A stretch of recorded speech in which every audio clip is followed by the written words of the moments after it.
Stay a while and listen.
For the Horde!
Hi.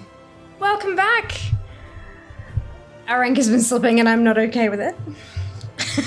It feels like forever and a day since we actually did like a collecting stream. I know we did Mount Farm Monday, but some reason that just doesn't quite feel the same. I don't know. I can't put my finger on it.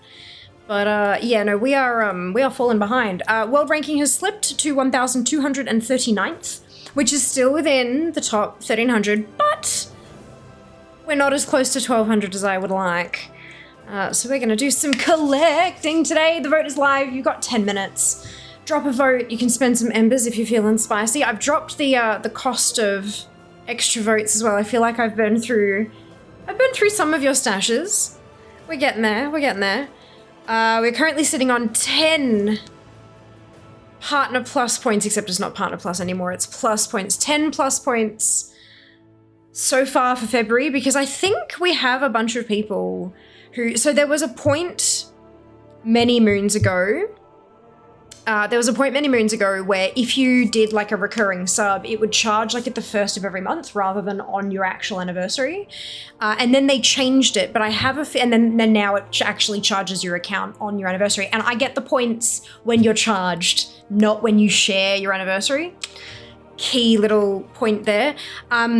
So I'm wondering if when they made the switch to anniversary recharging, some people had been subbed for so long that they didn't actually have the date that was actually the anniversary on file, so they just left it as the first, because every single time it ticks over, I immediately have 8 points. Like, no more, no less. It's always immediately, the very first time I see the screen, it always jumps to 8 points first, like right off the bat. So I think that's kind of a thing, which is interesting.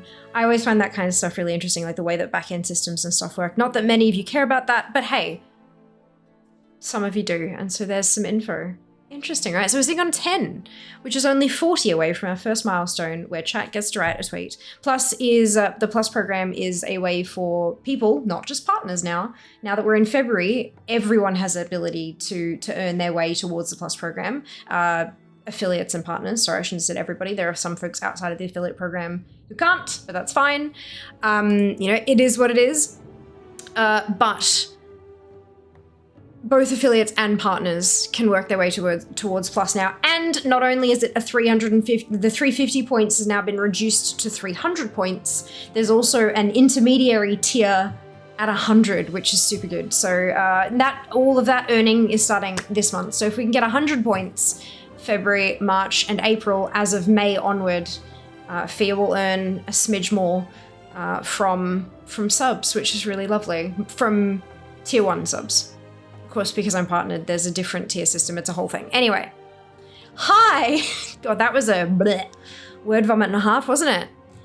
How are we all doing? Zam, well done on first. Mike with 1,701st. Jas with second. Kenzie with third. Good trade post month, got 3 mounts and like 2 mogs for under 200k. Amazing! Good to hear it, that's awesome. Really, how do I vote? You vote using the poll, Null. Yeah, I do put it up as a long one so that we can like chit chat while we go and stuff. But yeah, you can vote in the poll. 3 mogs total if you include the Fill the Bar Reward or hooray for Sailor Moon suits. Hooray indeed. Isn't it cute as fuck? Like just, my God. I've seen a few like big buff toons wearing it and it just looks spectacular. It is amazing. It's so good. So good. The vote has gone up. Oh, hi. Hello.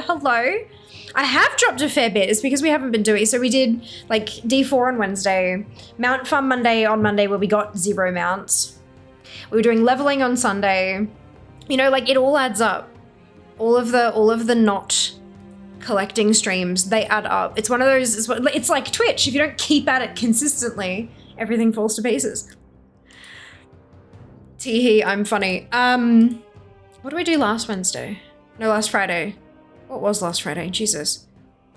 Oh, I didn't stream last Friday because I had that right, and then Wednesday was the 24th, and we were, so the last time we actually did a collecting stream where we got something was more than a week ago. Oh boy. Oh boy. No wonder. But that's all right. We've only dropped like Not even just over 10 spots, I think, but that's all right. We can climb again. So what are our we've got 10,000 world quests, we've got leveling, we've got toys, we've got pets, we've got reputations. What will we hunt today? Cast your vote. So 10,000 world quests, that's an achievement. I'm like less than 100 away.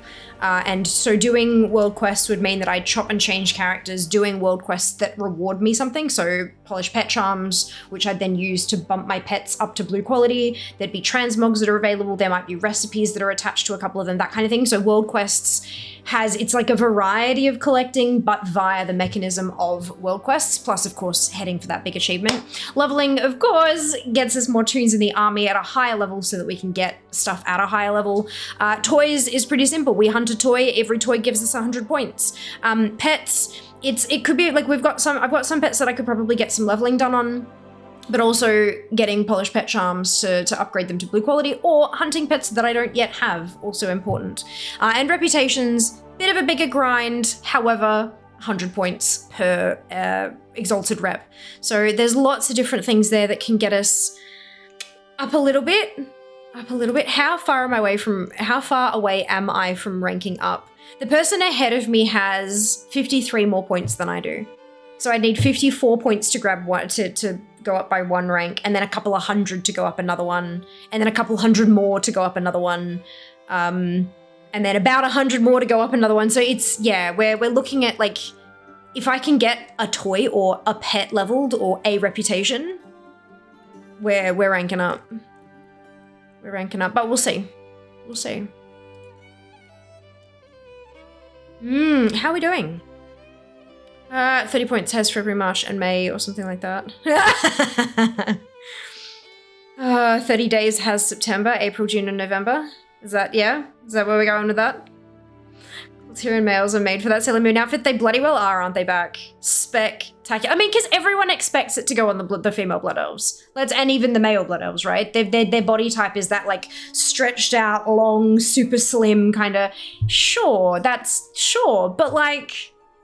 Diversity is more fun. So much more fun.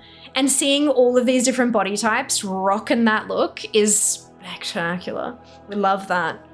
60s, 70s. We are on target. We're up to date for this coming Sunday. We're just ahead of this coming Sunday. Which of course the Sunday is 1 week until my birthday. Very exciting. The Yeti suit. Yes, the hat is finally available from Diggs. Epic quality dusty fedora. I got mine yesterday. Yesterday? I think I got it. Yeah, I got mine yesterday. I've been sitting here, like, waiting for the big dig to happen and doing work and stuff like that. So yeah, I got mine dropped yesterday. I have no more drops to get. Now it's all just like achievements and the harder stuff, which is nice. Yay! And also it's epic. In ATT it was listed as blue for the longest time, and it's actually epic, which is nice. Got mine yesterday too. Hey, took me till I got an epic book for it to finally show up. I think I got mine from I want to say a blue book, but it could have been a green book. I didn't have any epic books in my inventory at the time. Have switched to big screen because how lovely your hair looks today. Thank you. I curled it. I've got some dry shampoo in my hair because greasy. My hair goes greasy in like a matter of hours. I can't avoid it. So I loaded up with dry shampoo. And then I was like, I want to curl it. So I curled it, but because of the dry shampoo and because it's kind of a little bit greasy and stuff, it was sticking in individual curls. Like, it wouldn't just become hair altogether. It was like individual clumps of hair, if that makes sense. I don't know. It wasn't the look I was going for. So I brushed the curls out. I'm like, look, either the curls stick around and it looks kind of awesome, or they don't, and I've wasted a bunch of time, but hey, that's okay. And so I brushed it with, like, I've got a brush that isn't fluffy, like it's got wider set bristles to kind of comb through rather than, yep, anyway. So I did that and it just kind of went boomf, and I was like, yeah, look, I like that. And then headset goes on and goes squimsh, and it's great. I'm quite happy with it. I'm quite happy with it. Ooh, the poll is about to finish. What do we got? Toys by the looks of it. We are hunting le toys. The question then becomes, do we hunt via DFA, or do we randomize? I think maybe DFA might be the... I think DFA might be a better idea because of the stuff that you consistently farm, like the Ascended Supplies is the first one on the list, and that's like a rep farm, and I think that might be it. Oh god, there's an Islands toy on here? Oh fuck. Oh no, I don't think I'm ready to go back to Islands yet. Oh no, maybe when we get to that one, we'll start randomizing. The first one on the list is honor level 60. It's not happening. Apparently 14% of profiles have honor level 60, which kind of surprises me a bit, I think. About to do a big dig myself. 15, 20k items farmed out. Well done. Well done. Especially the curls away. It goes from bright red to dark due to lighting. Agreed. I like it. I'm due for a re-dye. I go from having like no regrowth to having like a ton of regrowth overnight. I swear to God. But yeah, I think this weekend may be the time for the blood ritual. We joke about it being the blood ritual because the dye that we use is literally the color of like blood. Yep. And then when I wash it out in the shower, like everything everywhere looks like I've murdered somebody. It's the blood ritual. Just accept it. Yeah. So I think it maybe, and we do roughly once a month. It's supposed to be every 4 weeks, but I usually stretch it out because my hair doesn't like, again, I go from having like no regrowth to having tons. And I think I'm at like the 6-week mark now. So I think it's more like we do it every 6 months or so. But yeah, the blood ritual, it happens. Right, Ascended Supplies. So that is Shadowlands, and I am nowhere even close. Good. Oop. Who else? Do I have anyone else who's actually even close to being... No. Honored, friendly, honored, neutral, friendly, gross. Okay. That's fine. Alrighty. Let's... go. Actually, let's track. Or is it already tracked? It is tracked. Okay, good. Randomized, of course. DFA going after the easiest ones first. Well, so easiest as in not from top to bottom, going through and just picking out like, oh, I could probably knock that one out real easy. Yeah, okay. Maybe that might be a... There are some of these that I'd have to camp.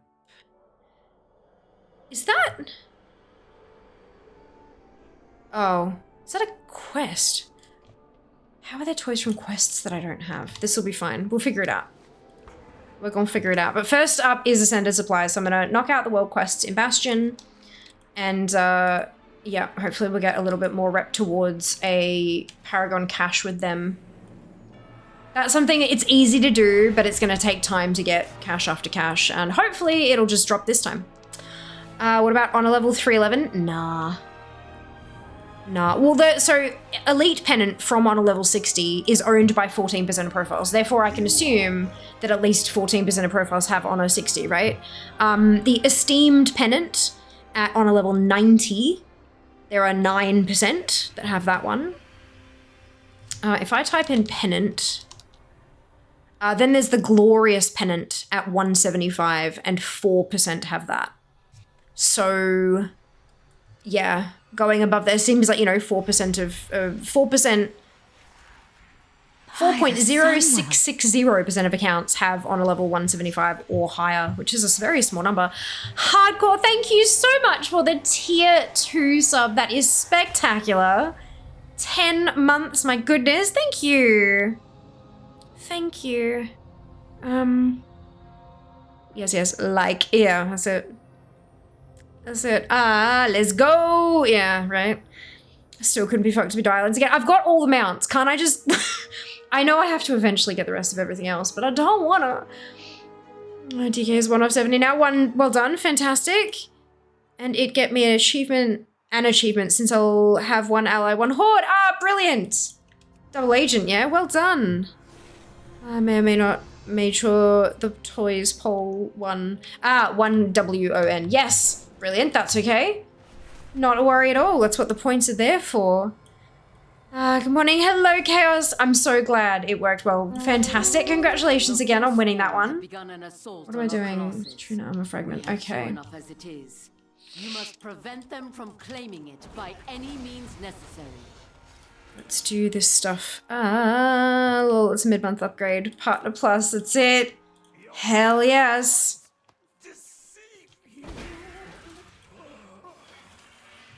Did that not? Oh yeah, the commander's got to be at the start of the thingy. Yes, I was like, why didn't that work? And I was panicking. I'm like, oh right, because that's not how commands work. Fear, you should know this by now. Nearly 8 years on Twitch. Who are you? Good. I'm hopeless, is what I am.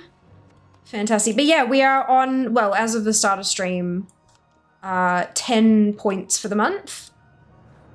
If we can get to 100 points 3 months running, we'll get a 60-40 split. And 300 points running, 300 points 3 months running will get us to 70-30. But look, we'll see how we go. One step at a time, right? And of course, our first goal, our first milestone on the list is 50 points, at which point chat writes a tweet. At which point chat writes a tweet. Next time Island Sanctuary on the poll. Oh, God. Good God. Look, Island Expeditions just were such a... it just took so long. I mean, look, one day I'm going to have to go back and get all the appearances and stuff as well. That's going to be a nightmare. But, look, we'll get there when we get there. We'll get there when we get there. My task is complete.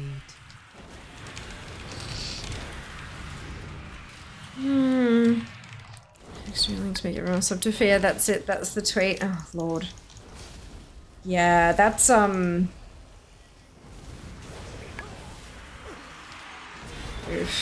Your courage shines brightly. Oof. Alright. Bastion stands. It would be cool and a super amazing invention if humans weren't terrible people.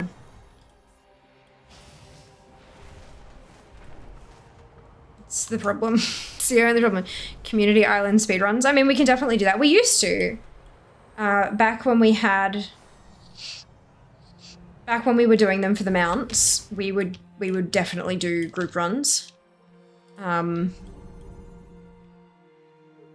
Yeah, it's still go fast on Mythic with 3. Hello from work, get off at 7 AM, then to bring my cat to the vet at 9:30. Amazing! Fantastic, Eli. I hope work's going well. Island expeditions may be on the list of things we have to do, Eli. Because of toys. The enchanted soupstone. Oof. Imagine people not being horrible. I know! Wouldn't it be great? Wouldn't it be great? Excuse me. My nose is so itchy. Wouldn't it be great? No soupstone for you. No, but I want a soupstone. Please. Yes, soupstone for fear. It's 100 points. That's a lot of points. We've got the malfunctioning Goliath gauntlet from the Ascended Supplies that I don't have. We've got the Pan Flute of Pandaria from Moldo One Eye. So Moldo actually has to be up for that, first up. Then there's Witherbark Gong from Zalas Witherbark from the Arathi Highlands. So we'd need to have control of that potentially. And also, that would be something we can farm though. Because that's one that was introduced with the Warfronts, so we can farm that, go through all the Horde tunes or all the Alliance tunes until we get it. Haven't done that a few times at all. Then there's the Wormhole Generator for Northrend from Engineering. That should be fairly simple. I should be able to knock that one out. Then Ancient Alethium Coin from Morguliax in the Moor, which... It's been a while since I've been rare hunting in the Moor, so I kind of forget how that works. I have to read some Wowhead comments, I reckon. Then the Shard of Archstone from Havok, which is in Kunlai Summit. Which would be similar to the Pan Flute, I think. With like a spawn-timey type doodad. And then Enchanted Soupstone from Island Expeditions. Yeah, look. Our enemies carry We'll many see. weapons. We'll You see. can ease Oh, them. this one again. You have all that you need. I could have sworn I did this Warcraft fairly recently.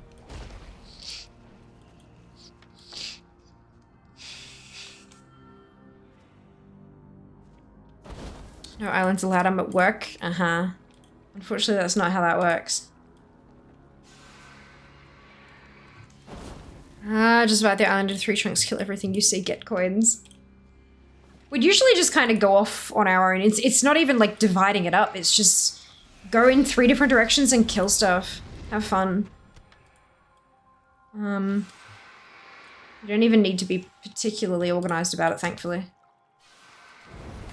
Oh, we'll see how we go. Look, hopefully we'll get that far. Hopefully we'll get lots of toys. And that'd be lovely. Has anyone else not got the malfunctioning Goliath gauntlet, or is it just me? It says that 12% of profiles have it. So it's not like it's a super large number, but I imagine like among us, the percentage would probably be a whole lot higher considering how many of you guys are collectors as well. And better collectors than I, that's for sure.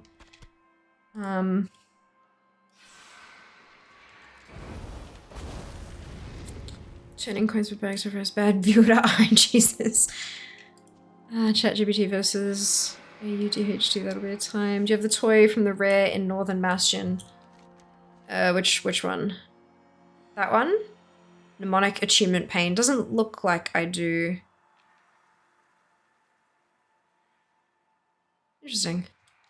I wish you could get that. It is a toy collecting stream. We can deviate from the path.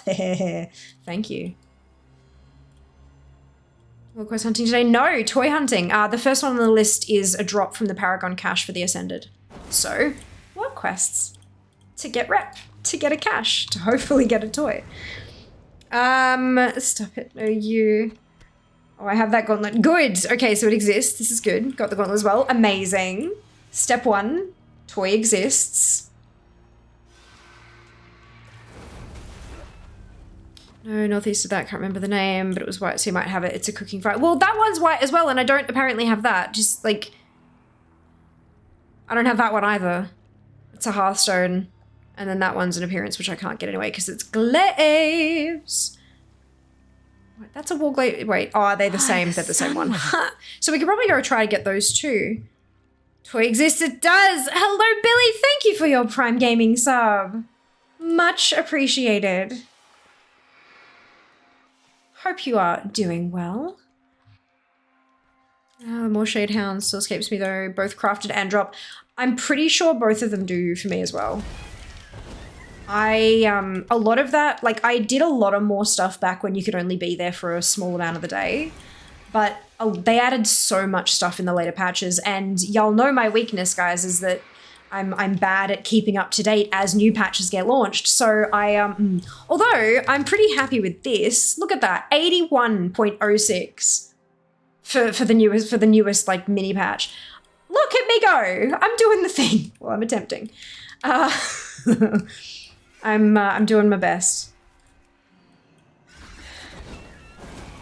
But yeah, it's all of the like later added Shadowlands stuff I've got next to none of it.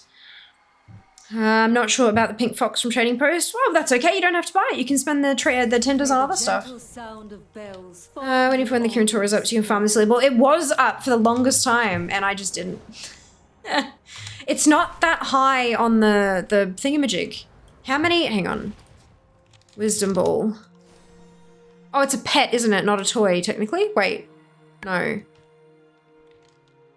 Why is... Oh. Isn't it the Wondrous Wisdom Ball? It's not in here. Is it actually... It's a pet, isn't it? Not a toy. It is. It's a pet. So it doesn't count. Not for today. I have the gauntlet too. Hey, you gotta head to work. Of course, Null. Enjoy. I hope it treats you well. To eliminate one of our strongest defenders.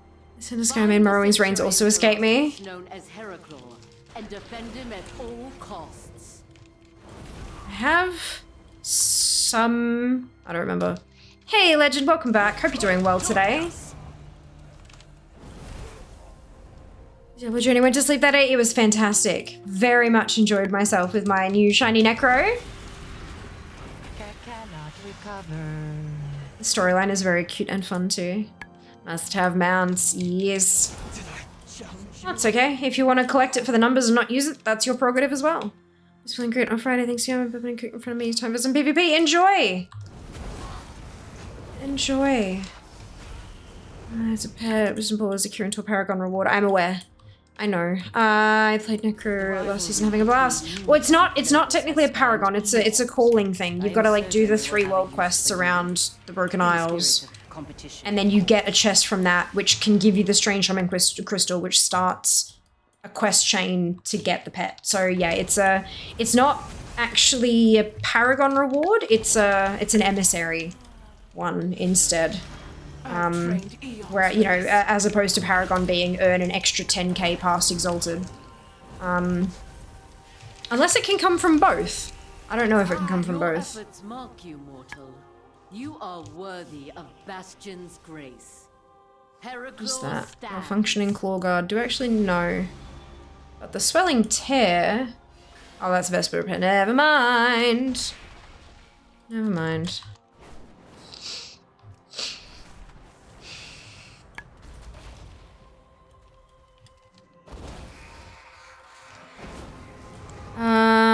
Played Necro last season, having a blast, so much fun. Really is powerful, definitely. Since I got mine, yeah, no, of course. Totally fine. There are so many different methods of reward in this game, aren't there? So many different ways to pick up all of these cute little collectibles. It's incredibly easy to confuse them, especially when they're both tangentially related to reputation.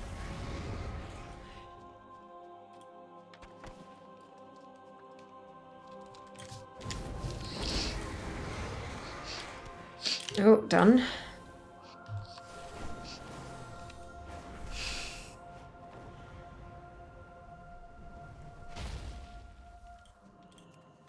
Antlers placed.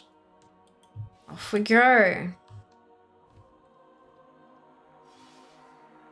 Did I not get that first one? I mustn't have. Whoops.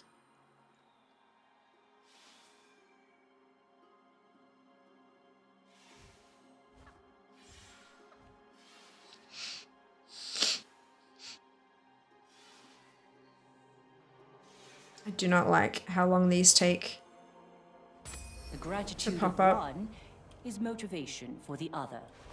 Bastion grows stronger for your efforts. This one.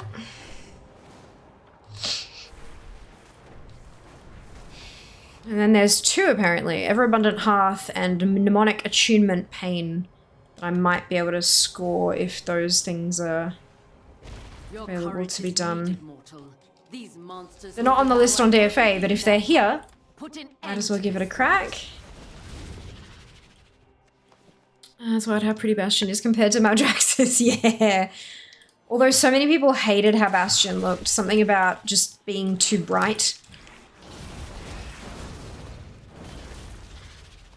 And there are definitely places where if you've got your screen brightness turned up too far, it will be a little glary. Wish they would allow us to continue to earn Trader's Tender even at reduced rates after completing the monthly log. Yup. Ditto.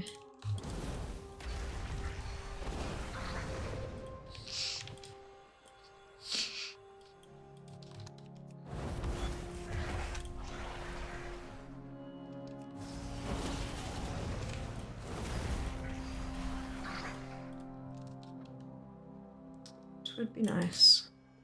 Oh, I can just tail him wherever, can't I? Huh. Bastion was brighter than my future, like, holy shit. That would be awesome. Down to 90 traders. Done it again. I haven't played this since I quit and discussed they killed my boy. They killed him a very long time ago, Theo. Like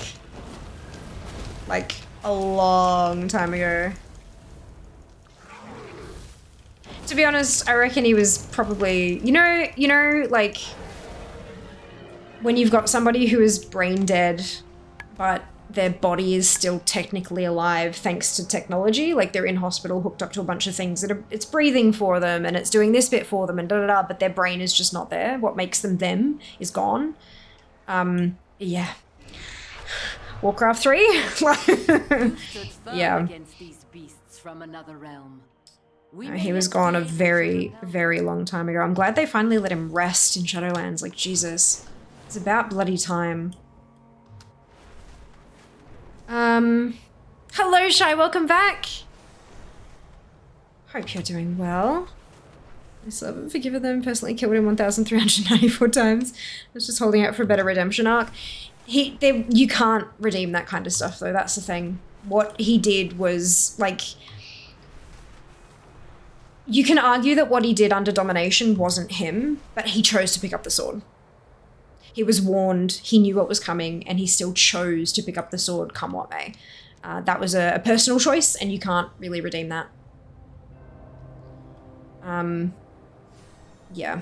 The Forsworn have fortified That's, of this course, just my area with opinion, their though. most adept warriors. Strike them down. I was expecting the world boss to be here, but it's not that one, it's the other one. Yeah, still kind of salty. Sylvan stole his arc. How did she steal his arc? She's not redeemed either. She's been sentenced to an eternity of scouring the Morpher Souls. Until every last one of them is done. Which, that's essentially eternity.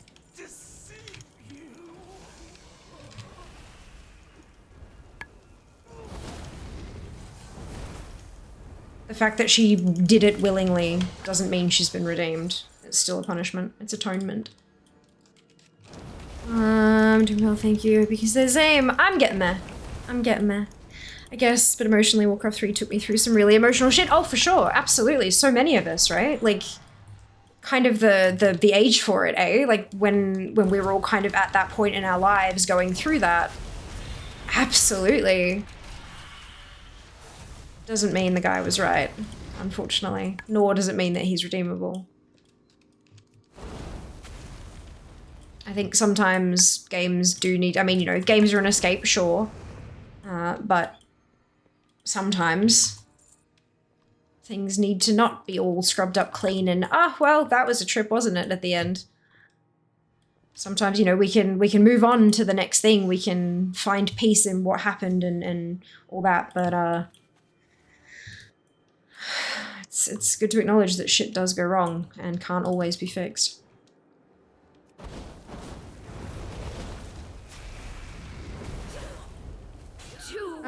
Should have made Anduin was forgiven at least, like how Arthas dominated her.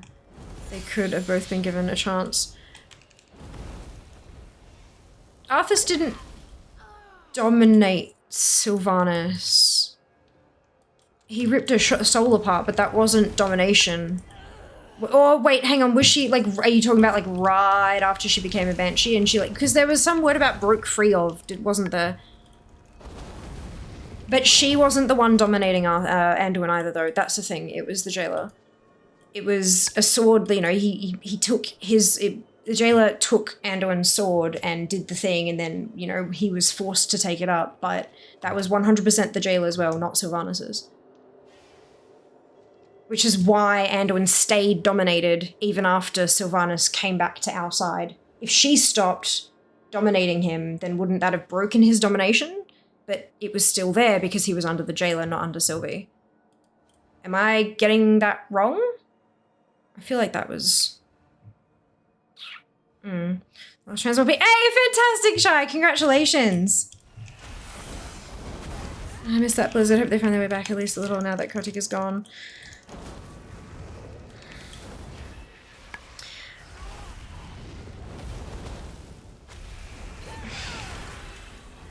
I have a lot of thoughts and feelings about all of this, and I'm not sure that I can voice them and never work with Blizzard again. No, I'm kidding. It's not that extreme, but I don't think not being under Kotick will do anything.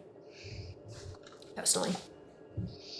Culture-wise, maybe, but in terms of, like, game direction and stuff like that, that wasn't all Kotick. It's... CEOs don't tend to have the fingers in the game affecting story decisions like so many people think they do. it's not like the lead writers were going to Bobby and saying, hey, this is an idea we have for our next quest chain. What do you reckon? That's not how that works. It just simply isn't. So I don't think Kotick being gone will do anything at that level for Blizzard. There are a lot of other things that will have a lot of different kinds of changes that have been happening over the last week.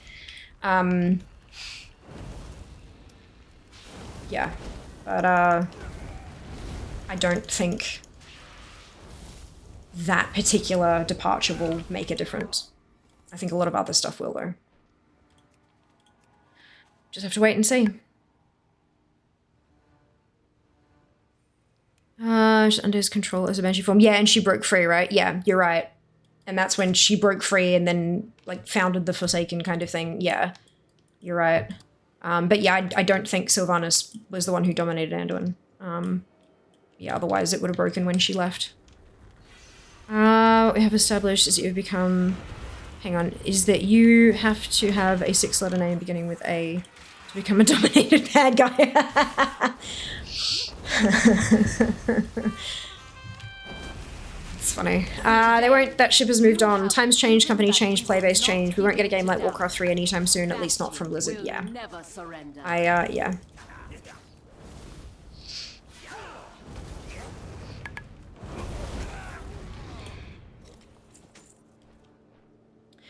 I do think it's really interesting to look at Blizzard's storytelling and how it's evolved over the years. Like at the beginning when they were a much smaller company, because granted, you know, when Warcraft 3 and stuff came out, they weren't a small company by any means, but they were not the behemoth that publishes World of Warcraft and every other IP, right? Like they were not that company yet. And so you've got that kind of gritty storytelling and, you know, what is right and what is wrong and all that kind of stuff. And then you're moving through when they became commercial and you've got stuff that's a little bit, you know, there's still war, but it's not the same grit as, like, it's not quite the same. That like it's a different kind of, yeah, but it's commercial, it's appealing to a broader audience and an audience that has grown up a bit, because you got to imagine the people who are playing Warcraft 3 moving on and then playing World of Warcraft, they have aged, they have matured, they are dealing with different things in their lives, they have different priorities, and so the game as it sort of carried on met them at these different points in their life. It's like people complain, oh my god, WoW is so catered to casuals these days. Yeah, because the majority of the player base has spouses and children and full-time jobs and potentially 2 or 3 jobs and all of these other things. They still want those players to be able to get shit done in their 2 hours they have to play a week, right? So therefore there's more for casuals to keep them here. Like, hey, we've been here, we've been a part of your life for so long. You can stay here and still have fun without playing for 50 hours a week. So of course they had to shift and move. It's part of evolution. But looking at the trailer for The War Within, we're returning to that kind of that kind of grittiness, that emotion, but it's in a different way. It's not the same way that was aimed at those, like, you know, 14 to 19-year-old kind of bracket back in Warcraft 3 when, you know, games were for kids kind of thing. Nowadays, they're aware that, like, a big chunk of their player base is in their late 20s to 30s, potentially older as well. Like, we all know that, you know, the player base of WoW is drastically wide. Like, the demographic is huge. In terms of age, obviously in terms of other interests, not as huge, not as broad, but in terms of age, it's really super broad. So going back into that kind of grittiness and dealing with shit, like the fact that Anduin is fucked in the head. He was dominated. He had fingers in his brain, not physical fingers, but they were, you know, like, that's not cool. He was trapped. He was a prisoner of his own body, while his body that looked like him, that didn't always sound like him, but moved like him and did all these things that he would do, but then also killed shit that he would never have killed, said things that he would never have said, and he had zero power to stop it. I've never had that happen to me, but I'm fairly sure if I did, it would fuck me like all the way up, right? All the way up. So that's an aspect of storytelling that we have, like, we've had little snippets here of stuff that different characters are experiencing, but it's never really been like the main thing. Like, it's never been a big chunk of the story, and I feel like it's going to be, like, going through Anduin's story and where he's been and what his experience has been since we last saw him, and what he learned about himself during his time away and all that kind of stuff, but, like, also just helping him pick up the pieces that were his sanity, literally. Oh boy, you know. And then, you know, all the other major characters that we've seen, that stuff that they've gone through, they've touched on these kind of fucked up things, but it's never been like a central, hi, hello, here's the thing. Sylvanas tried to commit suicide jumping off of Icecrown Citadel.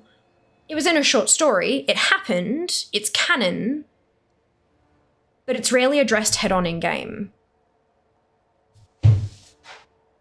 Now we've got Anduin and what he's going through. So, like, in terms of those really deep, dark spaces of what can happen to a person, You will not stop our cause. I reckon we might go there, and I think that might be good. Just personally, I think that might be good. But yeah, it's interesting. So it may not quite be, you know, exactly the same as what we were experiencing in Warcraft 3 and stuff like that, but I reckon we're gonna get to some places. I mean, you know, Midnight, dealing with the Void, and we know that the light is not pure good. We know that the Void is definitely not pure evil. So, like, what does that do? What does that mean for everything? And like, you know, it really tackling that core good versus evil. What do we really think about all this kind of stuff? How does this affect the world of Azeroth? And how do we see all that reflected in our world? Because, hot tip, writers write what they know. Yeah, they often say the best thing for writers to do is write what they know and then kind of riff on that. So chances are what we see playing out in Azeroth over the next 3 expansions is going to be at least a little bit reflective of things that we have seen going on in our world, or that some of the writers have experienced in the real world, etc., right? So that'll be fun. And then the Last Titan. I'm not ready for any of these worlds to end. And I'm fucking terrified to see what comes out of that expansion. Absolutely terrified. So, I'll see you there, yeah? What do I do here? Drag an unstable memory fragment through others until it gets 10 times instability. Okay. Oh, gosh, I remember this. They're not... If it's not here, it means that it's not, like, up currently, right? Bugger.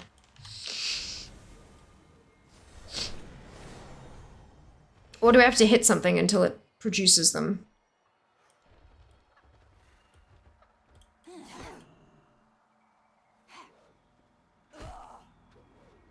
No, I think it's there if the rare is ready to spawn. Okay, what about this one? Enforcer Agent.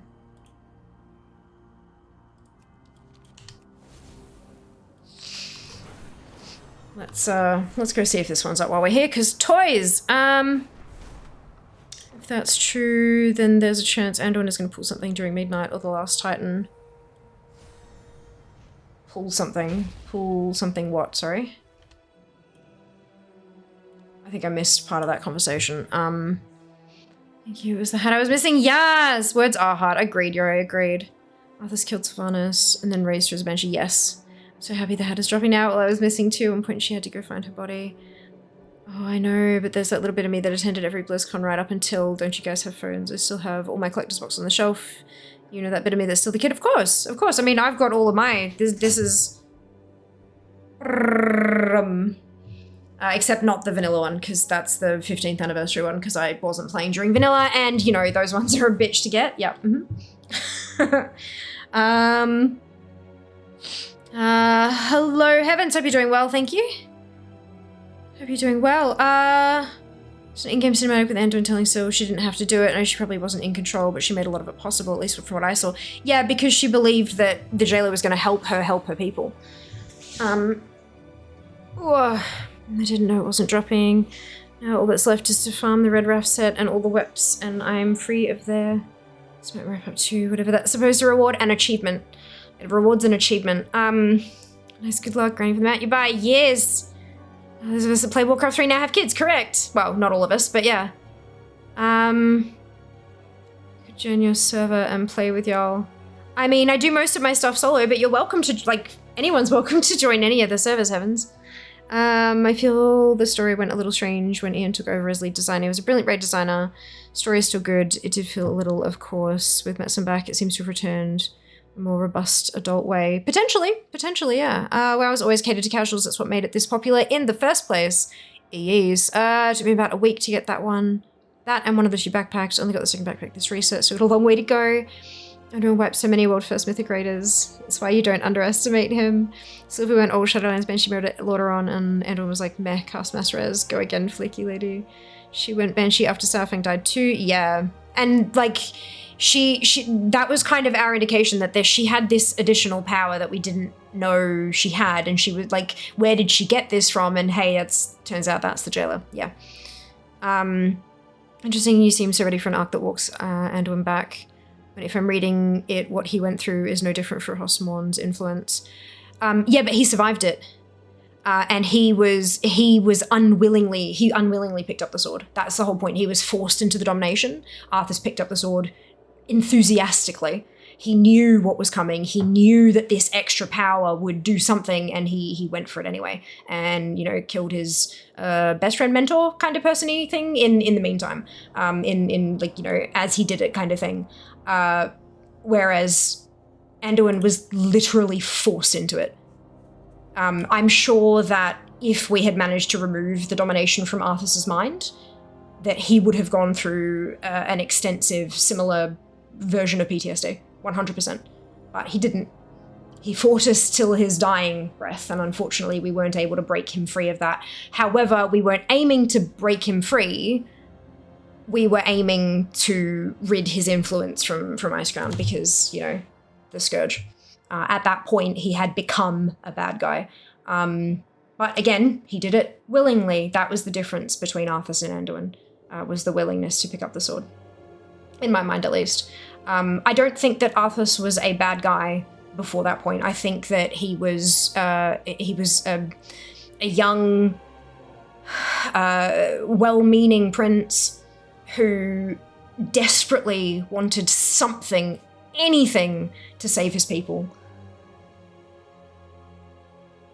Kind of like Sylvanas was willing to do something, anything, to save her people. And she picked up the power from the jailer to do it. And in the end, fucked us all over and is now being punished. Arthas picked up, we now know, power from the jailer. And fucked us all over and was put to death for it. Well, not put to death, fought to death. Although in that 2.5-minute speech during the Lich King encounter, didn't we try to talk him down from it? Didn't we kind of say stop it? And he was just like, nah, bro, and then tried to kill us? Fuck, I've listened to that thing so many times. You'd think once it starts rolling, I can almost say it along with the guy, but yeah, no, it's the essential thing is that he made his choice. Whereas Anduin was actively fighting against it right until the last moment where we managed to break him free. At least that's what I have been led to believe through the in-game what's-its and stuff.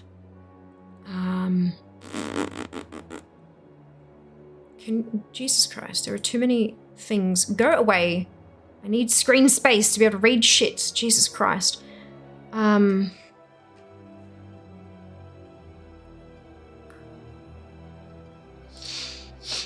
Is this a speech?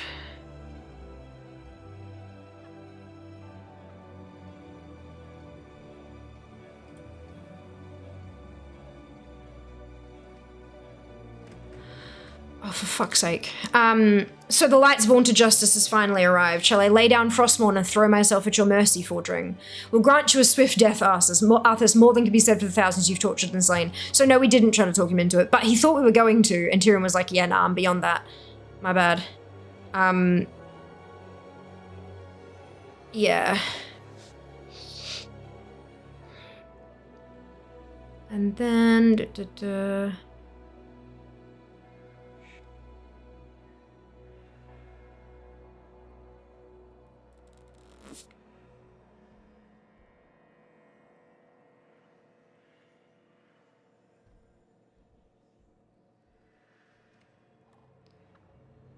Oh God, this is so fucking like...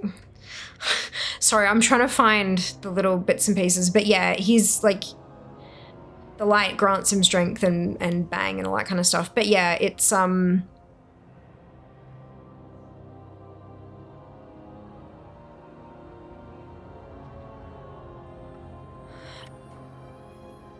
Oh, unused quotes. Interesting.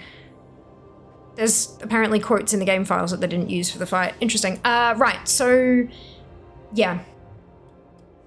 I don't want Sylvanas to be redeemed. I don't want Arthas to be redeemed. I want them to both be laid to fucking rest. It is done. They have been such a focal point for so much of the story for such a long time. They deserve to just rest and get on with the afterlife. Anduin, on the other hand, fought his own domination, right from being offered it. He didn't take it. He was offered, he didn't take it. They tried to convince him, he said no. They forced it upon him, and even still, while he was dominated, the entire time he was fighting against it, to the point that we were actually able to break him free. And now, he's suffering, and who the fuck knows what comes next. That is the key difference between Arthas and Sylvanas and Anduin, is that he actually fought it. The other two didn't, except, you know, when she fought from out from under Arthas, but then she subjected to it from the jailer directly. So it's a whole, yeah, whole thing. You can get it all, yes. Please God, no writing reflect current year. I mean, people write what they know, read literally anything. Thoughts on the new shop items, yay or nay? They are items. Using the foam sword doesn't kill the memories right away, so you can kite them. But there are no memories there, unfortunately. It wasn't ready to kind of spawn in. Just spawn stuff and use it, kill stuff if it was annoying. You don't need to ask, Heavens. Everyone is able to create a character on whatever server they choose. You don't have to ask. We don't have a guild, we don't have a nothing like that. There's no in-game community for this. Well, actually there is a community, but it doesn't get used really. So yeah, there is no in-game association for this channel. Feel free to play on whichever server you choose. Servers don't really matter too much anymore. If Anduin still has some jailer influence and the jailer has 200 IQ things that don't seem possible, the chance he's going to pull something during midnight for the death. In the War of Light versus Shadow. There was an interesting thing I was reading about this, actually, on Wowhead, of all places. It started on the, you can't trust Kalia Menethil. Kalia, whatever, Kalia, you know, her name. I always forget how to pronounce it. Just remember, no king lives forever, as it. Frostborn Hungers. Interesting, as I said, I hadn't really picked up Warcraft after Lich King because real life got in the way. Very fair, absolutely. Part of me hopes that Anduin throws us for a loop and becomes a villain. Interesting. We've had so many leaders become villains, but they've all been Horde. So there's part of me that's like, it's overdone, why do it again? But then the other side is, but from the Alliance maybe? But I don't know. I don't know about that.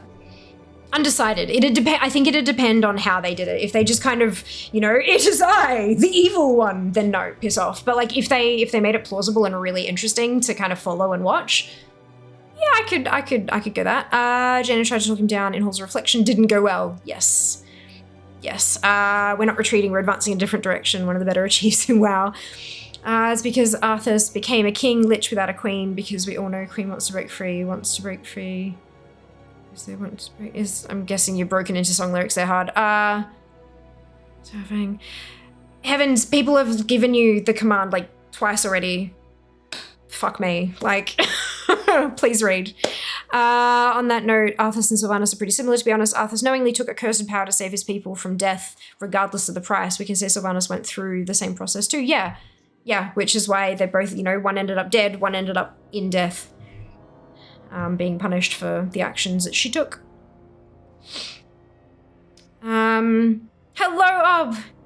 Welcome back. Another news. I finally bought my Inaris and Lilith statues. Enjoy. I hope they have pride of place. All I want is the Undercity back. I mean, Horde reclaim the upper part of it now. Claim the underground. Pretty sure they're just kind of cleaning it up at this point. The reclaiming of it as a whole is probably, they're just trying to clear out all of the bits and pieces down below. They just don't need too much help with that part. Absolute power corrupts, absolutely. We don't need another Lich King. Anduin turning evil would be too repetitive. Yeah, true. True. I would count Arthas ally turning bad. If you think about it, power corrupts and Anduin been through a lot. He is not the same. Maybe he embraces the void. Well, I mean, he can't find the light at the moment, so that would be like... But the thing is, embracing the void doesn't mean turning evil. Literally, we have void elves. We've had since day dot priests who use shadow magic. It's void magic. Like, it's the same damn thing. Like, we know for a fact that void doesn't equal evil. So just because he may embrace the void doesn't mean he'd turn bad guy. Doesn't mean he'd turn bad guy. In fact, we've got examples of the light being just as fucking evil as, like, the ends of the void spectrum, you know? Like, yeah. The Lich King, Void King, though. Yes, I will. There were discussions with the missus. I think she thought I was going to spend my Christmas money on her. Oh, dear. Embracing the light isn't necessarily a good thing. I am my scars. That is a good point. He cannot find the light. That usually leads down a path of finding something else to replace that feeling. Usually, yeah, absolutely. Absolutely. But yeah, again, I don't, like, void doesn't mean evil. Void doesn't mean evil. But yeah, so there was a while ago, it wasn't one day ago, I opened it one day after it was posted, but why you shouldn't trust Kalia Menethil, Dragonflight lore speculation, right? So when it goes through Kalia and all this kind of shit, and then near the end, there was a line that was highlighted as a link, and I was like, wait, what? Let's find it. It was near the end of the, it's a big article. There was a thing near the end of the article, and I was like, hang on, wait, what? Wait, what? And now I've lost it. Right, we know the Titans want our world. We know the Void wants our world. We know that the Jailer wanted our world. We stopped his puppets' attempts in the Sepulchre of the First One's raid. The Jailer's puppets' attempts. The Jailer's puppet. And I was like, I'm sorry, what? And his puppets was highlighted as a link, so I clicked it. And I read a thing. This is a big one as well, but it's interesting. So the title is, this was posted back in 2022, March of 2022, and I don't know how it escaped my thing, but what if Zoval isn't the true Jailer?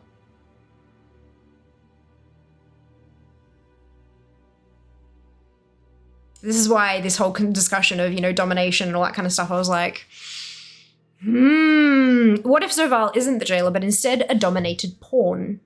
When it comes to lore analysis, sometimes it's fun to speculate, even when you know the theory is likely too far-fetched to be true, just for fun.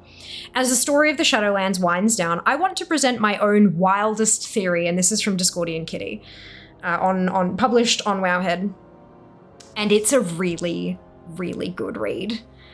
I find big problem with storytelling these days is that writers are afraid of writing someone bad. You see it constantly in Destiny 2, for example. It's boring when you don't know which heroes and villains to root for. I don't think it's boring. I think it's thrilling, personally. Because it's like, yes, I'm with this person. Oh, crap. They're terrible. Oh, my God. Is everything I've known a lie? Shit, can I even trust this person who's actually the good... Like, are they actually the good guy? I think it's, like, for me, it's like real life. If you just take everything completely at face value, life is boring as fuck. But when you don't know, like, what is the undertone there? What are they trying to achieve by being nice to me? What are they trying to achieve by being an absolute dickhead to everybody around them? Like, what is the go here? Everyone in this world is just so multidimensional. To reduce them down to this is clearly a bad guy and this is clearly a good guy, to me, that's boring. But, of course, difference in opinion. We do have short story comic about Anduin leading Light's forces against the Void, so I don't expect Anduin to turning to Void or evil. We do have a short story comic about that, but when was that, Zam? Because the thing is, like, with that trailer, he specifically talks about not being able to hear, like, not being able to find the light anymore, right? Or have I misread that or misremembered, either or?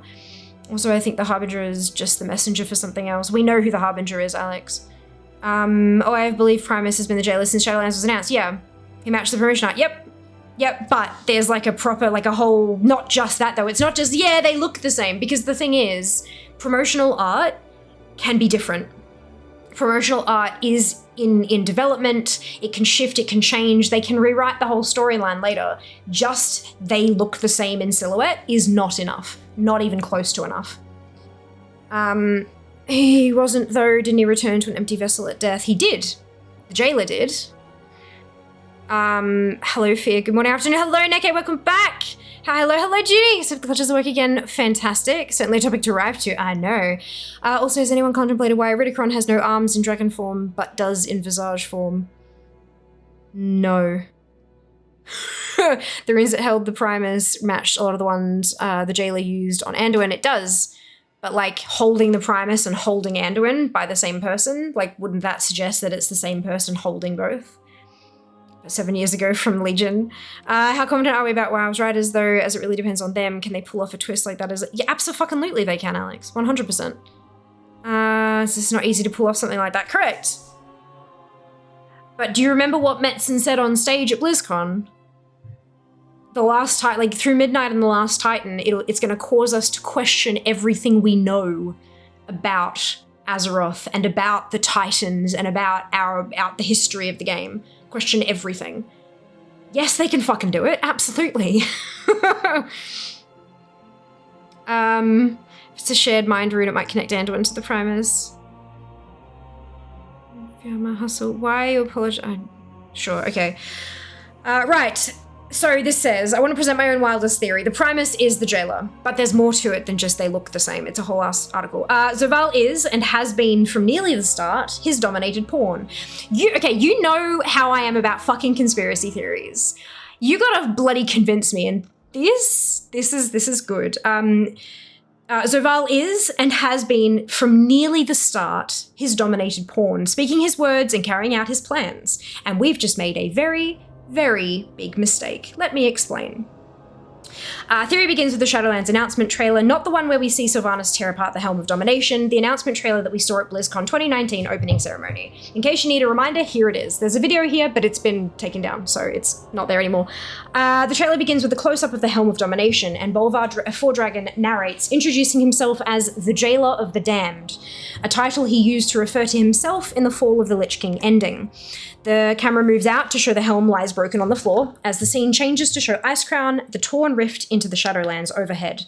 The Jailer of the Damned, a grim task which I have failed. Now the Eternal Veil screams, torn asunder by her. The scene changes again and we reach one of the most significant parts in the trailer. Sylvanas, arriving in the Shadowlands, walks up to a figure kneeling and chained. As the narrator speaks about the darkest terrors, which should never be set free, we catch our first glimpse of the jailer.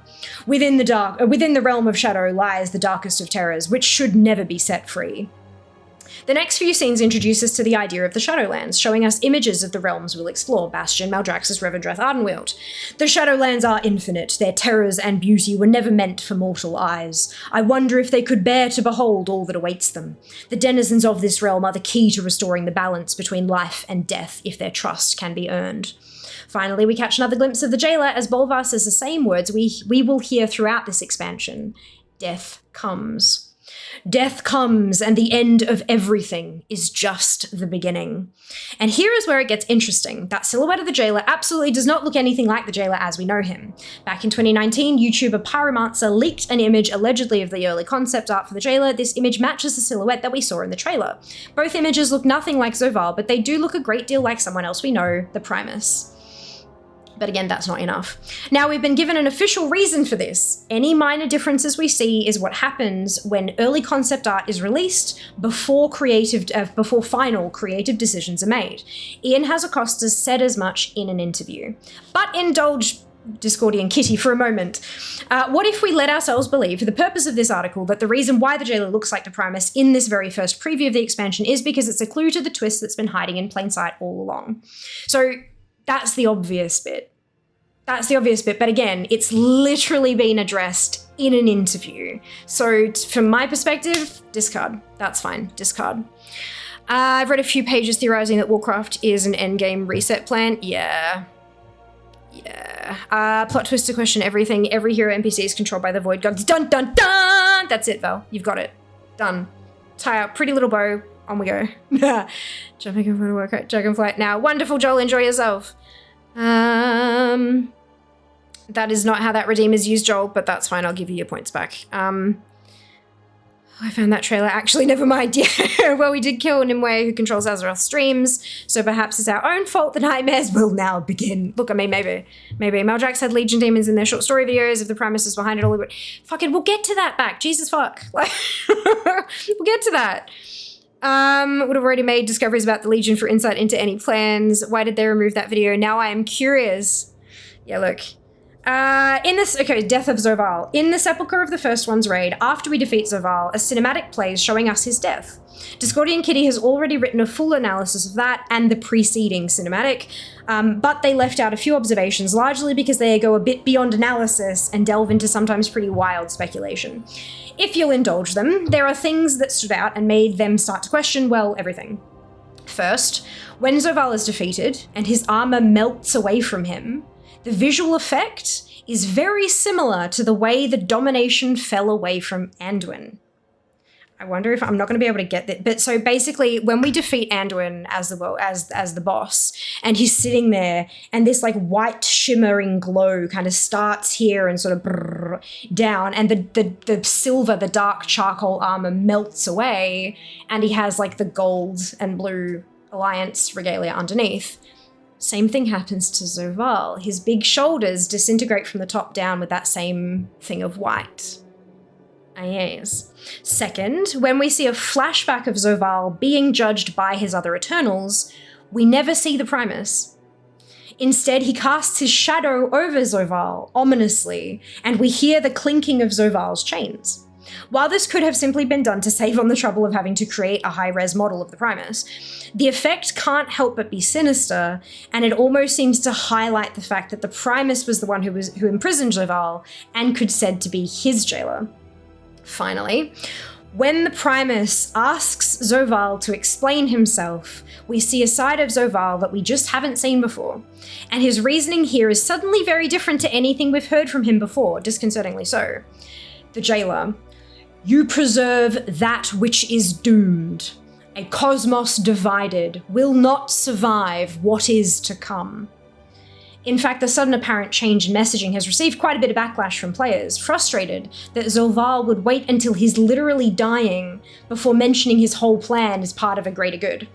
In literally the cinematic we watch before this encounter, all he can talk about is his great plan. There's no mention of what is to come, other than the jailer's own plans of total domination and power. Zoval says, "Every event set in motion, every pawn put into play, all to claim the power slumbering within your world. The soul of Azeroth wounded, vulnerable, yet teeming with potential that I will use to eradicate this flawed reality. Death claims the soul of your world. Now, bear witness, mortals, to eternity's end." There's also the question of why Zoval's apparent fear of a bigger threat has never once been mentioned to us. Zoval himself hasn't brought it up in his dealings with us, preferring to gloat about his death-related intentions for Azeroth and his own superior strategic abilities. Sylvanas doesn't seem to know about it because she doesn't use it at all in her arguments with Anduin Wrynn. When the other Eternal Ones tell us about this scene, they talk about stripping Zoval of the Arbiter's powers and sentencing him to the Maw, but not about him apparently fearing a greater threat to come. It seems like a strangely important thing to gloss over. What's more, Zoval just looks different in this scene. The expressions on his face are unlike we've ever seen him before. He's almost softer. So here's the theory. They might plan Primus to be the jailer at first and change it later. Yeah, right? That'd explain a lot of things, like a lot of things. Just figuring out as I've played Shadowlands, haven't read the article yet. Sorry, totally fine. Because those armors are made with the same kind of magic, it makes sense they disappear with the same magical effect. Exactly, right? Exactly. During the fight, he's gloating too about what we can't prevent, then we win. Yeah. Plot twist. Every player who wields Shadow Morn becomes dominated, forming a new race, the Dominated, whose campaign line is now to bring forth the apocalypse. That would cause so many issues. I would love it, but it would cause so many issues. My God. Mostly that we'd have to fight against Jas. So here's the theory. Long ago, Zoval, the Primus, and Sire Denathrius came into two pieces of important information. One was that a great threat is looming. The other is that the sigils of the Eternal Ones can be used to unlock a portal into the forbidden realm of ZM, Zereth Mortis, which contains the power to reshape the universe itself. The three agreed to do something about it. They would gain access to Zereth Mortis and use the power to save the universe. The Primus, warmongering to his core, felt that the only way forward is for the powers of death to gain complete and total control over the universe, to defeat all the other cosmos and reign supreme. Denathrius agreed. Zoval, however, believed otherwise. In his own words, a cosmos divided will not survive what is to come. A fight broke out, and rather than help the Primus, Zoval had become an obstacle in his way. At this point, the Primus realized two more things. First, gaining access to Zereth Mortis would not be easy, especially if the leaders of the other covenants got wind of his plans and decided to try to stop him. Second, nothing beats a good diversion. Then there's a picture and there's a caption that says his friend Denathrius might have taught him that. The Primus revealed the evidence they had. That Zoval had been trying to reach Zereth Mortis, accusing him of trying to access forbidden knowledge to increase his own power. A master manipulator, the Primus arranged things so that it seemed Zoval was guilty of the crimes that would upset the other Eternal Ones most. This can be seen in the judgment itself. Carestia, the Archon, seems shocked that Zoval, the Arbiter, would forsake his sacred duty. Because, of course, Carestia, Bastion, duty. The Winter Queen is terrified that Zoval threatened the Great Cycle. Denathrius, of course, knows the truth and only reminds Zoval that he could have chosen to work with him and the Primus rather than go against their plans. This is another quote from the screen, from the cutscene. The Archon, "You have betrayed your duty as Arbiter and shall be bound forevermore." The Winter Queen, "Your madness has threatened the cycle of life and death entire." Sire Denathrius, "You could have sought another way, brother. Imagine what we could have accomplished together." Zoval was blindsided and did not see the threat coming. Before he had much of a chance to do anything, he found himself stripped of the Arbiter's powers and in chains. The crime he was accused of, apparently so terrible, the rest of the Eternal Ones condoned the most severe possible punishment.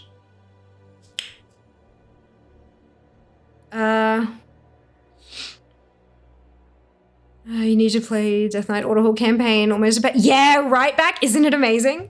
Maybe Farak was trying to save the world as well then, he wants to burn the world tree, but maybe there is more. This is all a conspiracy theory, just by the way. This is not canon, this is a theory.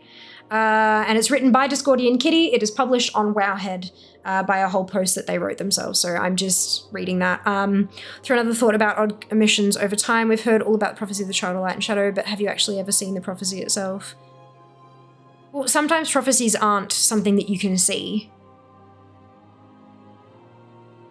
Which is unfortunate, because, it can play like a game of Whispers where it morphs over time and stuff. Hey Wings, welcome back! That's why I think it'd be more awesome. Tie to previous gameplay lore. Plot twist, after the last time we opened up Nexus from Heroes of the Storm now, where characters are gonna get stomped by Protoss for not laning correctly. A game theory. Yeah, this is a theory about the story of World of Warcraft. Stuff makes more sense than the actual lore though. No, not necessarily. Not necessarily. This is a Burning Legion trying to help us as well. I'm curious. Well, that's the thing. Mattson said on stage, everything you know will be called into question. I highly recommend watching his presentation during the opening ceremony of BlizzCon. It is available. I don't have the timestamps, unfortunately. I know it's a long stream, but you can kind of skip through around until you find it. The VOD for BlizzCon is now up on YouTube from us. We streamed it at stupid o'clock in the morning. But yeah, you can have a skip around in the YouTube VOD and find that if you so choose. Excuse me, but it is definitely worth watching. Okay, so the rest of the Eternal Ones condone the most severe possible punishment. As it turns out, the Primus had been working on something quite remarkable. A runic language whose sole purpose was to be the utter suppression of another. As we now know, the Primus, and not the Jailer, created domination magic and used it to bind Zoval as part of his sentence to the Maw. All the domination that we have seen in our own realm, the Lich King's helmet, Frostmourne, is the result of the designs of the Primus. According to him, according to the Primus, Zoval turned domination around on him, forcing him to make these creations, which he then sent out into other realms, but more on that later. And this is a quote. What is Grimoire of the Shadowlands? I forgot to look this up. The fuck is Grimoire of the Shadowlands? Because there's so many quotes that come from this. The Shadowlands. Is it a book? It is a book. I need to read the book! Damn it! Damn it! Oh, it's on Amazon. One moment, please. Hardcover? Oh, shit. International delivery. Oof.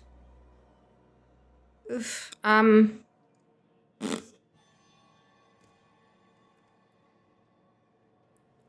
please.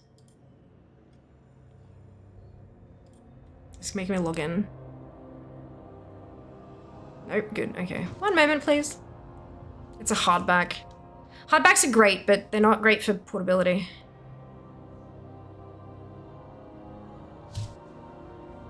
I was waiting patiently.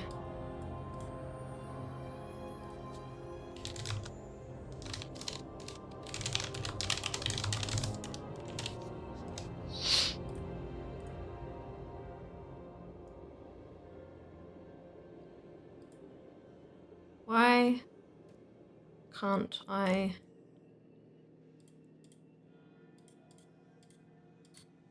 Why can't I?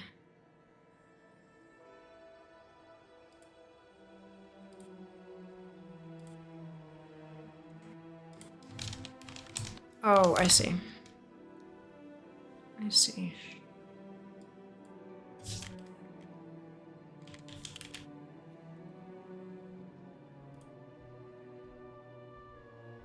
Cool, so that's now on my wish list.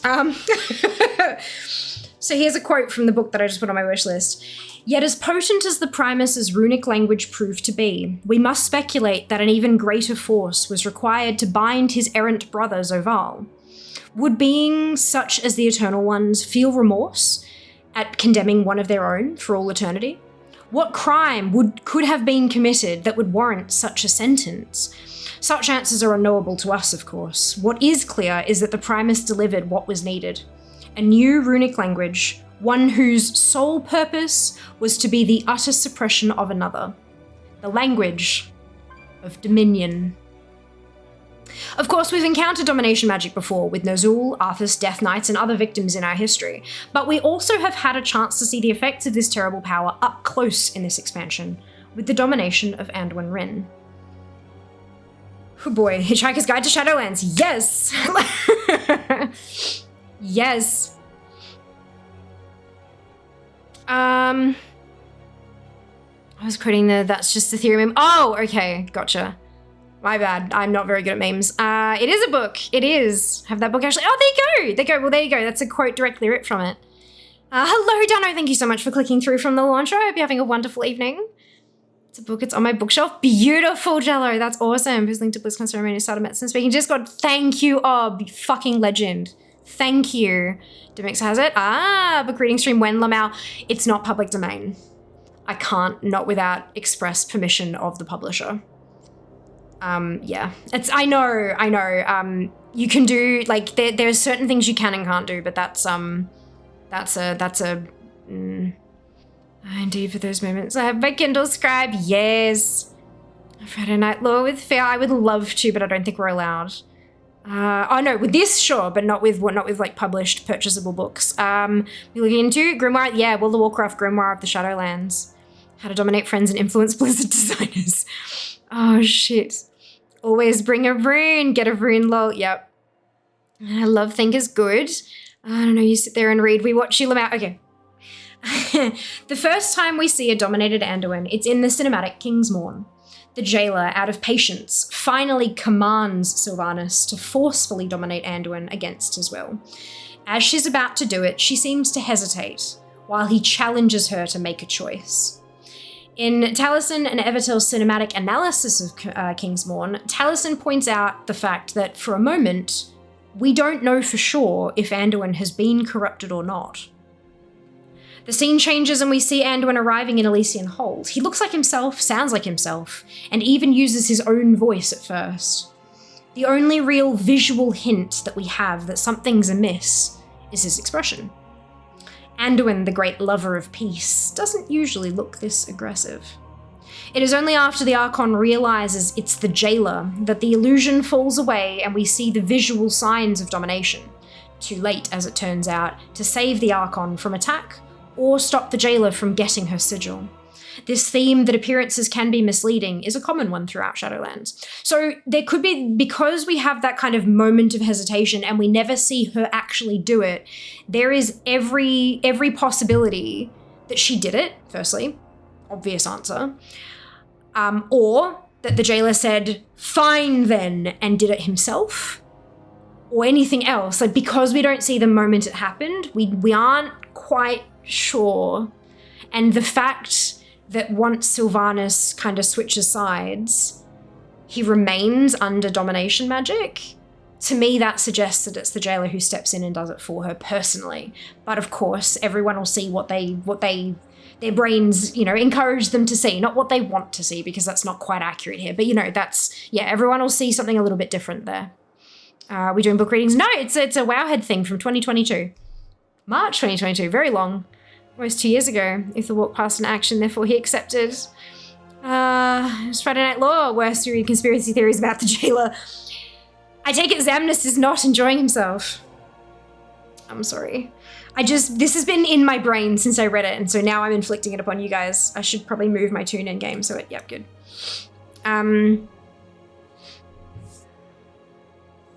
Much to me dear about. Fantastic! It's my birthday month currently. Wiggles eyebrows. I can't do it very well, so I'm just not going to do it. I'm liking this good. I'm glad. However, even when Anduin still looks like himself, and certainly after he starts to show the more obvious visual effects of domination, we understand that when he speaks, it is usually not his voice. Rather, the jailer speaks through him, and continues to do so even during and after the Anduin Rin boss fight. Jailer through Anduin. Do you not understand? This one is bound to me. Sylvanas yells, Anduin!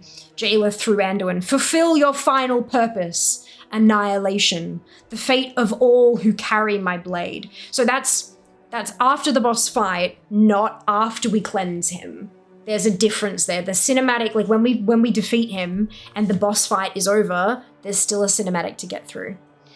So okay. Domination of Zovaal. Back to Zovaal. When he became the very first being to be dominated, the Primus carved the domination runes directly into his flesh. This is from the Grimoire again. The empowered runes they saw carved upon the jailer's visage can only mean one thing.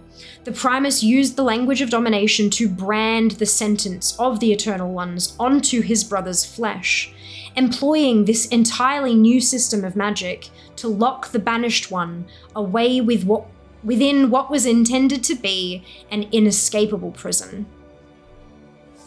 I just think it's a far-stretched, forced, and highly unlikely theory. Oh, I agree. But they've done a great job at cherry-picking things to make it work. It's fantastic. Jailer Mives, the real baddie. You look. Evening, all you lovely chat folks. Hello, Seeker, welcome back. A-hole asked I log in stream. No, don't be silly. This is what. Welcome to Fear streams. We get derailed like this often, and it's great fun. When Illidan comes back, I got a feeling Maya's going to suddenly resurface too. I am not convinced Illidan will come back. I feel like he's another character who has had his time and he's been through a lot, and he just deserves to not have to deal with shit anymore. I want the Primus to be the true villain. Starting off imprisoned would be the truly big brain move that we get people stuck on. There's more. You're enjoying being read to. Thank you, of course. You're so welcome. I think I need a drink though. I don't have a drink. I've got hydrates, but no hydration source. Okay. And here's something to consider. Every other dominated character that we have seen has not acted like themselves, has not spoken with their own voice. The sole purpose of domination is utter control, to fully dominate a person's will. Zovaal was the first dominated character, and the runes dominating him do not merely cover armor, they are carved into his flesh. Why exactly do we just accept the premise that he is entirely in charge of his own will? Going back over the Jailer defeat cinematic, I noticed something potentially significant. Discordian Kitty noticed something potentially significant. While Zovaal is replying to the Primus's question, there are no runes yet carved into his face. He has not been dominated. What's more, the scene changes halfway through his sentence, as he says, "You preserve that which is doomed. A cosmos divided will not survive." The scene is of his memory kneeling in front of the Primus. But then it changes to present time, and we see the Jailer, now transformed into an empty vessel, mutter the final words, "What is to come?" Here's what Discordian Kitty thinks happened. The reason why the memory cuts off in that moment is because that is the last memory Zovaal had before his mind was forever bound by domination. Discordian Kitty believes that was the moment the Primus carved his runes of domination onto Zovaal's flesh, cutting him off mid-sentence. The Eternal Ones never heard those final words, which also means that's why they didn't tell us about something that which is to come, because they don't know. Yeah, okay. I also believe Zovaal has been dominated from that moment until just before his death. Sorry, Discordian Kitty believes. Again, we watch the domination apparently fall away from him in the same way that it melted away from Anduin. Discordian Kitty believes the main reason why Zovaal seems so different in that scene is because that is the only time we have ever witnessed Zovaal speaking with his own voice. Every interaction we've had with him since his domination has really been with the Jailer, a being that has all along not been Zovaal, but Zovaal's Jailer, the person dominating Zovaal and controlling him, the Primus. And then it's got the, can I show you? Is it gonna work if that, you know that meme. You don't need to see the detail to know that meme. It's Kuzco. All right, the Jailer who jailed Zovaal, the Jailer who dominated Zovaal and has been forcing him to do his will, Zovaal's Jailer. Yep. Remember, there is precedent that titles can refer to more than one being. The Arbiter was not always the broken construct in Oribos. Once it referred to Zovaal.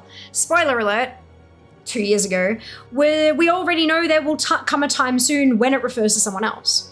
Prince Renathal proved that he could become the new sire of Revendreth. Once the Lich King was Ner'zhul. Then Arthas fell under his influence. Later, Arthas became the Lich King himself. So if in this cinematic, this is really what we're seeing, the end of Zovaal's domination, then it casts the flashbacks he sees here in a different light as well. The sky above Icecrown torn open. Zovaal in full domination armor. Zovaal before his full armor, but the runes of domination carved into his flesh glow with power, and he wears a collar around his neck. When he shouts, "This must not be!" the assumption is that he's expressing distress over finally being defeated. But it could also be distress at these visions and reminders of the things he has done, that he has been forced to do ever since he was dominated himself. Of course, the major flaw with this interpretation is obvious. Zovaal may have started out dominated by the Primus, but he found a way to reverse domination's effects. What's more, when the Primus visited the Moor to investigate, Zovaal turned his own magic on him, trapping him as the rune carver in Torghast, and using domination to force him to create the artifacts well known to us, such as the Helm of Domination and Frostmourne. Unless that isn't true. Where are we? It deserves to deal with Sargeras. Hello, Lidless. Welcome on in. Thanks for joining us in this Fear reads Wowhead articles from 2 years ago stream. Locust Walker making a comeback. When you're told to question everything, usually the most unlikely things are again likely. Problem with both Discordian Kitty's theory, which I read a while ago, and I think, and the Grimoire is that neither takes into account the bit where the Eternal Ones are constructs. As the prototype Pantheon fight in Sepulchre shows, each Eternal One has a set program. Yeah, related Death Knight magic is based on the Primus's magic. Yep. Well, that's it, right? There's which is why I mentioned to Zam before. Zam was saying this is totally unlikely. I'm like, I know, but it's kind of cool how they've cherry picked. They've not taken that particular part and do you know what I mean? Yeah. What if the Primus or the Jailer helped make Zereth Mortis? If I remember right, it took the seals of the Covenants to open the door, so they knew about it from before. So there is a large chance the Covenant leaders made the Eternals. If they are robots. My theory, Primus talked Zoval into wanting the power instead of just sorting souls all day long. Use mind runes to make sure things work correctly as to why they are on Anduin 2, and is waiting for the right time to reveal the actual master plan. True, but it's implied that they were made and placed in motion by the progenitors. Yes, the Pantheon opened the portal with the sigils, but Fareem got there without needing such things. I really should do a podcast like this. I'd happily put it on my Apple Music list. That would take so much time. Time I do not have. One day I do hope to have that time, but first I need to make enough money to pay editors and social media manager and all that kind of stuff. Unfortunately, I did not win $100 million last night. The Powerball did not jackpot. The Powerball went off. It was a 200 million prize pool and 2 people won. Can you imagine that? $100 million. And what you could fucking do with that kind of money. Like, geez. I mean, look, you might not be able to do that much with it, like, at a global scale, but holy shit, you could do so much of it on a local level. My God. Anyway, true, but it's implied they were made... Oh, no, wait, I read that. Progenitors might be what we need to fear, since I bet they can Alt F4 reset whenever they want, quite possibly. Possibly. 100 million AUD, so it's like 50 GGP, not quite. Not quite. 100... AUD to GBP. Oh my God, I failed to type. That is 51.7 million pounds sterling. Oh, and I may have forgotten to mention that in Australia, lottery winnings are not taxed. Yep. Yep. Yep. You could gentrify a small neighborhood. You could do so much more than that. Anyway, just my thing. Whew. Anyway, I could get myself a social media manager is what I could do. Right. The Primus, a master strategist and tactician. For all the Jailer's boasting about his own great and masterful plan, Zoval himself is not actually the Shadowlands lore character presented as being the master strategist and tactician. That is in fact something specifically said about the Primus. Again from the Grimoire, the Primus of Maldraxxus was known to be the most tactical and strategic of the Eternal Ones, who rule the realms of death. His stratagems and weaponry would prove to be infallible against his every foe. One account cites that the only losses the Primus suffered were intentional, as he felt there was more to be learned in defeat than in an endless series of decisive victories. Titan Pantheon and the Pantheon of Death are at best second-tier deities. Progenitors, or whatever the level above is, are a power we haven't encountered yet. Yep, much to the chagrin of the government of the day.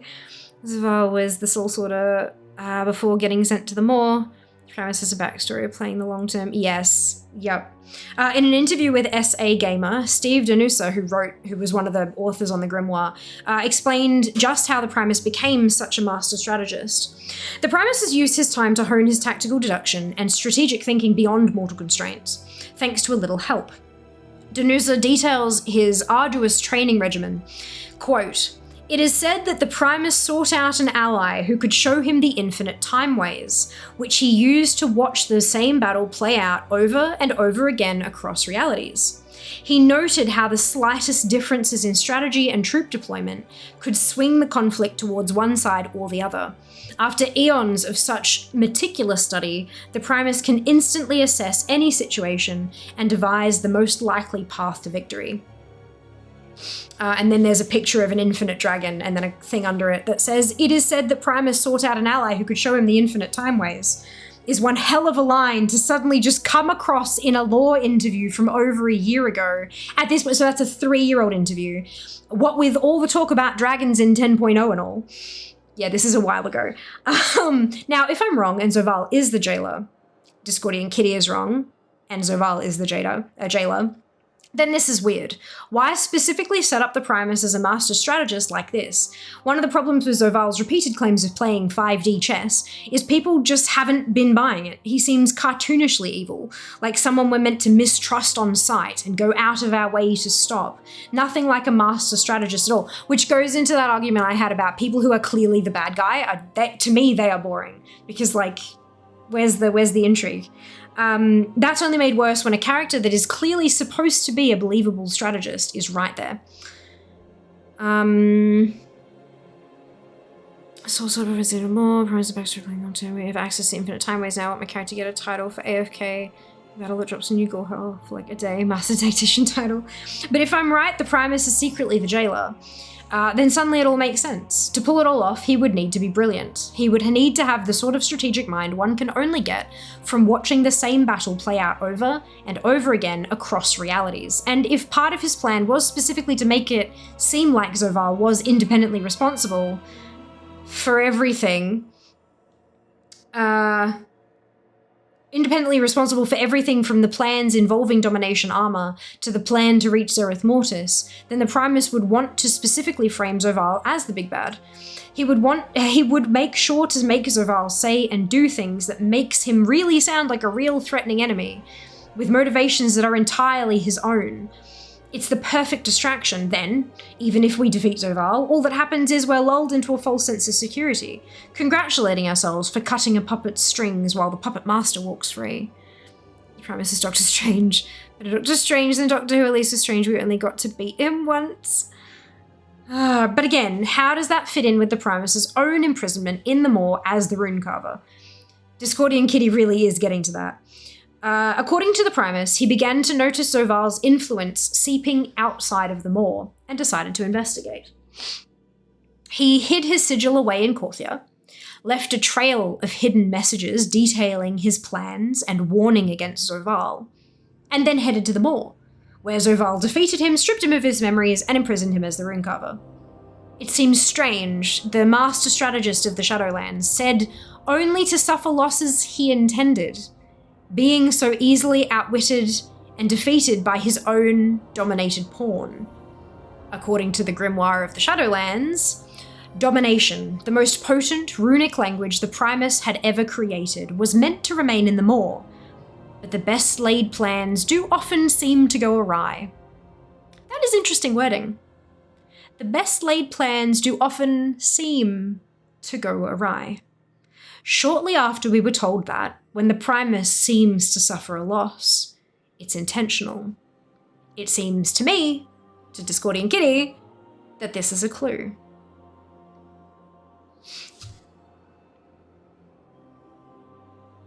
So there's a screenshot here. It's like a picture of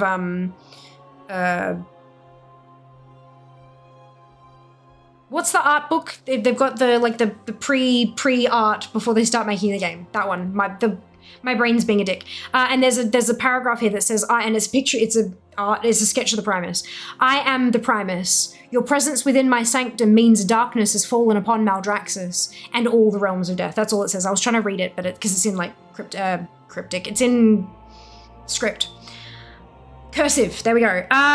When we meet the Rune Carver, he seems like quite the pathetic creature. Chained up in Torghast, he tells us how his memories have been stolen by Zoval, but if we help him by bringing him his memories and releasing one of his hands, he promises to help us by creating powerful equipment.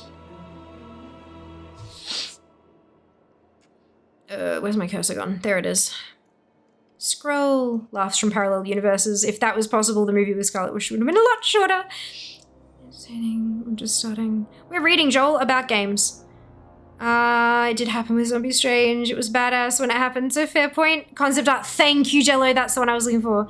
I'm tired. All I heard was brain dick. Now I'm very confused. My brain is being a dick. Right, so help us create powerful equipment. We want very much to do this because it unlocks the rune crafting system, so we enlist Venari's help. She does, but before she sends us on our way, she takes a moment to warn us about our actions. Quote, "This ought to be enough to break the bonds that hold your newfound ally." Venari pauses for a moment. "Before you do so, I offer a word of warning. No creature imprisoned in that place should be trusted. Tread carefully, mortal. After all, it would be a shame to lose so valuable a business partner." Once again, Discordian Kitty is reminded of the BlizzCon announcement trailer. Sylvanas stops to stand in front of a kneeling and chained figure while the narrator tells us, "Within the realm of shadow lies the darkest of terrors, which should never be set free." The implication is that the chained figure is Zoval, who Sylvanas freed, but that's not quite right. Even though we have seen images of Zoval bound and chained this way, if he overpowered the Primus eons ago, he couldn't have been physically chained himself by the time Sylvanas arrived. The only creature still in that position by the time she arrived was the same bound and chained figure we came across in Torghast, kneeling on the floor, who we helped to release. The rune carver. So here's what Discordian Kitty think really happened. The Primus believed he could use domination magic to great effect in his plan to spread death throughout the universe, but he still wasn't ready to do so openly. For a time, he worked both in Maldraxxus and in the Maw, using his puppet, Zoval, to carry out experiments and begin the process of creating a Maw-sworn army. But eventually, possibly in part because Zoval really had begun to show signs of being able to resist domination, he decided he needed to be in the Maw himself to properly oversee things. However, it was imperative to the Primus's plans that his true intentions stay mostly concealed.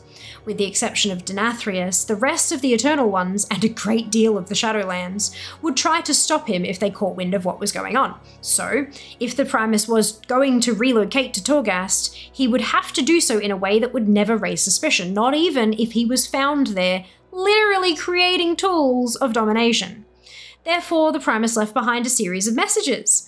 If found, they would lead anyone who came across them to believe he was worried about Zoval escaping his bonds and going after the sigils again. He hid his own sigil in Korthia, then staged its own disappearance. In fact, the Primus did still intend to go after the power of Zereth Mortis, but he would continue to use Zoval as a puppet in this plan. That way, he could breach the Sepulchre itself without the other Eternal Ones being any the wiser. But more on that later. It is a long article. It's weird how the whole expansion of the NPCs don't trust Venari, and yet the entire time Venari has our characters back. Yeah, I was the same back. I'm like, but what about Venari? They did give her like a little thing, and it pissed me off. They did tie up Venari's story, and it really pissed me off. It was not good. It was not good. I was like, that should have gone somewhere. Where are we? By the time we come across the rune carver, we are led to believe he has been imprisoned for eons, that he's entirely helpless, and that he's been forced to create the tools of domination that we've seen have been sent out into the world. We are led to believe this by the rune carver himself. This is the Primus' story, and it's a deception. And that storyline made me sad. Yeah, it was not an appropriate tie-up for the character, in my opinion. In reality, the Primus was in control the entire time. Once again, it is said the only losses the Primus suffered were intentional. There is reason to believe that if we find the Primus seemingly suffering from a defeat, it's part of his own plan. Deception is a major theme found throughout the story of the Shadowlands. From the start, we are warned that things are not always as they appear. In the story of Maldraxxus, we discover one of the leaders of the House of the Chosen was deceiving us all along. In the story of Revendreth, we helped side Denathrius against his rebellion at first. Though we are repeatedly warned, things aren't all they seem. And this is proven true when we discover Denathrius is working with the jailer. In the Bastion Covenant campaign, we learn that many of the Forsworn have been deceived by their own leaders, and had no idea they were working with the Maw. In the Ardenweald Covenant campaign, we are tricked by an illusion into killing an ally, made to look like an enemy. In Chains of Domination, patch 9.1 storyline, we are repeatedly tricked by Dreadlords, who we discovered have infiltrated Renathal's court. Just when we think we've figured out and thwarted their plans, we realize they were manipulating events all along. Their true objective was rescuing Denathrius. which, again, we never had an end to. In Corthia's side quests, we helped lead the Dreadlord Contessa right to the fate scribe she was searching for. In Secrets of the First Ones, patch 9.2's story, the trend of deception continues as once again the Dreadlord Mal'Ganis uses our image to trick others. Mal'Ganis, disguised as you, says, "Surprised? If I truly replaced you, would anyone notice?" These are just a few examples, but the theme is constant. You can't trust anyone. Things aren't always what they seem. Just because the situation appears one way doesn't mean that's the way it is. We are told this over and over again, and yet are fooled over and over again. When Venari warned us not to trust the Runecarver, it was easy to dismiss at the time. We already knew the Runecarver was going to be an ally to us, helping us to make our powerful legendaries. Venari's warning could quite safely be put down to a little bit of flavour, boding words to give a utility questline a little bit of edge. Unless we really do take the overreaching theme of deception to heart. What if we look at the Runecarver with the attitude that he might not be as helpless as he seems? We have known all along that the Primus is the creator of domination, that he created the Lich King's crown and armor, and the Mournblade Frostmourne, and yet we have never suspected him of foul play because he appeared to be Zoval's prisoner. I should just call the expansion Dark Helmet so we can hear Rick Moranis say, "I fooled you" every time it happens. If I am right, and the Primus has both been fully in control and the true jailer all this time, so Discordian Kitty is right, then his appearance as Zoval's prisoner is, you have to admit, the perfect cover. No one is going to believe the prisoner of an obvious bad guy like Zoval is secretly both his master and the one fully in control of everything he says and does. It also works a little more with what we saw in the reveal trailer. When Sylvanas is shown in front of a chained figure, we have assumed that is Zoval, even though Zoval probably wasn't chained that way by the time she arrived. Even though the silhouette looks much more like the Primus than Zoval, we put those inconsistencies down to art being released before the final concept was ready. This expansion is ludicrous, but oh dear. What if it's not an inconsistency and is intentional? An illusion? What are you hiding? Appropriate use of sound command. Then we would see Sylvanas come across a bound and chained Runecarver. Excuse me, just as we did. She believes, as we did, that he's Zoval's prisoner. In the final scene, we see the figure looming behind Sylvanas, looking even more like the Primus. He is clearly in control, the real mastermind behind all her actions and, since we met him, ours. Although that would then make me question, if she's truly on our side now and she got the chunk of her soul back and blah, blah, blah, why wouldn't she tell us? There is still one question, surely. If the Primus was never actually Zoval's slave, he wouldn't have spent his time chained up in Torghast. Well, no. The Primus wouldn't have to spend all his time chained up in Torghast. He wouldn't have expected many visitors at all. It wasn't exactly a popular destination. He'd only have to make sure we'd find him there if we happened to visit. Conveniently, he had a way to keep an eye on everything going on in the Maw. The jailer's eye, in fact. And here's an interesting little tidbit. We eventually got rid of the eye of the jailer debuff in the 9.2 storyline focusing the eye. In the very next week, the last sigil, we rescued the Primus from Torghast. All these little bits of wool, like they're pretty funky. Like even though it's cherry picked, it's pretty cool. It's pretty cool. I need to go watch the trailer again. Listen to the mind rune theory I got. There you go. So the Primus is hiding in Torghast, creating tools of domination to send into the universe while also being ready to appear to anyone who finds him. Like, oh, the eye of the jailer's going off. Best get back in my chains is the idea there, in case anyone missed that. And then we turn the eye off and the Primus like breaks free the next week because he's no longer got it. Yep, good. So the Primus is hiding in Torghast, creating tools of domination to send into the universe, while also being ready to appear to anyone who finds him, no more than a hapless slave simply doing what he's been forced to. Denathrius is his ally, so he makes great use of Dreadlords, infiltrating other cosmological forces such as the Burning Legion, and planting the seeds of death. Remember, the Primus's ultimate goal here is for death, specifically death under his own rule, to be the most powerful force in the universe. Every move he's made has been to advance that goal. I've already spoken Discordian Kitty has already spoken a little about the evidence that the Primus is a tactical mastermind, suggesting that if this is something he wanted to pull off, he has the intellectual means. But does he have the desire? Is there reason to believe the Primus as an ambitious and aggressive, as Discordian Kitty is claiming? I'm reading this verbatim, and so every time I see I'm saying it, but I want to make it very clear that I am absolutely not taking credit for any of this writing. I'm not taking credit for the idea, none of that bull. I don't have the mind to be able to come up with shit like this. I just do not. So I want to give full credit where credit is due to Discordian Kitty.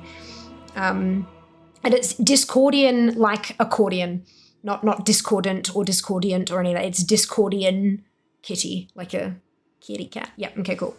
Good. The Primus rules Maldraxxus, the army of the Shadowlands, a zone with a notable scourge-like aesthetic and birthplace of necromantic magic. Maldraxxus is known to value victory by any means possible. Brain domination held before we left. Funny, no one wants to talk about that now, though that's talking about Shadowlands decidedly makes sense. Hey, hello, Zom, welcome back. What's the fun? We were hunting toys, and now I'm reading about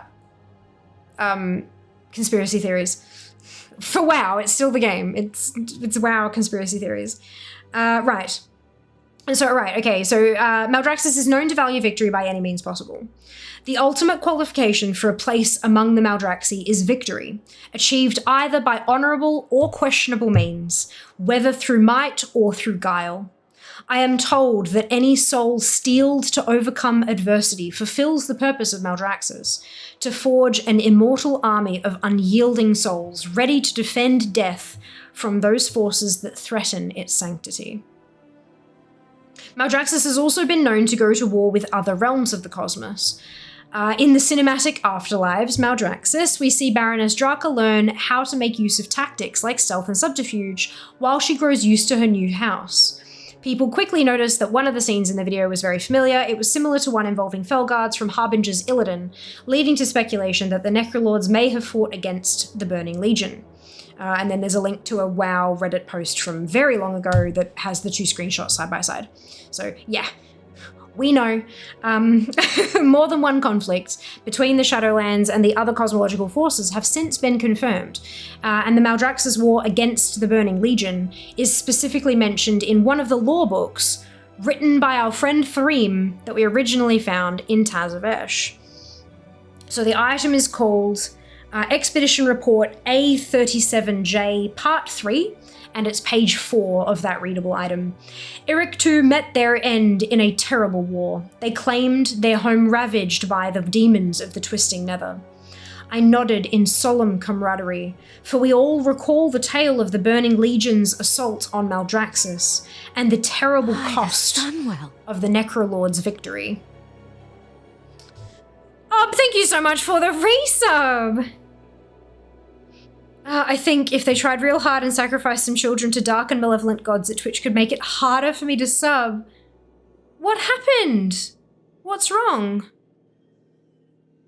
Hunting the tinfoil hat toy currently. Well, this stuff seems more relevant in the later parts of the upcoming saga, right? That's it. I do wonder if, because this was linked to from the Kalia Menethil, why not to trust her page, but yeah, it's interesting.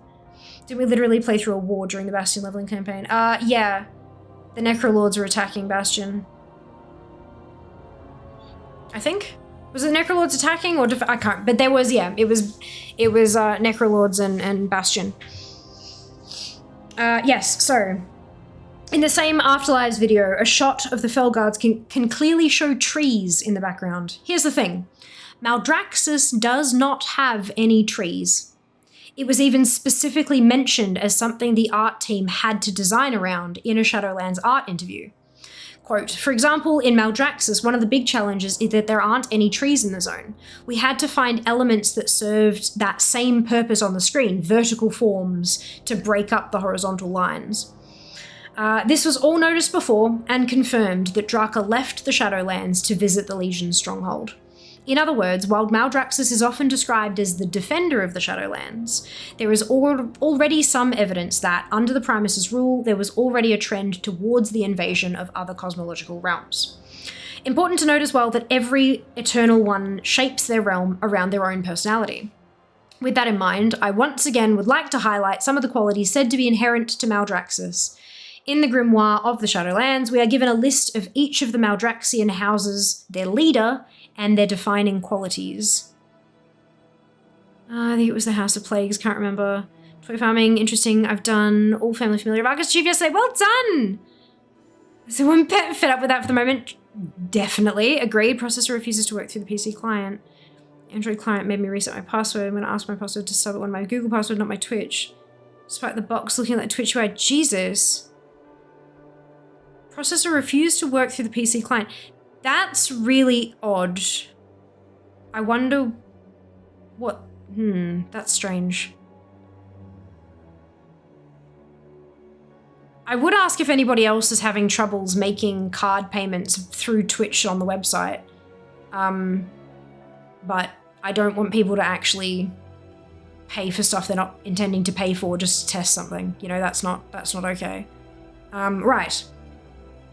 Margrave Garmel, House of Constructs, Home of Juggernauts, of Physical Might and Intimidation. Margrave Sindane, House of Rituals, Home of Necromancy and Sorcery, of Intellect and Ambition. Margrave Akarek, House of Eyes, Home of Subtlety and Infiltration, of Secrets and Weaknesses. In general, yeah. No loss. Oh no, Dunno. I'm so sorry to see that. That sucks. Margrave Crexus, House of the Chosen, Home of Arms and Armor, of Tactics and Strategy. Margrave Stradama, House of Plagues, Home of Toxins and Poisons, of Deliriation and Decay. Words. In many ways, Maldraxxus resembles our ideas about Orcish society, valuing strength and victory, strategy and intimidation. But there is also a heavy emphasis on more underhanded avenues to power, subtlety and infiltration, exploiting weaknesses, poisons, necromancy, and decay. One word we can't help noticing is missing from that list is the word honor. This all ties in quite neatly with Scourge invasions and the infiltration of other cosmological forces, and a lot of the other things we have believed were part of Zoval's plan. It's possible that the Primus could have justified some invasions by claiming they were really a defense, assaulting the Legion's stronghold as a retaliation against the Legion assault on Maldraxxus. However, it's unlikely he could justify all his military efforts this way, which is why he needed to use Zoval as a front. It's not my fault that the domination I created found its way into all these other realms. I'm a prisoner. Zoval made me do it. Let's be honest. The seat of the Primus... right, okay, it's a screenshot of the seat of the Primus. It says, let's be honest, the seat of the Primus also just has an evil mastermind planning to take over the universe lair aesthetic. That's not an actual point. Looming over Maldraxxus... So, talking about the seat of the Primus, looming over Maldraxxus is a giant statue of a necromancer. It's always struck me as an odd choice. Why not just the Primus himself? During a discussion about the Primus equals jailer theory with Paya, she pointed out the following. The seat of the Primus, the statue itself, I believe, and always have, that is what the Primus looks like without his mask. The Primus, as the dear old Gandalf wizard, has broken teeth, just like that statue. The statue is a hooded figure, symbolizing deception, and a skeleton, symbolizing death. The classic disguise is bushy eyebrows, check. Glasses, preferably horn-rimmed, check and check, literally. A big nose, check. A mustache, check on steroids. The very first word that springs into my mind when I look at the Primus is wizard. He has been described as Gandalf, not just by me, being Paya. This leads me to the Wizard of Oz, who was not at all what he seemed. In the Arthas piece I wrote, which Paya wrote, she mentioned that Sylvanas is off to defeat the true villain behind the curtain. Zoval has a hole in his chest. He has no heart. He is an empty vessel. This has bothered me since day one. Add the collar, and bing. I always thought that the hole in Zoval's chest was, you know, when you see the Arbiter, and it's this big, you know, it's a very It's a very Zereth Mortis looking thing, a progenitor thing, right? It's got this big thing like that. There's all these things and stuff, and there's this rotating orb in the middle. I honestly thought that that's what they ripped out of Zoval and then used that to build the Arbiter around it, kind of thing. And that's what is like, that's the core processing feature of the Arbiter, and that's why he's got the hole there, because it's missing. But I don't know. That's just the first thing my mind went to. Zoval the Tin Man, yeah, something like that. Something like that. But the anima. I'm almost there, I think. Question mark. By the time we arrived in the Shadowlands, it hardly seemed like the result of long-term plan, to make death the most powerful cosmological force in the universe. We found a great deal of it weakened and drained of anima. Maldraxxus, the Primus' own realm, in disarray. At a glance, it does not seem like it could all be part of the Primus' plan. For this, I would like to turn once again to a passage in Grimoire of the Shadowlands, where we can learn several things about the way the Primus works. I actually do need a drink. The Primus understood that victory for his realm would not be achieved through physical might alone, that there were many subtle aspects to warfare that required rigorous methods of instruction and discipline. Thus, the Primus divided his Necrolord soldiers into 5 houses, each of which embodied what he saw as one of the 5 traits of the ideal champion of death. By their very nature, each house maintained a contentious relationship with the others as they struggled for dominance and power. Sometimes this conflict took the form of heated military exercises, whereas others were a long game of manipulation and espionage. This infighting was not a symptom of a failing system, but an essential ingredient of success. Conflict was an accepted process through which the mightiest within Maldraxxus claimed and maintained their power. From it, weak leaders were struck down and supplanted by those better suited to lead their immortal armies.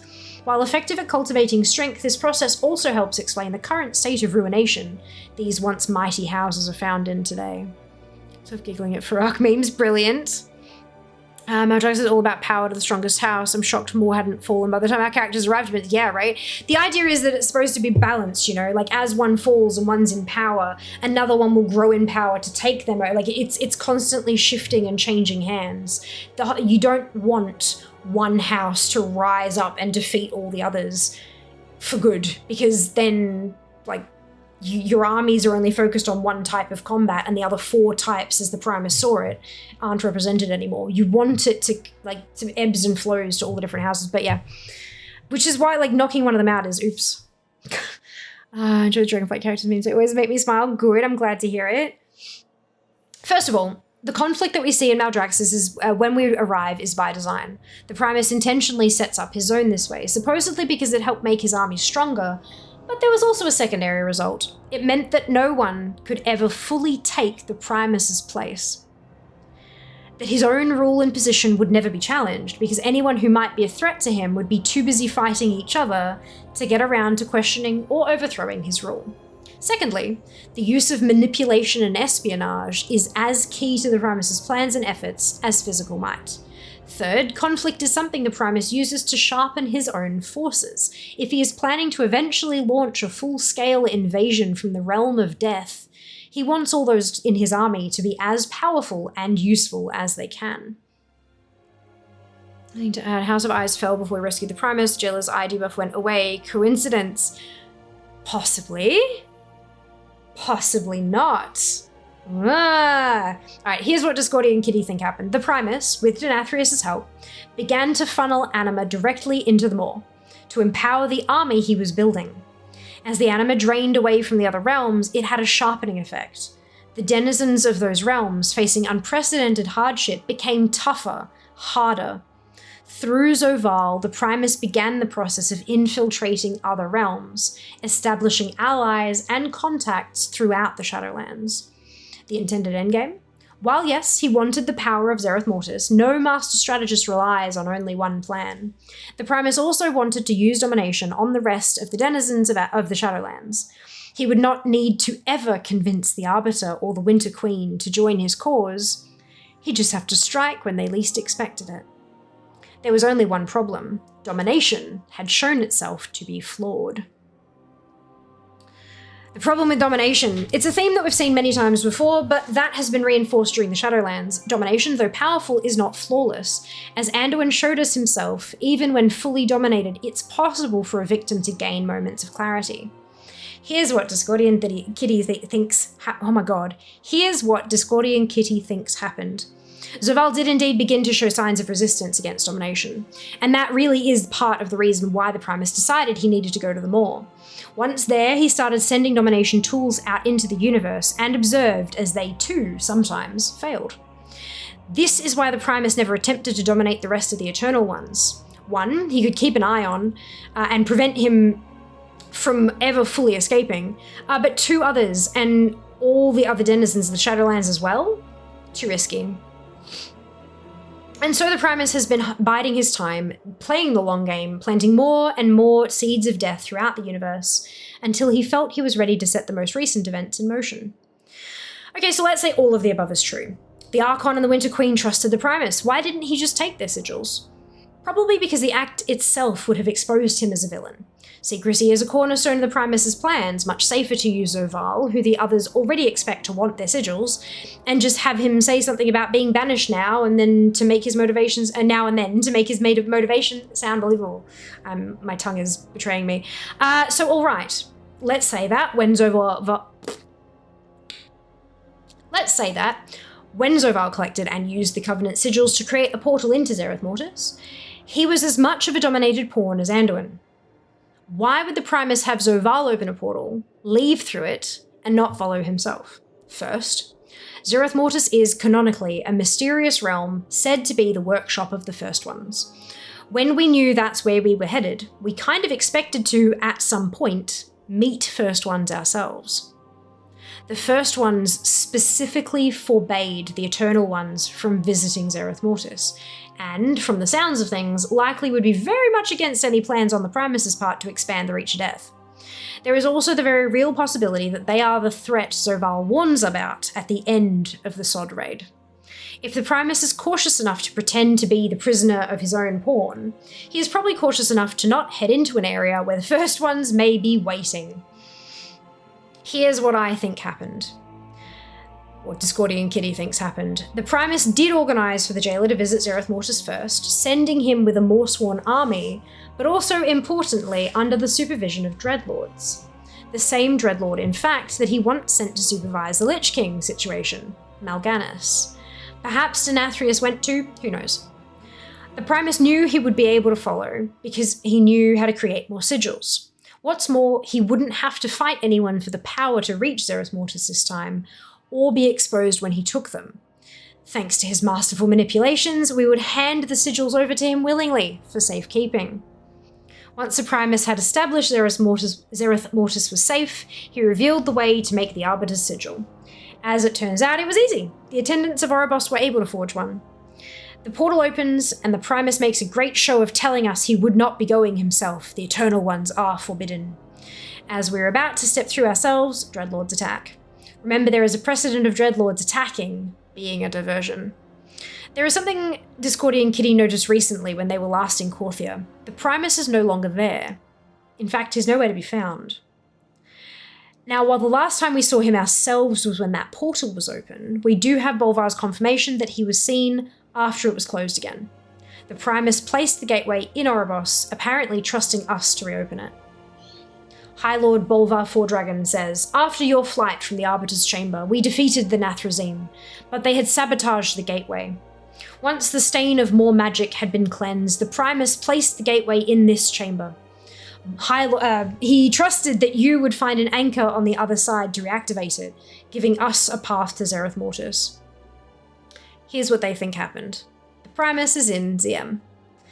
He could not have come through Zovaal's gateway because that would be too obvious. He could not come through our gateway when we first opened it because, again, people would notice. So instead, he had the Dreadlords attack and sabotage the gateway. Then he placed the dormant gateway in Oribos, stating his belief that we would open it. Perhaps through his Dreadlord spies, he had already learned about the Waystone and knew it would be open for us. Maybe he just planned to set things up so it looked like we opened it later. Either way, the Primus still wouldn't be able to travel through any gateway that was openly known about. The Eternal Ones are forbidden from visiting ZM. The moment he crosses that line, his mask slips away and he's in open war with the rest of the Shadowlands.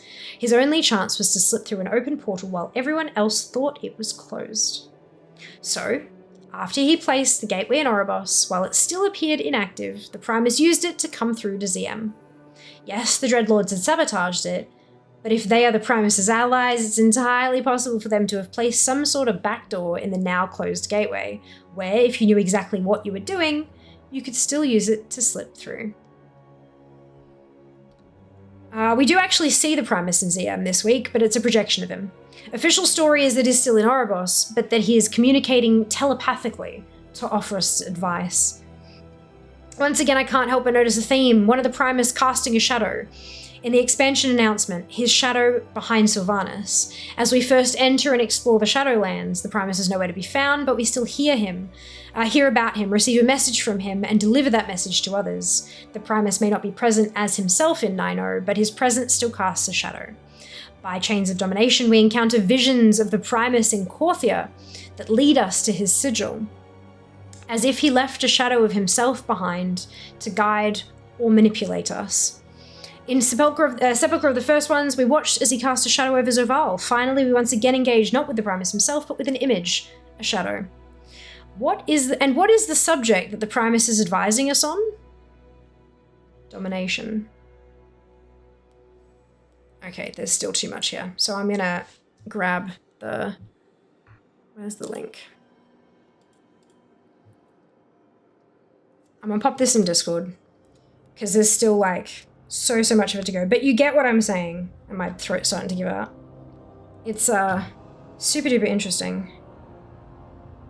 Cherry picked, sure, but interesting. There you go. Listen, Labrat first, that's it, that's it. Good afternoon, dude, welcome back. Hope you're doing well. Okay, so I can't get any more it's gonna take me forever to get a Paragon Cache of the fucking Ascended. And I can't get either of the, neither of the rares that drop toys in Bastion are up either. I'm probably gonna end up having to camp them, but that's alright. I think they're lower down on the list anyway. Veil. This one? Veil. Good. So now be my headcanon. Amazing, Freya. Welcome on in. Thank you for joining us. A lot of parts of that theory give it a lot more weight than it sounds good. Yeah, or look at the art that has been explained away in an official interview with the game director. You know, there's a lot there. Which is why when you said that, I'm like, yeah, but... Yeah. Which part? Yeah. Show you me farming? All of them. All of them. Some of them I can only really like do a little bit and then try something else. So it's, I'm just going to work through as much as I can and see what we can find. So Moldo One Eye is the next one. Actually, this is not going to be the best mount for this. Moldo One Eye is I did get Smite's Compass. So that's done. So we've got, I will check on each of these spawns because they're all toys that I don't yet have, and we might as well check them while we're here. But we're just going to swing by and look for a spawn. I'm not going to camp them because I'm pretty sure these ones have some fairly nasty spawn timers. Hey!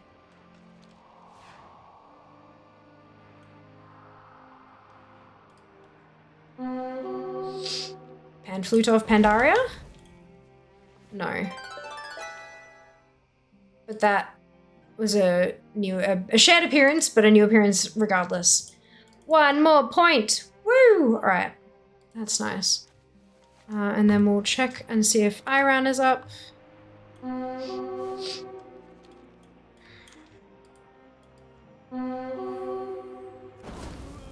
Essence of the Breeze? Hey! Yes! Yes! We like that. 100 points on the board, so we've climbed a rank today. No, wait, wrong mount. That's good. For me, the art was just a start. For me, I didn't go anywhere near as deep as Kid. Right?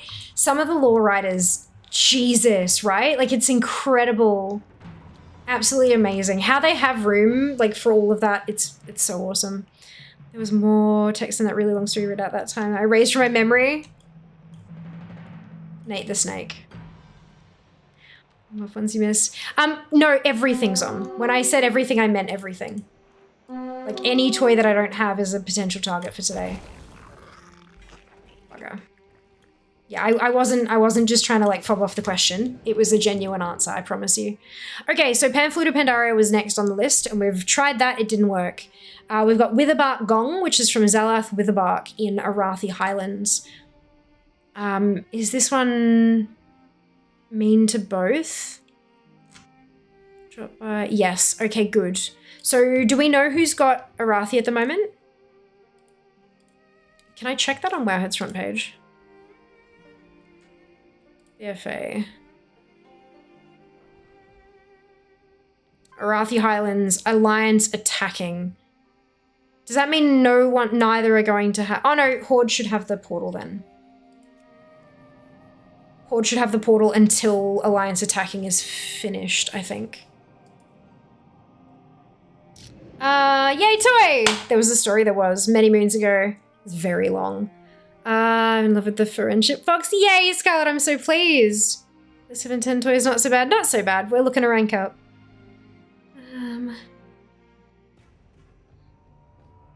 I'm not sure what you're trying to say, Joel, but that language structure is not English. I've just got 100 more. Well done! Only Foxman I own. Spectacular. I hope you like it, Scarlet. I hope it brings you joy. Okay. Zoom around to the... Now, this one is one that is farmable because the respawn times on the rares in the Warfront zones are super quick. So if Fear doesn't get it, I can bang, bang, bang, bang through the 35 Horde tunes. And if none of them get it, we can do it on the Alliance tunes as well. It'll just take a bit longer to get there. How many professional ones are missing for me? Well, there's something you might want to work on today.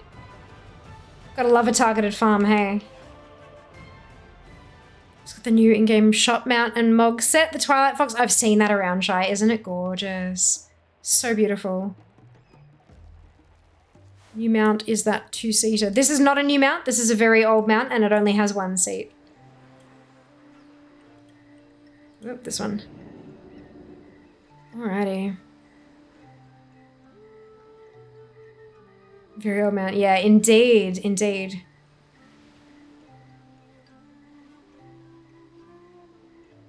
Yes, it has 1 seat, as I said, Joel, yes.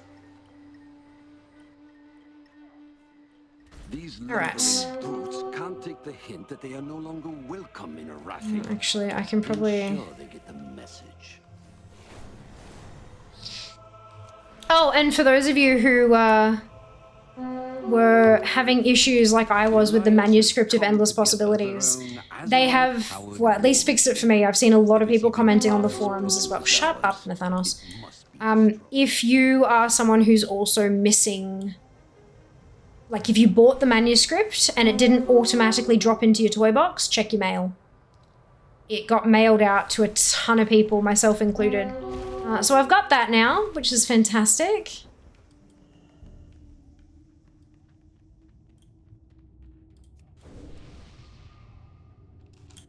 Witherbark.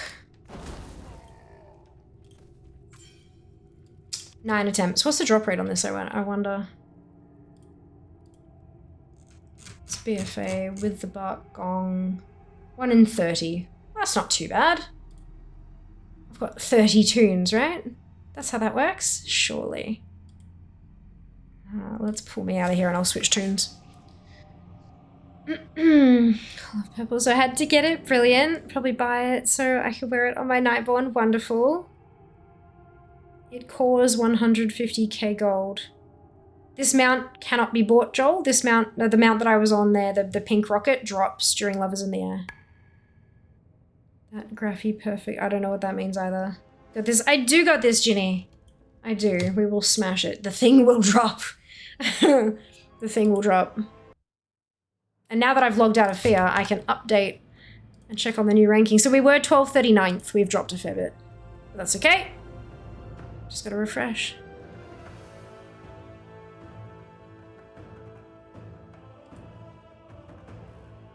Da, da, da, da.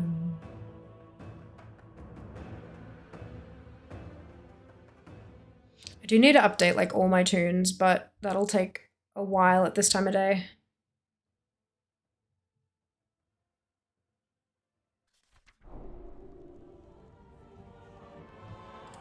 I wonder if Cycle's got a guide for just to like get me there quicker. I can follow the arrow of destiny.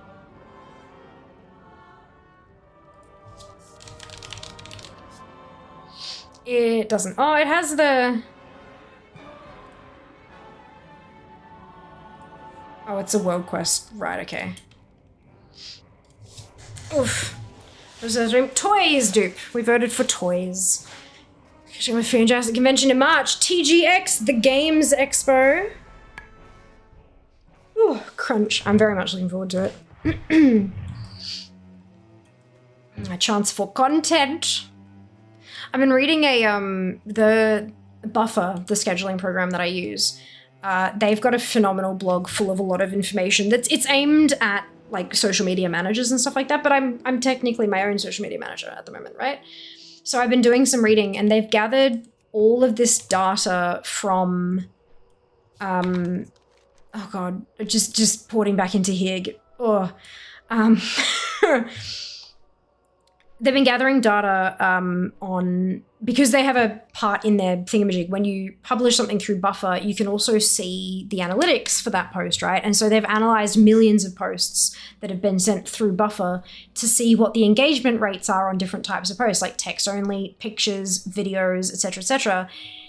And it was really surprising what the engagement rates were like, and where it was different.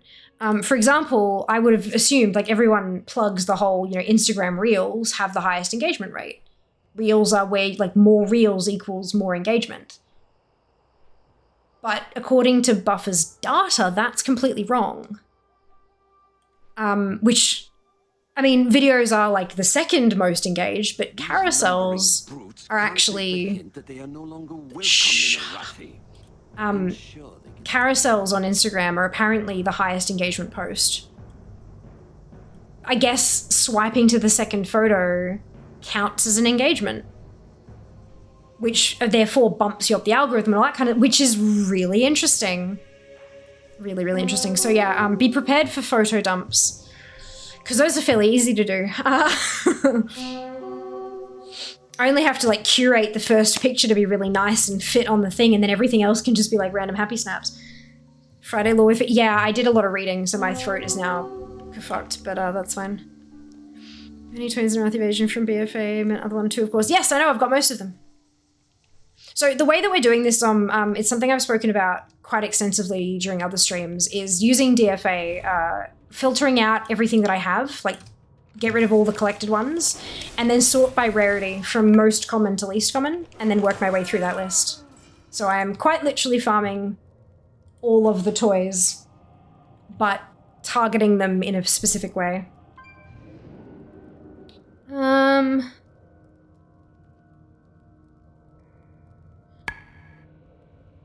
Friendship Fox is a new mount. The X-53 Touring Rocket is not new.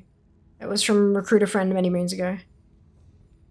Instagram to see photos Fia just promised. Yeah, look. We won bubble tea for Fia's throat, literally. Goodness gracious, that would be nice, wouldn't it? To use WoWbot when I'm out while farming Profession 7 years ago? Well, that's against the terms of service, Joel. You'll get banned, or you should be.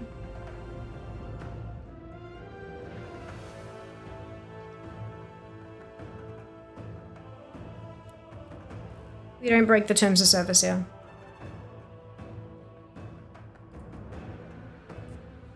The toy's not updating again.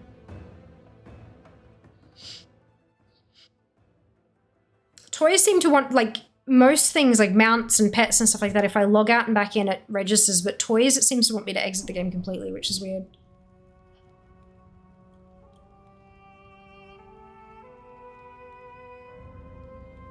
$1 million bots. Emma makes lots of money.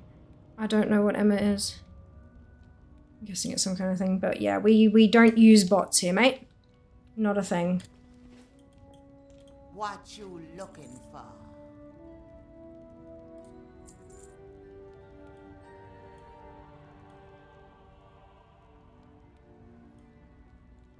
Huh? Be careful, man. But we can play the game. That's it. That's it. Alright. I don't really care if you used a bot to make millions of gold. You shouldn't do it. It's against terms of service, and we don't like people breaking the terms of service here, yeah? So don't be doing that. Say the same. Yay. Alrighty.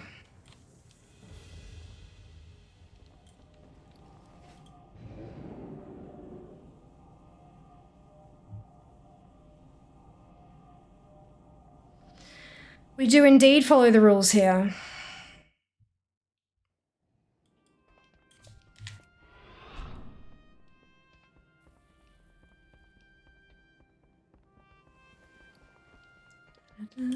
Fuck, where was I going? Oh, I was opening a... Whoopsie. I might as well just go from here for now. Stretch redemption. Wow, wonderful. So many new difficult achieved in professions since 10.1. Don't have the courage to farm them at the moment, not even at DF max or most profession. Yeah, it's a lot, hey. We'll get there eventually. Takes us some time, but we'll get there eventually. Surprise Bayleaf. Oh no, isn't that the worst? Isn't that the worst? Spiky and shocking. Ah, dear. These lumbering brutes can't take the hint that they are no longer welcome in Arathi. Ensure. Alright.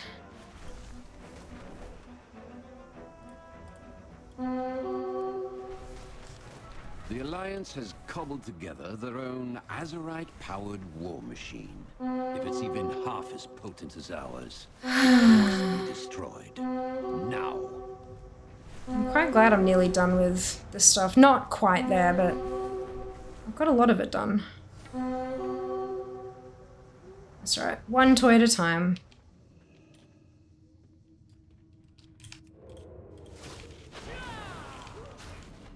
Does everyone have a favorite race to play in WoW? I mean, most, like...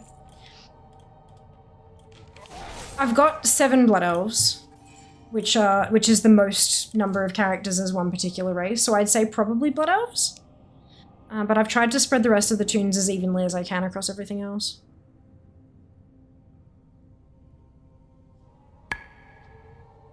Those horns, if not serving up full English breakfast, may be really disappointed. Huh? The things on... It's just, what is it? Cowl of Raging Tempests. It's the empowered thing. They're not transmogged at the moment. So yeah, it's from one of the,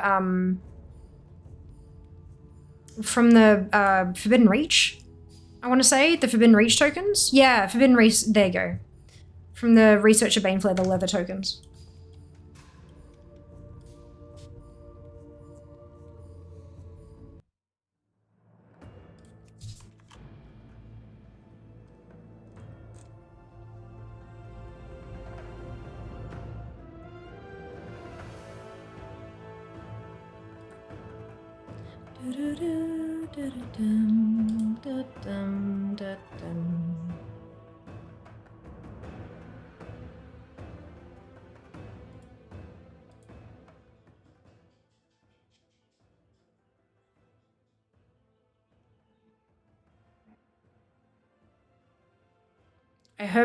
I hear brisk stirring. Either that's a salad dressing or it's a bubble tea. I would be happy with either.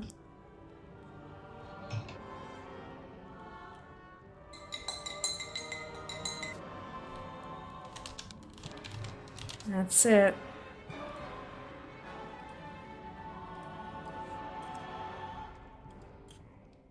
What What is the most awful race for you? I don't know. The way that the undead ran always made me a little bit nauseous. I don't know why. It's how weird is that, right? Because you're not usually focusing on the character, it's everything around it. But there was something I never had undead for a very long time because the way that they ran made me feel kind of so possibly undead, but I do have 2 of them now and I seem to be fine. So maybe it's not as bad as it was or something? I'm not sure. I'm not sure. Calibration tempers. Oop, Northern UK, be cool. Slightly windy day. Salad dressing. Did you get any toys today? Yeah, we got 1 so far. 1 so far. John, I enjoy myself. Wonderful. Hello, Neff. Welcome back. Not a goblin fan outside of PvP, but that's just me. Fair. Dragon racing or... Huh? What about dragon racing? Sorry, dude. Did we revamp? They're not so bad now. Yeah. Excuse me, but it's not just like the actual customization options. It was the physical, like the wireframe, the way they kind of like moved as they ran. That was what the problem was. Not just like bones sticking out. So that doesn't bother me. These lumbering brutes can't take the It was hit the movement that got me, which is weird, right? So strange. The Alliance has cobbled together their own Azerite-powered war machine. If it's even half as potent as ours, it must be destroyed. Now.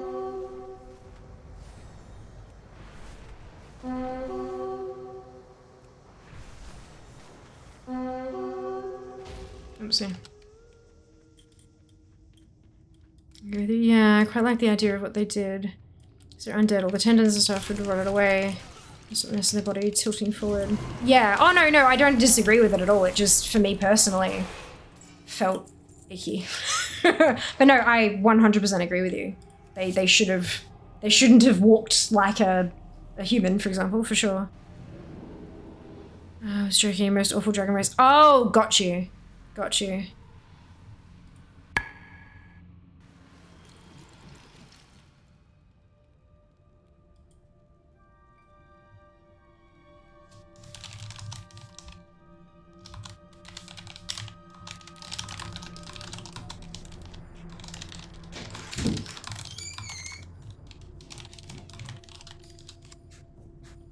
Hello. I will take... Ooh, Hoisin. You okay? Oh. Barbecue as well, if you want it. I think that's probably, like... There's not a whole lot of it left, hey? Let's try use up the rest of that, and then... So we have chips left over from that. We had fish and chips for dinner last night. And then some leftover chicken and some roast eggplant. Trying not to get barbecue sauce everywhere. Okay, that just got on my arm. I'm probably gonna stop with that. You going good? Thank you. I love hoisin. Yeah, it's leftovers and then whole ass eggplant. I think the condensation is making my hand wet.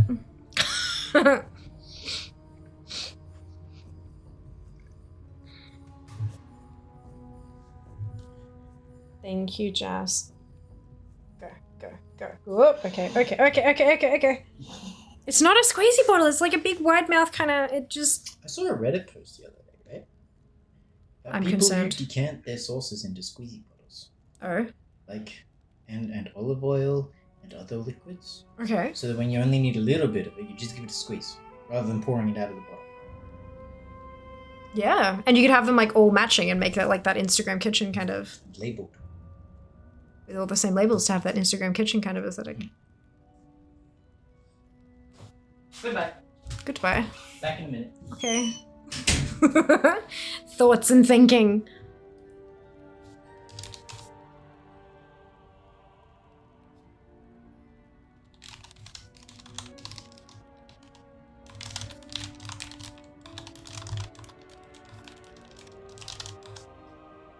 Hang on a second, guys.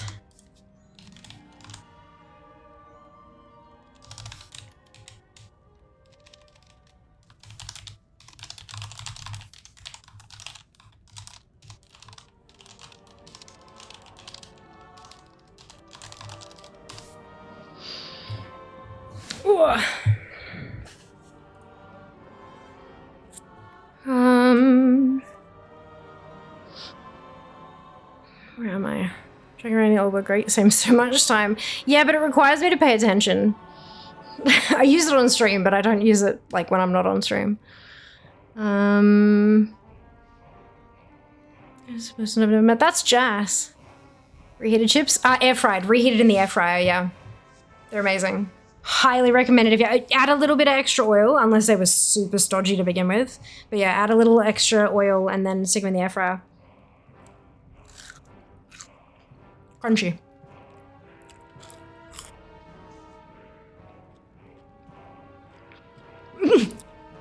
All bottles are squeezy if you're strong enough. Oh my god. 5 in the morning, Neft. My god, that's dedication.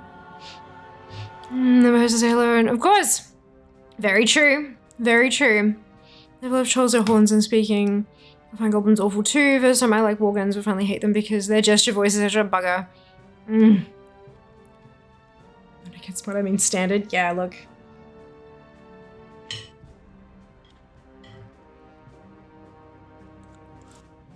Fried. Oh, they're in the fry pan. Never mind. I thought they would have been done in the. Yeah, okay. Oh, what just happened?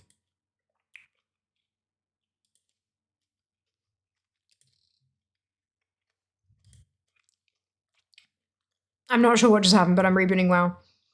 It wasn't a crash. I didn't get like a message about it or anything.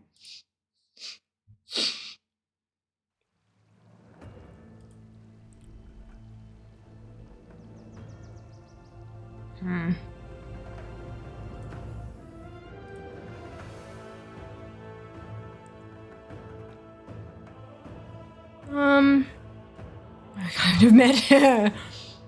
New chip shops are amazing. The oil comes out of them in the air fryer to crisp them up a bit. Yes, to keep the chip shop vibe. Absolutely. Did I just do that one? I think I did.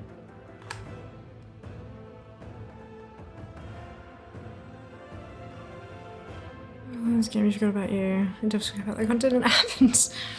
Oh dear. Ken says no.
I'm not picking on anybody.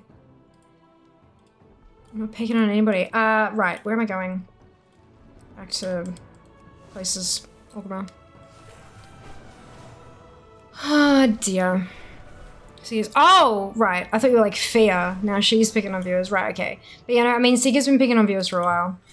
Is this a new development?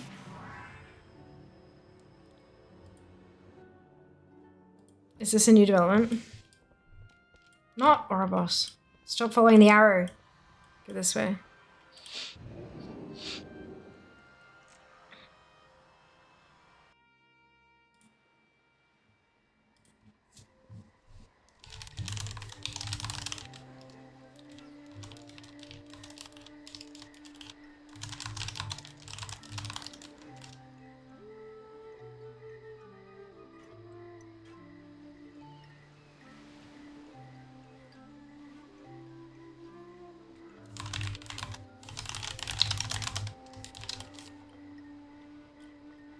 You know, you get last bits of a bottle, read the ingredients list, find out what the main ingredient is. Sometimes it's vinegar, sometimes it's water. Add a capful to the bottle, shake it around, liquefy enough to flow out without changing the taste too much. Or pour it into the next bottle, never notice the taste difference. Love it. So good. You're not wrong either. That's great. I want fish and chips. It was a really good choice. It was a really good choice. I very much enjoyed it.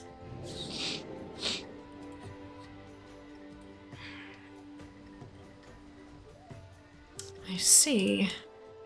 These lumbering brutes can't take the hint that they are no longer welcome in Arathi.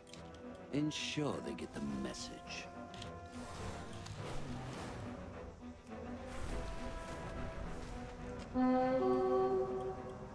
The Alliance has cobbled together their own Azerite-powered war machine. If it's even half as potent as ours, it must be destroyed. Now.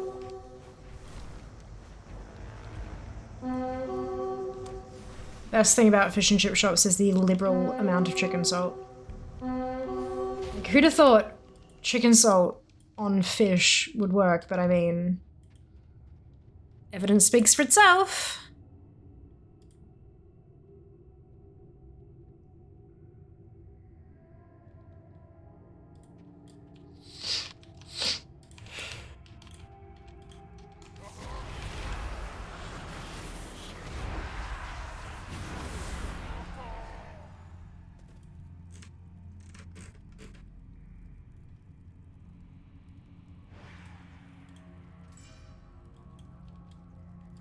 Okay, back we go. I chip shop about 2 minutes from my house. When their food started being served cold, the chips uncooked changed from 5 minutes away. This is vastly superior. Yeah, it's the way to do it. Sometimes the extra time, it might only be a little bit of time, but it's well worth the difference, eh? 100 miles away. Oh no! Oh no, that is a bit way away. Someone should try fish salt on chicken. I mean, I'd be game to try, but I don't have high hopes. I don't have high hopes. I mean, base. Oh, did I have a challenge? We did. I'm so sorry, Seeker. Hang on, let me. All 30 ults ready to get that toy. I mean, yeah, no, absolutely. That wouldn't surprise me. I missed a bunch of things. How did I miss stuff? I guess I'm just that tired. This fish sort of thing, we can make it a thing, Kenzie. She can sort of able to hotbox food at work. It's glorious. It's often with food shops. Closest one is back to being a favorite even after ownership change. You don't even need to buy for both of them. As the portions are so large as well. Oh, that's awesome. That's awesome. Oh, I won. Probably not on. Favor all. Ba-da-da-da-da-da.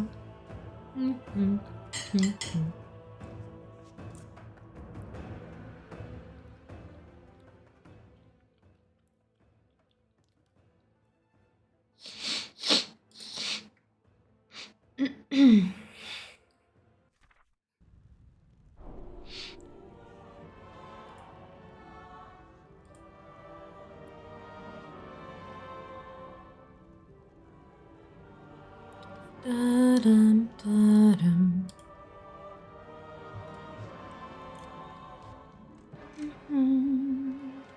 Bum, bum, bum.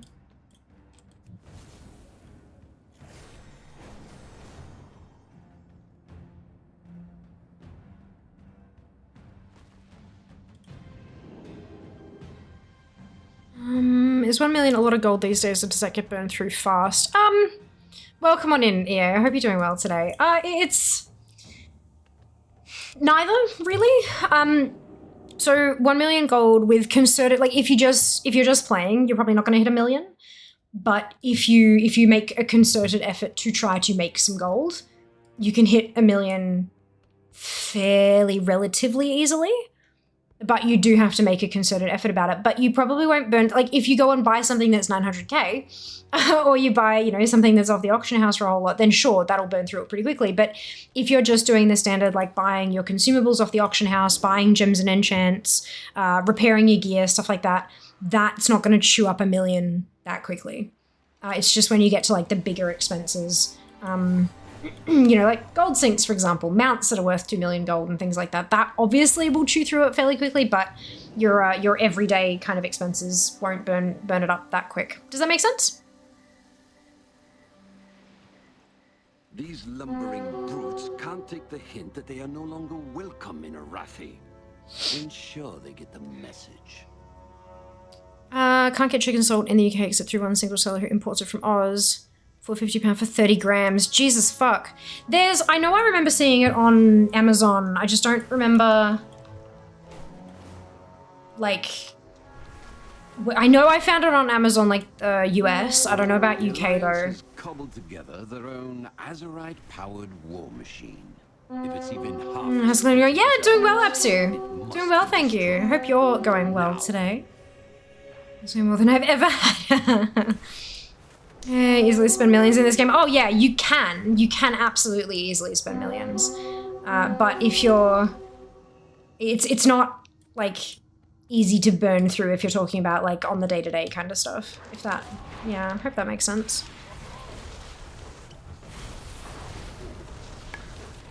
And 1 million is easy to get when you're just playing. Just don't buy anything useless you can easily farm. Yeah, but you do actually have to farm is more my point.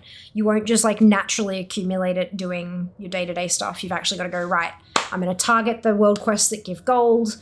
I'm going to sell things on the auction house. I'm going to farm up some herbs or mine or whatever. Like there's, you've got to actually try to get the gold. Did you buy all the stuff from the new gold sink vendor? Yes.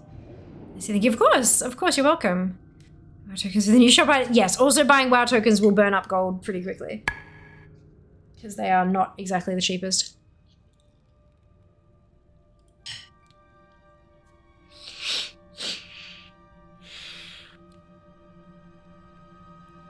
Oof.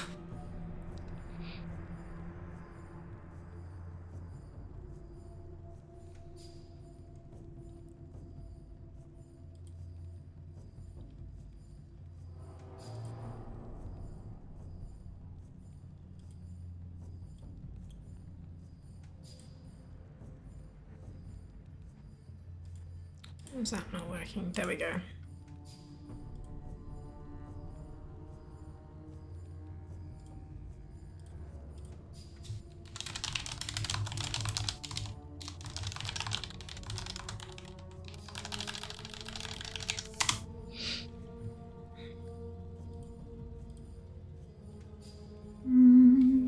Okay. I've just done this tune. God damn, my brain is not on today, is it? Thanks for those inventory tickets for the month.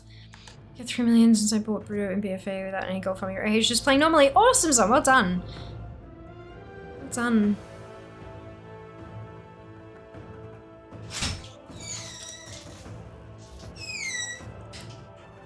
That's brilliant. But I will point out, Zom, you are a collector, yeah, so we often get a whole bunch of stuff that can auction for quite a bit outside of what we're collecting. So I mean, that's good advice. You want more gold? Try collecting stuff you don't have. You'll make a bucket load on the side. Thank you for bubble tea. Yes, good, really good. Yeah, some of them are like extra squishy, which is delightful and delicious, and some of them are a little more firmer, and yeah, it's good. The extra squishy ones are probably the ones you got to put down. Or just they're smaller. Or that, yeah. Yeah. No, but they're really tasty. Okay, have you had some? No. I've been making bubble tea. Oh god, well you gotta eat. Thank you very much for the bubble tea, I appreciate it. I have priorities. Make bubble tea, then munch.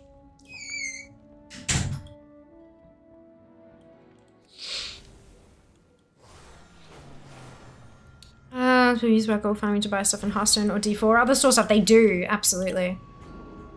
They do. Moving up slowly to 10 million for ZG Tiger. Ooh, yes, good luck. I hope you get it soon. Good morning, Winther. Welcome back. Hope you're doing well today.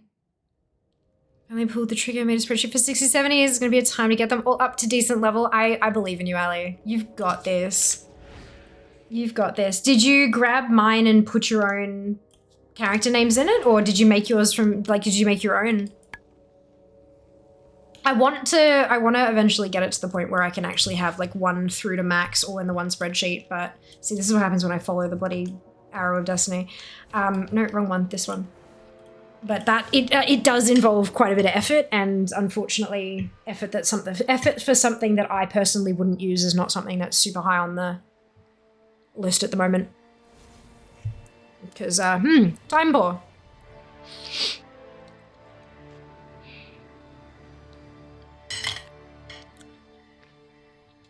So I have 15 minutes wondering why I couldn't hear your dulcet tones messing about with my DAC, only to discover after all of that muted tab. Oh no. Oh no. When we were streaming on Wednesday? I think it was Wednesday, maybe Monday. There was a time just recently when we were tweeting, I think it was Wednesday, and I was trying to get something done and I'd gone live and I was watching, I had to pull up a few different channels to have a look at. And they all started auto-playing with sound and I'm like, God damn it. So I ended up having to mute site, like mute all of Twitch. Then when we raided last night, I was sitting there like, why? I've unmuted person. Why can't I hear them when we've raided them? And then remembered that I still had the tab muted. So, or still had the site muted, I should say. So yeah, no, I feel ya. I feel ya. Do dailies, world quests, especially dragon racing, that give 500 every race, etc., etc., self-submersion, all useless loot you get. Yes, absolutely. But of course, if you have limited time to play the game for whatever reason, that is understandable. Priorities are important, and quite often, children and spouses and day jobs will come before do your dailies. So just keep that in mind.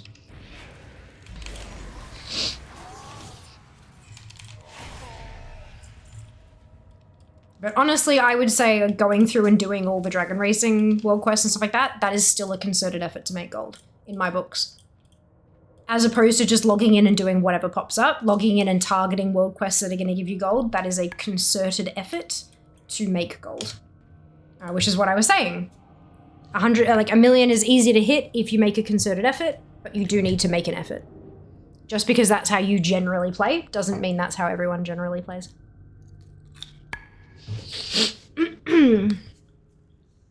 Because it's the weekend. Do it all the time. And how come muted? Probably some kind of magical keyboard shortcut that no one ever knows about.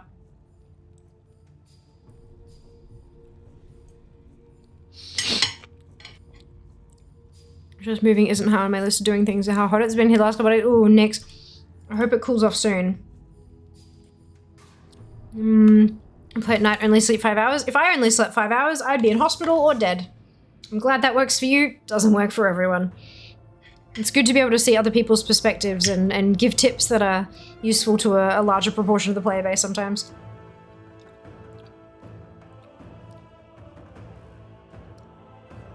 I try to cater my advice to as many people as possible, but of course, doesn't suit everybody.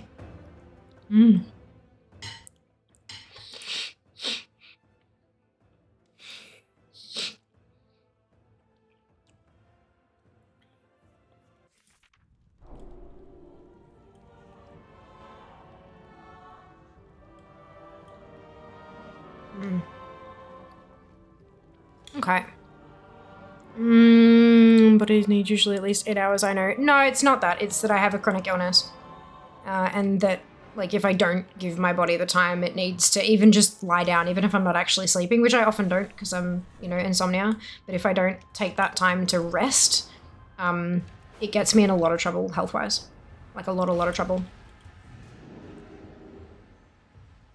Got nothing to do with anybody else. I don't care what everyone else gets or needs or whatever. That's great. You know, you do you boo. But for me personally, yeah, it will majorly fuck me over. Which is one of the many reasons I'm on the hunt for a vampire. Because I'd very much not like to have to sleep anymore.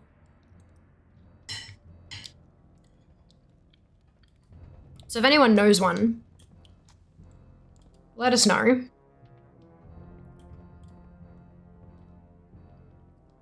Sleep in this economy, especially in this economy, right? Oh. I feel like every single customer service today made a comment about how hot it was outside. It's the easy default, isn't it, Junie? Talk about the weather. Easy default. Would have a stays long after work, 24/7 job? I can imagine some. Hey, Sync, welcome back.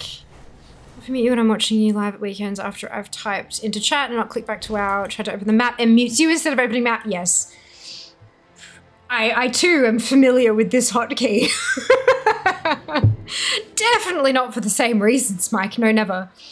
Vampire or robot body, either would be fine. No, I'm good with not a robot body, to be perfect, like, for me, perfectly honest at this point. But I'm very much, there are other benefits from the vampire that I would like to seize a hold of. But yeah, robot doesn't quite suit my needs personally, but I'm glad it works for you. That's good. More options is always good. Strong suspicion that Xamnus is a vampire.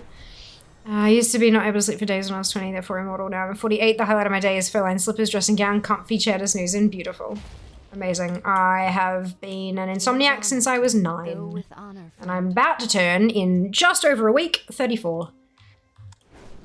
Yeah, it's been a long time since I've had a good night's sleep. I really can't afford a vampire. I know! This is the problem, guys! Follow me on social media so I can afford a vampire, please. We do have additional evidence now, though, Kenzie, that Zam is a vampire. If Zam knows the rates of vampires, either Zam is a vampire or knows one and has been holding out on us. I feel betrayed. Just because we went outside at one point briefly to pull a trolley inside and noped pretty hard. Oof, yep. Engineer so biased, for sure. Absolutely. The robots would certainly keep you in business, I think. It's been 46 degrees a couple times in a row. It's hard to avoid. Yeah. That is very unfortunate. I'm so sorry to hear that. She is younger. You tell me ask men in Teams chats. I'm just assuming the rest of you with all the human parts like eyelids, fingertips, and all that. Sure. Sure. I have to say I'm rather enjoying getting old. Oh, I'm pleased to hear that, Theo. That's lovely. Oh, excuse me. Different keyboard color scheme should make me realize I'm on the wrong thing. But how do you notice that? They're in, like, your peripheral vision. You don't tell colors very well in the peripheral vision.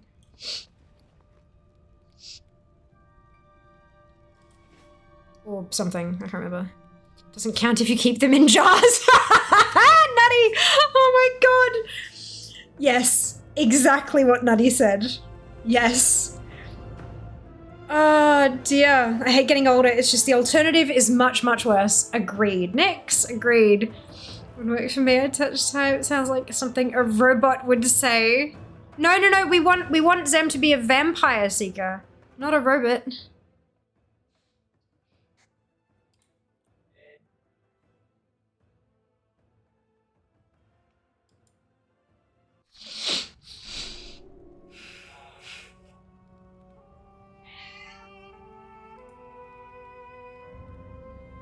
Robot vampire? Yeah, I feel like a robot vampire wouldn't have the conversion powers that a regular vampire would have. Windows is single light blue, WoW is multicolored, mainly red, so should be easily distinguished. Should be. But isn't there a whole thing about how, like, your peripheral vision, you can tell, like, colors and light and movement and stuff, but, sorry, you can tell light and dark and movement, but, like, colors are actually super duper faded in peripheral vision, and you can't, not that you can see it because your mind fills in the blanks, but if the last time you saw your keyboard it was light blue, just seeing it lit up might be enough to convince your brain that the keyboard is currently light blue unless you look at it. Or am I getting those mixed around?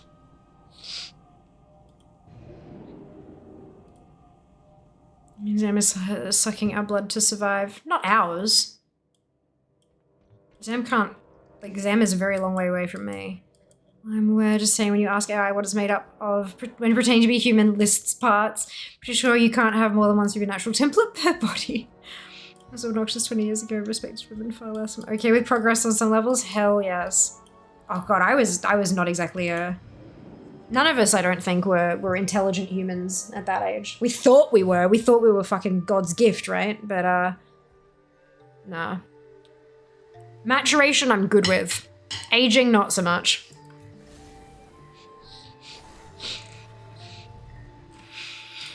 Oopsie. Although she has a terrible conversion rate, wouldn't recommend. How do you know that, though, Zam?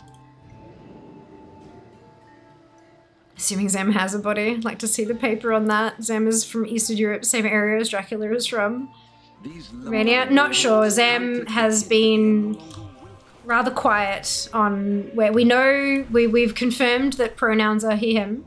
The Alliance has cobbled together their own Azerite We know EU, machine. but beyond that we don't ask questions about where people are from and who they are and stuff because that's inappropriate on the internet where everything is dangerous and everyone wants to kill you. Behold my arrogant self in all its majesty glory, am I right? So I don't guess some things have trouble being right unintentionally. Well, it's not about being right unintentionally because people can still deny it. It doesn't matter if you're right or wrong. People can say yes or no as they please. The point is we don't ask because we don't want to put people in uncomfortable situations. Which is why whenever I say, you know, things like which region do you play on rather than where are you from? And if I do ask someone where they're from, I ask them very generally and I make it clear. You can say something like at continent level if that's more preferable to you. Because yeah, no, I know like doxing is a real thing. Self-doxing is a real thing. And unfortunately, stalkers are a real thing, which is shit and terrible and horrible.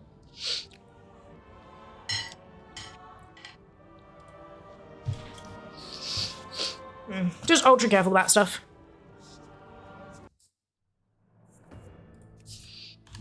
Zam could be a rogue Blizzard AI. You don't know where Zam, that's it. That's it. I'm on you two, think you would chase me? Uncertain. I mean, I did play various games on US and Asian servers too. You did. You did, this is true. But your main account seems to be on EU. I'm from Earth. Wonderful. Love that, Fujini. Oh dear.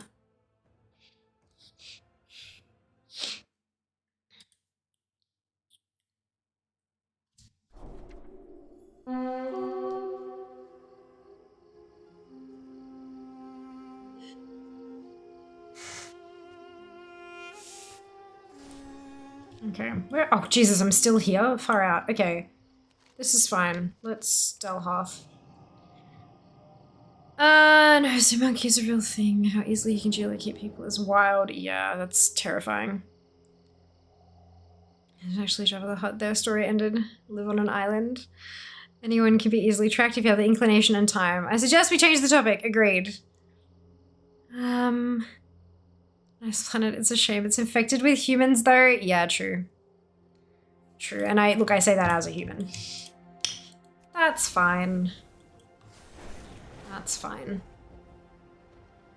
This toy is gonna drop. This Witherbark Gong will be mine today. It has been said it shall be. The human debuff, the curse of flesh, one might say.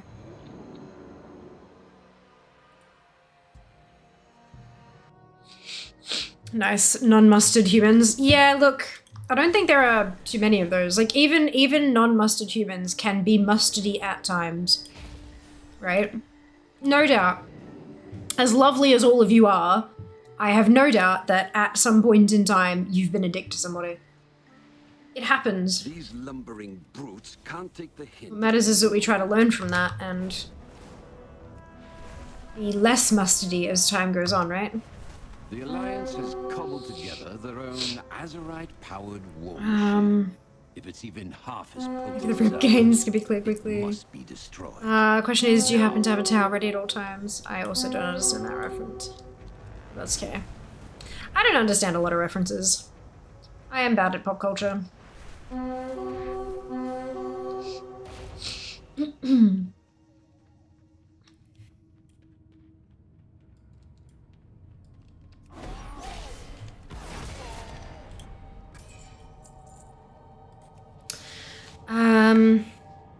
I always do. Actually, yes, and I do go outside with my towel on May 25th. I absolutely have been an arsehole to people and I'm actively learning to not be one. Yeah, I think honestly we should all actively be, like, constantly actively learning to not be arseholes.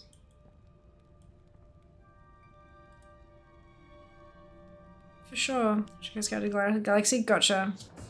It is today, everyone. The classics, found the fellow hitchhikers, Rose and Shine campers. Yep. Another one that I have no idea about, but that's fine. You guys seem to be into all this pop culture stuff that I just have never had any interest in. That's okay. I just sit here and play WoW and you can like chat. It'll be fine.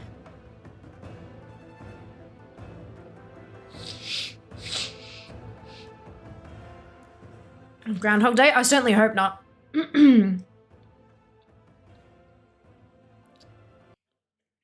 Today, although not a terrible day, was also not a great day, so I would like it to not repeat, if that's cool.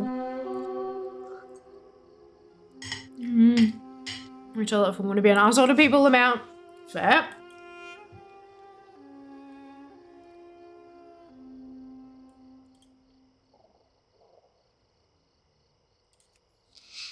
Whoops, wrong one. That one.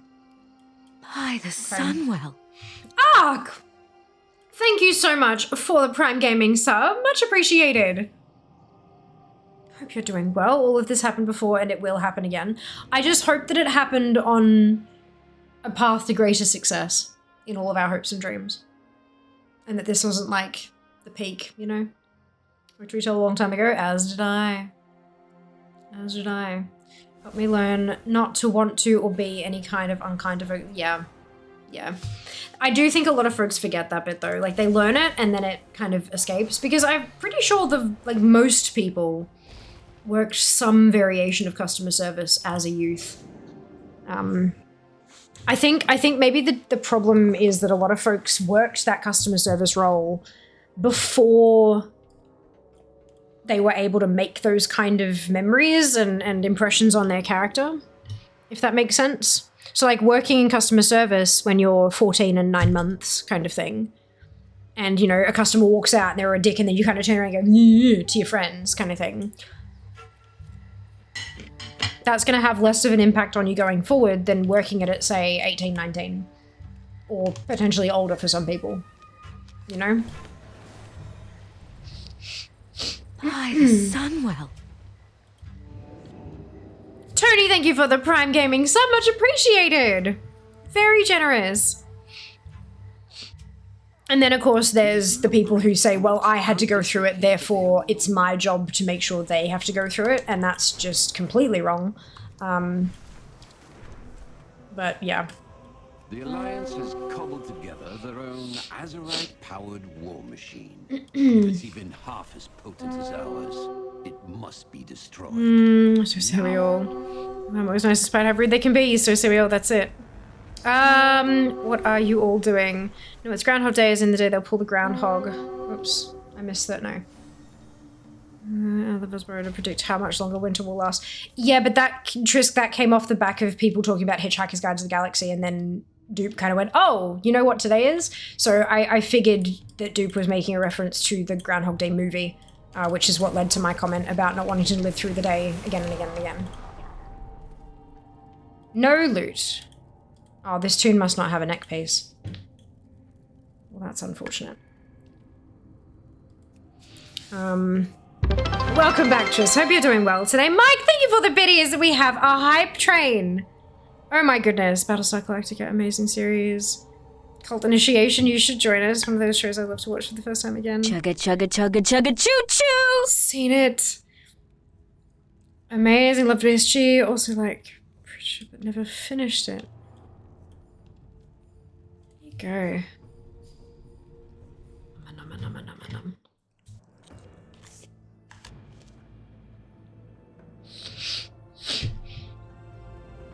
By the Sunwell. Twid, thank you so much for the tier 2 sub and 6 months in advance. Jesus Christ! Holy cow! Thank you for the support! Oh my lord. That is so generous.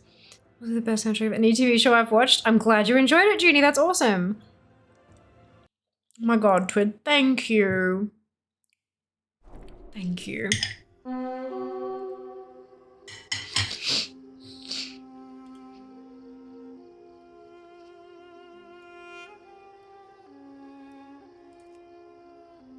Okay, so it doesn't move it, it just copies the... Okay, that's fine.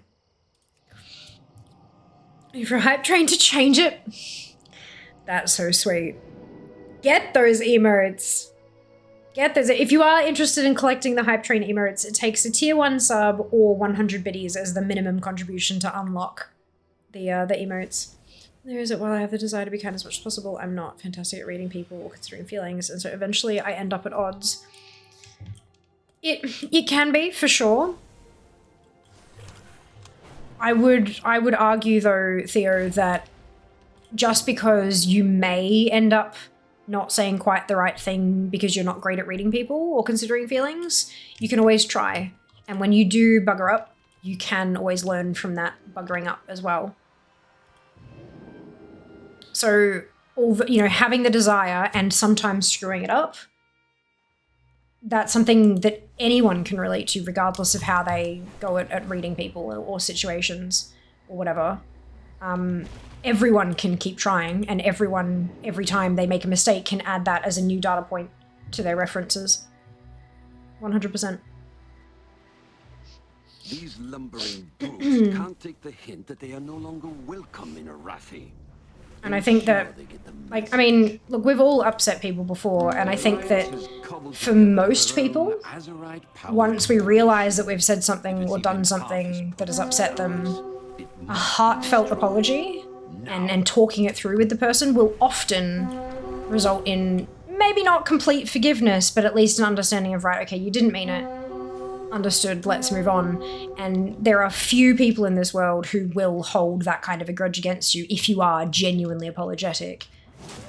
And sometimes people who don't accept apologies are maybe not particularly worth having in a friendship circle anyway. If it's done with the purest of intentions and all that kind of stuff, of course. Like, if you're just trying to apologize to get back in the good books, then that's obviously not going to work half the time. But yeah. There are also those people out there that no matter how well-intentioned we try, and how well we do, no matter how kind we are to others, will search for something in what you've said to take offense to. And search for something to make you into the bad guy. And you can't avoid that either. God, thank you so much for the resub! Good morning to you too, much appreciated. 55% of level 2, absolutely amazing. Whoop. Looking back into those people, I know the feeling.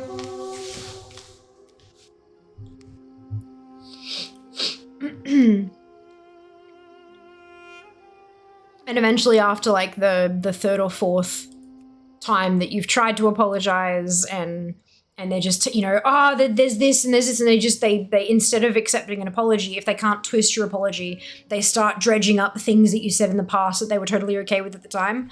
That's the time where I kind of go, look, okay, I see you are looking for a reason to cut me out of your life. That's okay. You don't need a reason. You can just not want to associate with me anymore. I will take this as my cue to exit. Thank you for your time. And then exit stage left, There are, some folks, they don't ever want to be the person taking that step. And so they try to make you do it look, people are complicated as hell. People are unbelievably complex. And even people who are good at reading people will still get it wrong from time to time, or people will say they've got it wrong even though they hadn't, and all that kind of crap. It's just, But in my heart of hearts, I still believe that it's still worthwhile to try. You can't let a handful of bad actors potentially ruin incredible friendships with people you've not even met yet.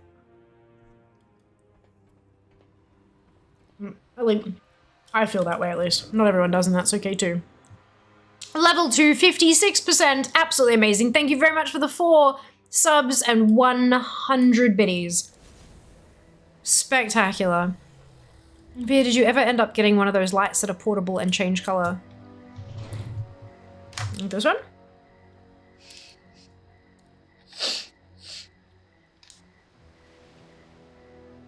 Let me just turn it down a smidge first because otherwise it do. It's funny, that's 1% and then boop.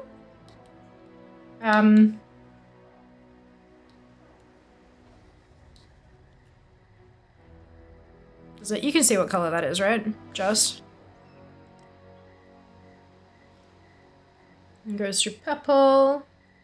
Might be able to see it better if I like shine it on my face. There you go. A little better. Not by much though. It's red now.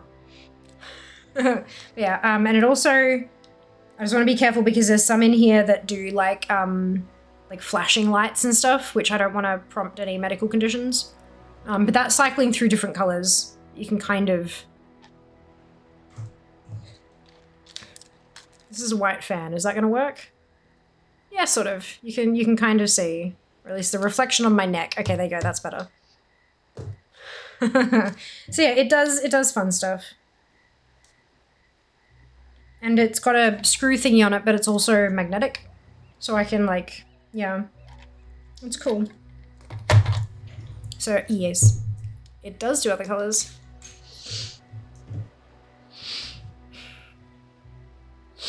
I'm looking, wondered if you did more research. Yeah, I ended up putting one on my my throne, and then yeah, I do have.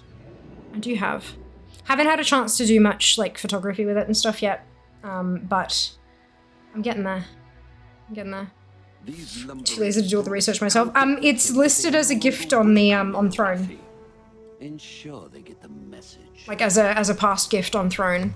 The Alliance has cobbled together their It's a own good one. Azerite-powered war machine. Yes, look at that adorable little emote twig. Be destroyed.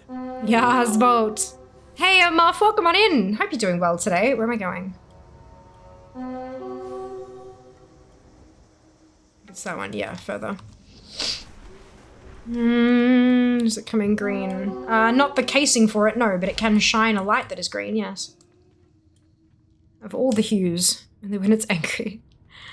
Has it been useful? Yes. I haven't managed to capture much of it on camera in terms of like photography and stuff yet. But it has come in quite useful as a completely portable light source. I do think that I'm going to benefit from having a variable, like a set of different tripods and things, just because I'm starting to get, like if I want to get portable, I need something to put it on, which is the tricky bit. But yeah, no, we're definitely getting there. I can't loot it, and so it's not counting attempts. Yeah, it is nice. It's super bright too. Can get super bright.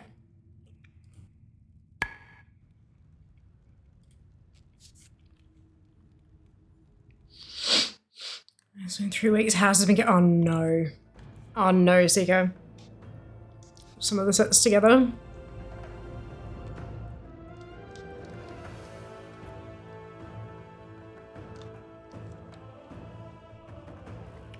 Bum bum bum bum.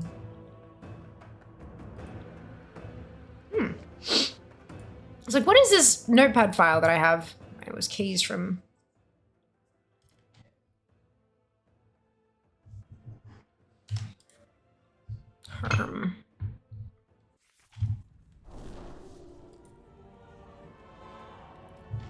That explains a few things. Okay.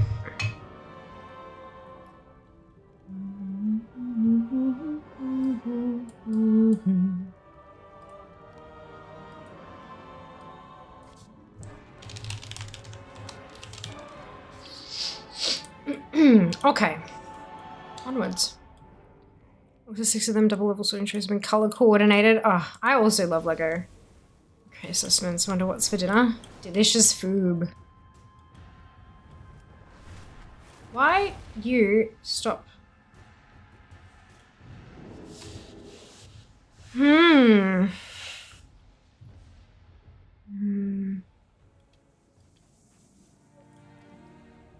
That's gonna get annoying very quickly. This is going to drop. It's going to drop. We're gonna get this toy today. Witherbark Gong is going to be added to my toy box.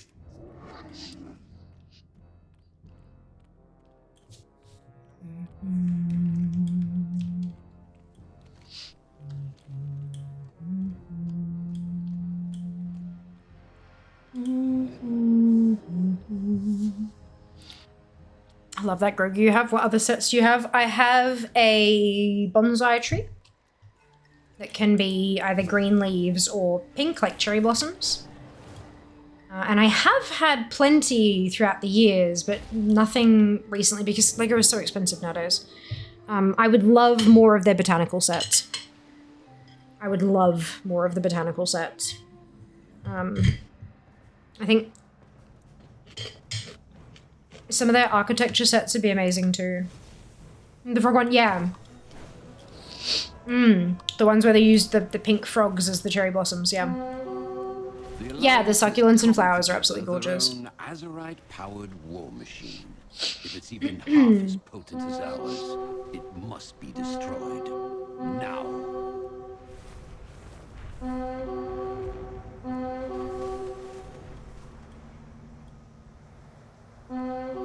Yeah, a lot of the more like artistic. I don't like the Lego Dots sets. To me, that's not the purpose of Lego. I understand you can create pretty cool artwork and stuff and it's got the Lego aesthetic to it, which is funky, but I like building. I like building. That's like, the Lego Dot sets are just a puzzle with instructions rather than, you know, it's, yeah, not as fun. But that's just for me, oopsie. That's just my choice. Yeah, they go bonsai tree. Thank you, Zam. Tiny baby came out off brand one, love it. Was with one of my friends buying sets for her kids, so a basic set like 30, 35 now. I don't think I'm grown up enough to be able to afford that. Yeah, no, neither. Neither. I think Grogu and the botanical set were both from Throne. No. No, I think they were sent to my PO box back when I had a PO box before we had Throne.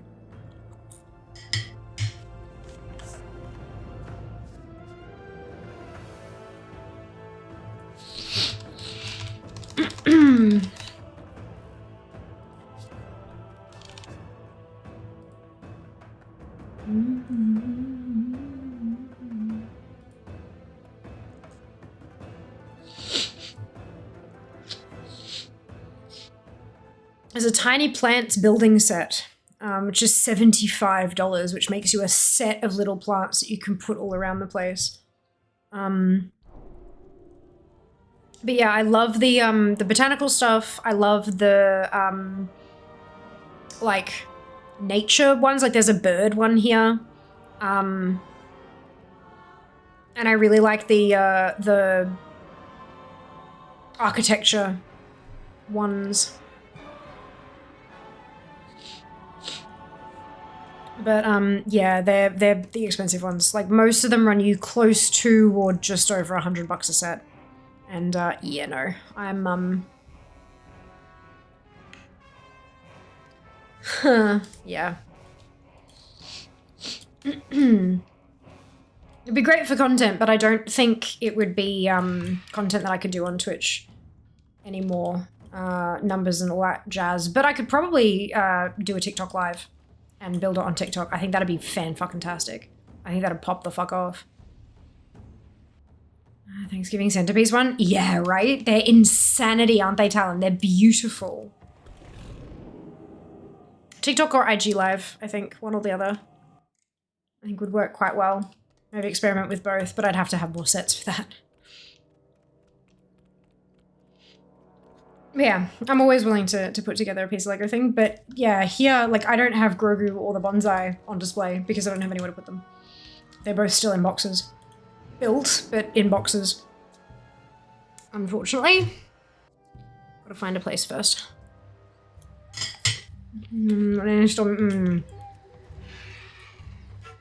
Those kind of limited runs do tend to do that, hey? By the Sunwell. Sharpie, thank you so much for the resub. This is bugged. No, it might have been like the last one if you pushed it really late. This one you get to push on time. We've had that happen a couple of times, but thank you so much for the resub. Hello, hello.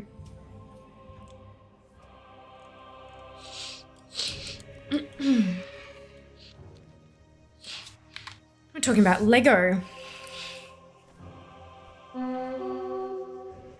The Alliance has cobbled together their own Azerite-powered Jesus. war machine. If it's even half as potent as There's a ours, Lego it must Icons be Real destroyed. Madrid Santiago Bernabeu Stadium building kit, and it's 466.66. And it was, that's a limited time deal. It was 549.01, and that's Australian. Holy Jesus.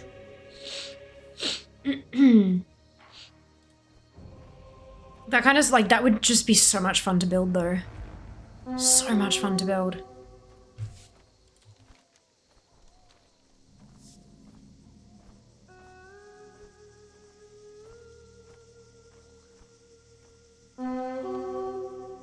I'm sorry, there's a superheroes Marvel Venomized Groot. It's like, it's like Baby Groot except merged with Venom.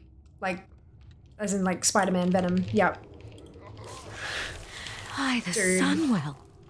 Fallon, 12 months, holy cow. Amazing, thank you so much. Much appreciated. And he's like 1,200 bucks, that doesn't surprise me at all. Why am I not getting any loot?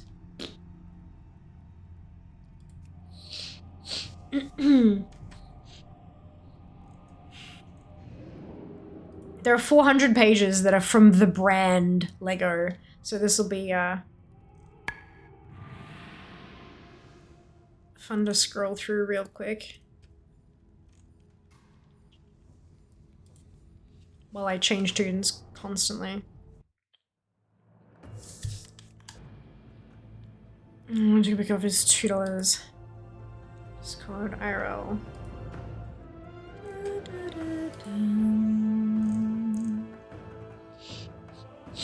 Where was it? I saw it and then I clicked out. Ah, look! That's super cute. That's adorable. I love it. Is everything pop vinyls too? Yeah. I mean, I don't mind the thought. I don't mind the idea. I kind of want to build it because it's Groot. I like Groot.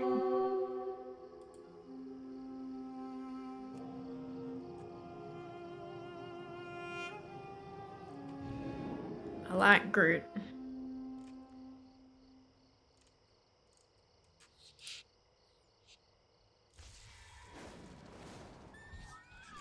Can I sort by price high to low? Let's cry a little inside. So the most expensive one on Amazon AU is, of course, the Millennium Falcon, which has been discontinued by the manufacturer, which is $6,086.60. I didn't realize it was discontinued, but there you go. Following that is Lego Star Wars Super Pack 3-in-1 Combo. I don't know what that does, but it's $4,710.83. I'm guessing this one's also been discontinued. Oh god, the image is tiny. It's a bunch of like bits and pieces. Like there's a couple of like tanks and things like that, right? Combination pack of sets 75015 Corporate Alliance Tank Droid, 75001 Homing Spider Droid, and 75019 AT-TE ... It doesn't have the rest of the thing. But yeah, so that's nearly $5,000. And it says import fees deposit included, so obviously that's yeah. Then there's at just under well, it's $3,599 is Lego's Star Wars Republic Dropship with AT-OT Walker discontinued by the manufacturer. So obviously these are like collector's sets, right? That aren't a thing anymore. Lego Mindstorm EV3 core set, which that's the electronic Lego, right? That's the like actual programmable robot stuff. Yeah, I've had one of these sets. No, I didn't have, I'm sorry, I have played with one of these sets. They're educational sets and they are designed for use in schools. They're not designed, this is not an at-home toy thing. They're designed for use by programmers and shit, and that's $3,000, so that That tracks. Then there's the Superstar Destroyer from a Star Wars, which is just under $3,000, which is discontinued. Pirates of the Caribbean Black Pearl at $2,700, which is discontinued. Lego Indiana Jones Temple Escape at $2,700. It doesn't say it's discontinued, but that for the size of that set makes me think it's discontinued. And it says only one left in stock. Lego Adventures T-Rex Transport for $2,700. That's probably another discontinued one. It's got a 1-star rating.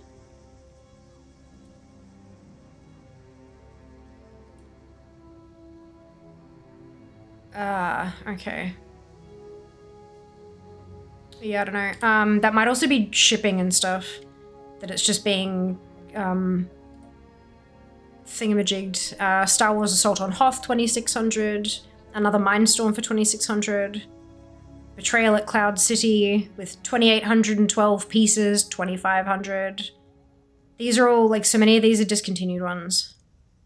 Where's one that's still in make that's not, that's really expensive? Discontinued, discontinued.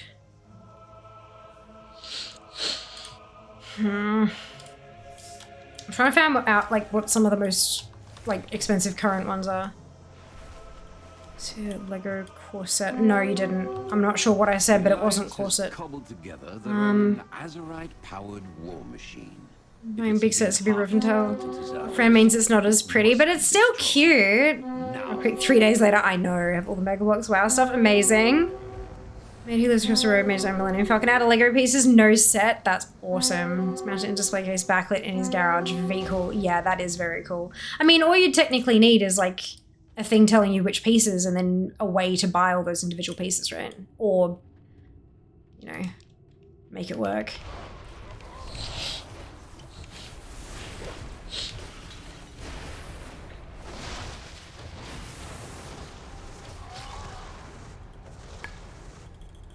No loot. Ugh. Is that a current set? It says only 2 left in stock, but it could be a...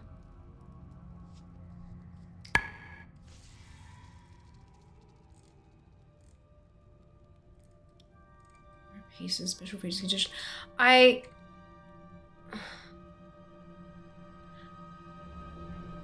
kind of want to see stuff that's being sold by Lego themselves. There's the Titanic one. 9,090 pieces for 1,800 bucks. Is at the Lego store. Hard to find. They've got a whole section for hard to find. I wonder if the Thanksgiving centerpiece would be in there. Sets you never thought you'd find. There's an Atari.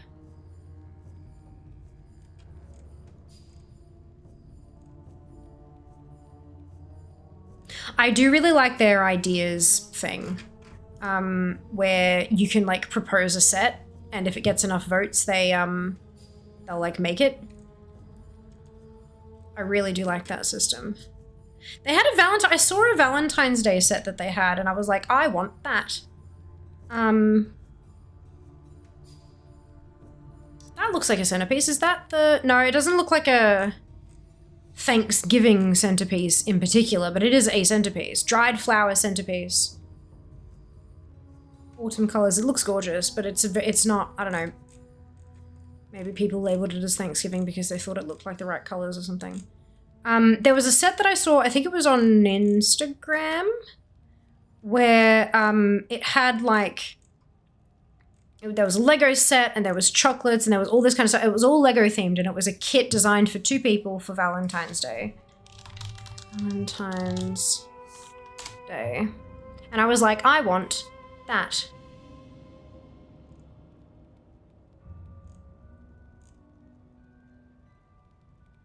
And I'm now not able to find it.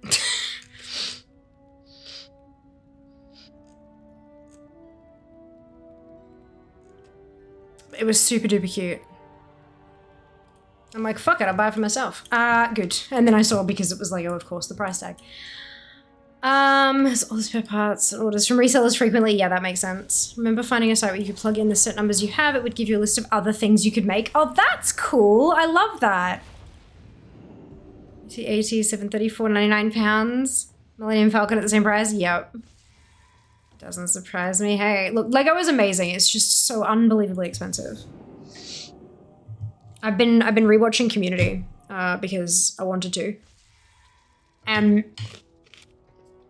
when they had the biology teacher who was like, he'd been serving 25 to life, and he's like, when did Lego get so complicated? And no one could answer him, and it's like, yeah. Yeah, I feel that in my soul. There is a hair. Got it. Sure, do think you have any dollars have been spent in the Lego on this house? Yeah. Just tell yourself, so much of it was gifted. So much of it was gifted. In the section, the Disney Lego, they have Stitch ones. Yeah. Love Community. It's great. There's like it's inappropriate, but points out that it's inappropriate. And so like it's yeah. It did really well. It did really well. And there's a movie coming. 6 seasons in a movie.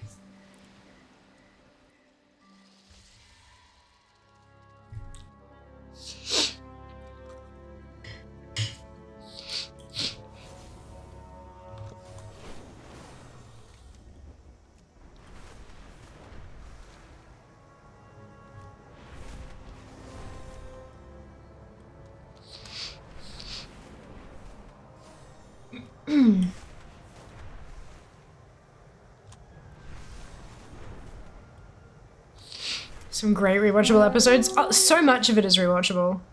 It's spectacular.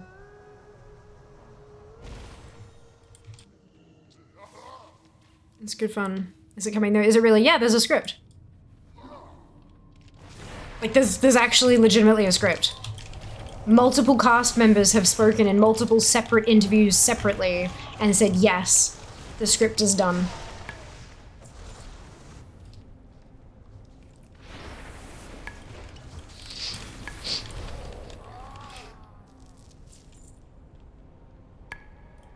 Julian Anderson to cameo in it.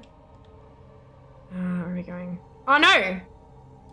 Why is my... Did I just do this on this same tune? I fucking did. Oh, I hate myself sometimes. Okay, that's fine. We can go back to the temple and we can log out and do... This is what happens when I get distracted by stuff. Yep. Yep, that's fine.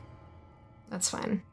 The counter's not going up, I don't think, because I'm not getting any loot, but it might also, I don't know if it's counting the kills or counting the loots. It's a bit tricky like that sometimes. No, that's fine, Seeker, it's my own fault. 100% my own fault.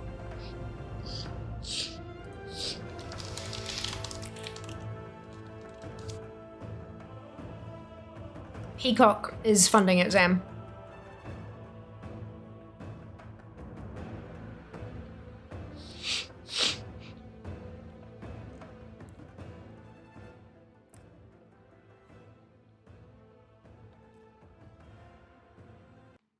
I don't know which of these sites are trustable, but there's so many shares here. There is something I wish to share with Entertainment Tonight says Donald Glover confirms a community movie script is done. Screen Rant says community movie update is a major relief after huge ... Us Weekly, everything we know about the community revival movie.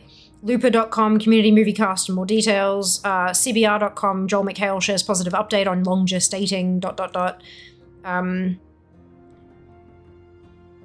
Dark Horizons, Glover talks community movie return. There's an IMDb listing for it. Variety Magazine, community movie is finally happening at Peacock. Dexerto, community movie, blah, blah, blah. Like, there's a lot of people talking about this. It's happening. And it's actually, like, there's a script for it. Working on fishing? Yes! Yeso comes into the room. I take convo to the right, of course. That's fine, though. Totally okay. Mikhail, take Gillian Anderson, Scully from X-Files instead of Gillian Jacobs, Britta in the announcement. Tweet yonks ago, she replied, and it was amusing. Amazing. That's so good. And that sounds exactly like something Joel McHale would do as well. Like, that's great. I love it.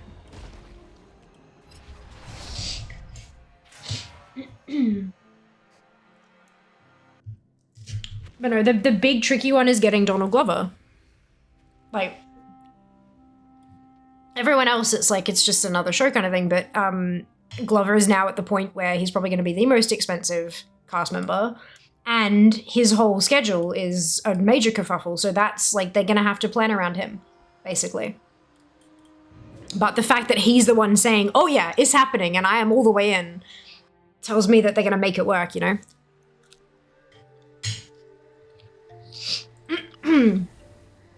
I think if it hadn't have had a resurgence during COVID, then I don't think it would have made the movie, but considering that it happened so close, like that reunion and everything, it came, like Netflix got the rights in, I think it was April 2020, and it kind of, you know, came to the forefront of the collective consciousness when everyone was sitting at home watching Netflix. I think that's probably what got them the money to do it. And apparently there was a bidding war. I was reading an article about it yesterday. Apparently there was a bidding war, and Harmon, the creator, Dan Harmon, basically said Peacock was the one who put up the most money.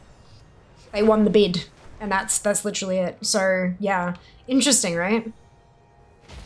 I don't know if we have access to Peacock in Australia, but we'll get there when we get there. Could deal with it in typical community ways. Deal with Donald Glover not being there. I don't think it'll work as well if they don't get him. There are a lot of folks who don't like the last season because of how, you know, the core mechanics of everything changed, really, because of different people leaving and stuff like that. It just didn't really work as well anymore. Pedro Pascal, yes, yeah. Oh, excuse me.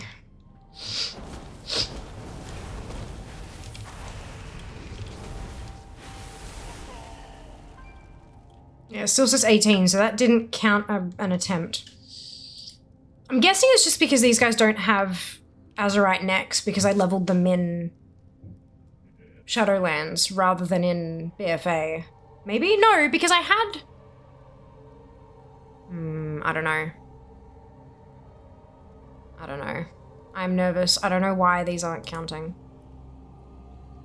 I still enjoyed the last season. It's not the same without Troy. Yeah. Yeah.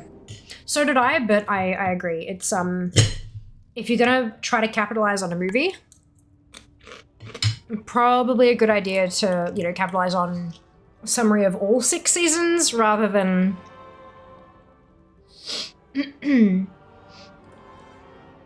just the last one. But we'll see. Only time will tell, like every other bloody thing, hey?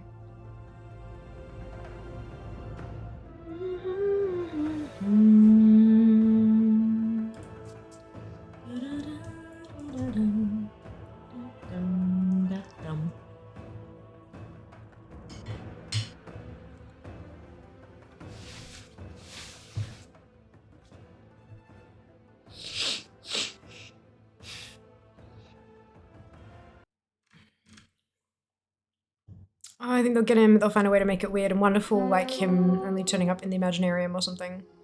Ah, okay. Yeah, I don't know. It's,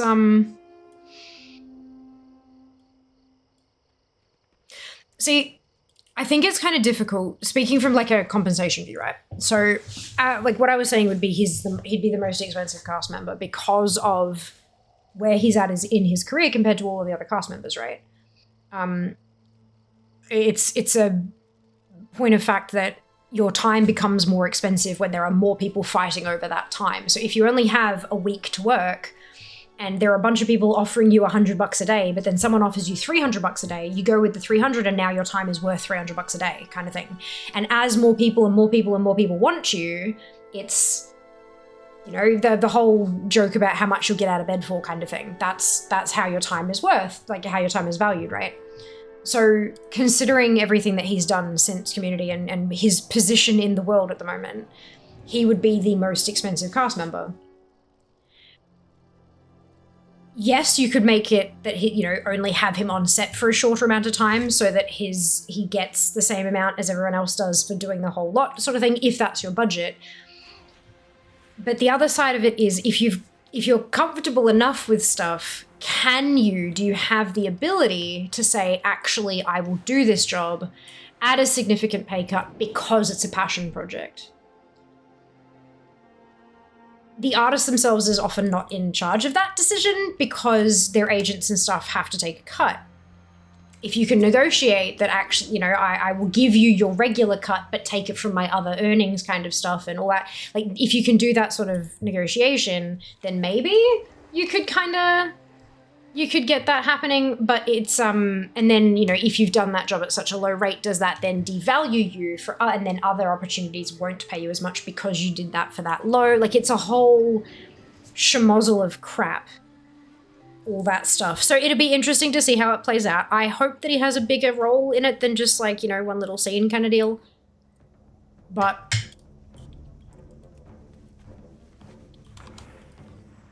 that may not be up to him.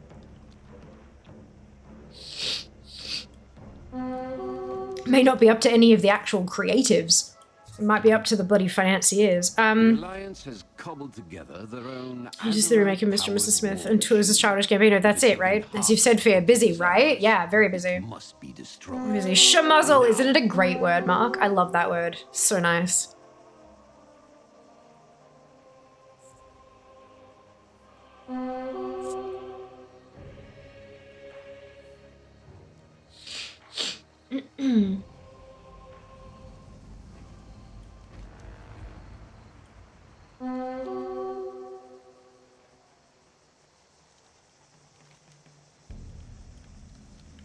And he's worth it. He's a talented person. Very, very talented. I mean, as are so many of them, but it's like, yeah, he's a fucking busy man, that's for sure. I'm interested to see how they work everything out. It's also not up to us. No, very much not up to us.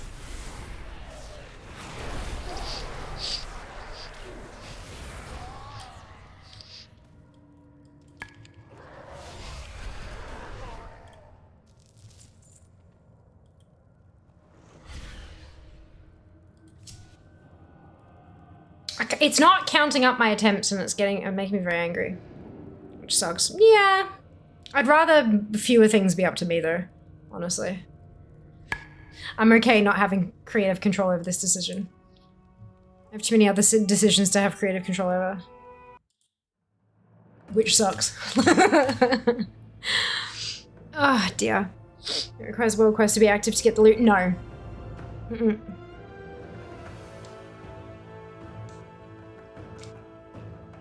It was counting up for the earlier ones because I was actually able to loot them.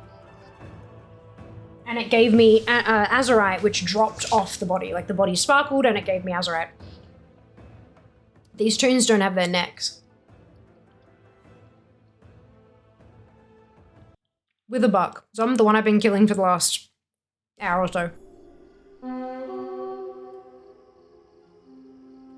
Amongst chit-chat, of course. Oh, this is the one that drops a toy. I'm gonna kill it in case somebody else wants to. There we go.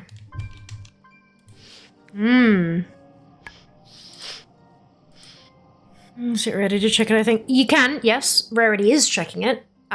So what I was saying was that Rarity is not counting up my additional attempts because it's counting at the loot. Like when I click the body to loot, that's when it's counting one attempt. The problem is a lot of these characters aren't getting loot because he doesn't drop currency. He doesn't drop greys. He only drops Azurite and occasionally the toy. And so he's not dropping Azurite for these toons because none of them have the neck piece from BFA because they didn't need it at any point. So it's not counting the attempts because I'm not looting the body. It's Rarity not counting the attempts already. Yeah. I do know what I'm talking about, guys. I promise. It's not me overlooking something silly. But yeah, it's just a pain in the butt because I can't tell you how many attempts I've actually done. Although I can tell you how many I've done today, just not how many in total.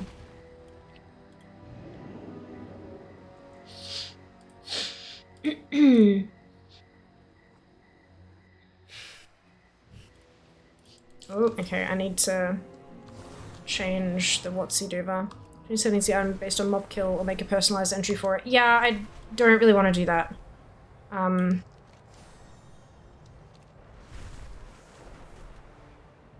don't want to make a personalized entry for it because it can't account past thingamadoovers.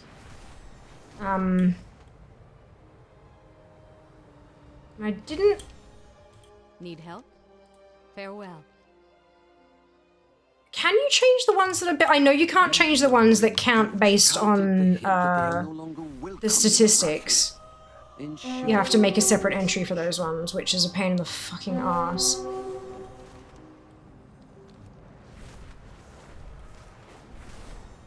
Oh, no, that one. Go in there, please. Ugh. Maneuvering a dragon is like a pain in the butt. That's right though, when it sparkles, it means it's my turn to get the toy. Oh, there we go. Don't matter anymore. Boom, toy get. Delightful. Okay, what's next? Oh, engineering. Delightful.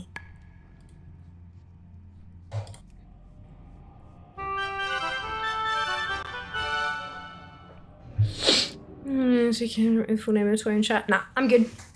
Thank you anyway. Not interested. I do know how to. I've made custom entries before. I've made a handful of custom entries before. I know how to do it and all that. It's just not worth it for me. Good. On to the engineer.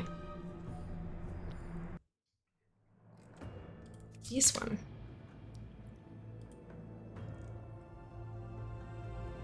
Now the question is, do I make it or do I buy it for 3 grand? We'll see how much it costs to get everything.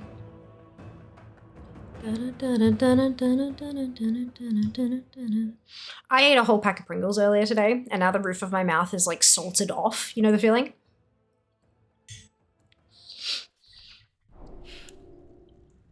Do people like Pringles? And if so, what is your favorite flavor of Pringles? You can list several. You don't have to pick just one. I know how hard that can be.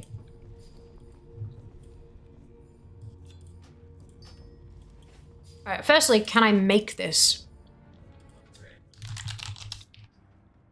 I can.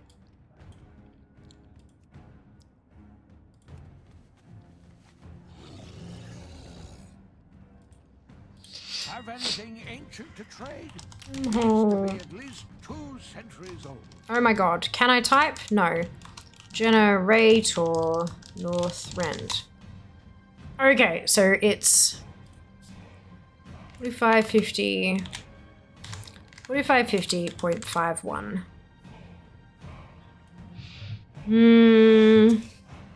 We have a Pringles meme, do you? Original ones, delicious. Oh, da Pringles. Yes, oof, yes, Pringle mouth is a real thing. It is, isn't it? It's like, I taste blood. Or spicy. Ooh, yum. Original ones for sure. Love it, DK. Welcome on in. Thank you for joining us. Pizza or barbecue flavor? Fuck yeah, Sean. Barbecue is my favorite. Did you know the barbecue ones are vegan? Yeah. Vegan, no, just hear me out. Barbecue Pringles. Avocado. I know. You like slice up the avocado one way and then slice up a whole bunch, not to get like big cubes, but like itty bitty tiny little ones. And then you don't want to mash it. It's a texture thing for me. You can mash it if you want to, but for me, you got to slice it lots one way and then slice it lots the other way. And use your knife to like scoop up a bunch of now what you've got like avocado slivers and then put it on your barbecue Pringle. Munch. Legit one of the most filling and delicious treats I've had in a long, long time. And it's vegan, so you can share it with your vegetarian and vegan friends as well. Or you can get their own avocado and fucking packet of Pringles and do it themselves. Because fuck sharing. Yeah. OG first, then they had a pizza one. I think they do. It was a great barbecue flavor for me. Yes. Barbecue meat lovers Pringles. I had a tin. The tin I had today was the meat lovers one. I had meat lovers and Jess had a cheesy garlic bread one. Original with a tub of coleslaw to go with them. Yes, amazing. Sour cream and onion. Oh, delicious, Idrin. Welcome on in. Thank you for joining us. Which Pringles cans didn't change size? Can't get my hand anymore. They didn't change size. As far as I'm aware, they didn't change size. Our hands did. Most of them are vegan. I thought most of them, yeah. But barbecue surprised me as being a vegan flavor. Are you on the Discord? Coming in late, but talking delicious food makes me think of this new cabbage, rice, and beans Instacount. Ooh, yum. So weird and delicious. That sounds delightful. Supposed to maybe my fandom may find amusing. Okay. Okay. So we need titanium bar. Right. So if we got 8 of those. Oh, crap. Do not maximize the calculator. It looks weird. 8 times 198. No. 8 times 198. Please and thank you. 1584. Then we have Eternal Shadow. That's 38 times 2 is 76. So then plus 1584. Okay, so we're good. We're good. Water. I think it's going to come close, but not quite. So 43 times 2. This is our 86. Fire. 42, 45 times 2 is 84. No, whoop, where are we? 84, 9. And then air. 27, 56. Okay, we might not be as close as I thought. Whoopsie. 29, 27, 56 times 2. Might not be as close as I thought we'd get. It's cheaper to make it currently. 84, 76, 86, 84.9, 55, 12. Yeah, cheaper by a bit. Couple K. So, 2 of these.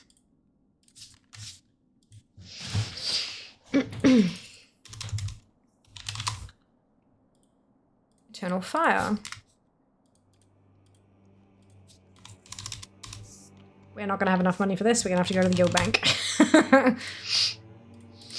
Eternal Water times 2. And, whoa.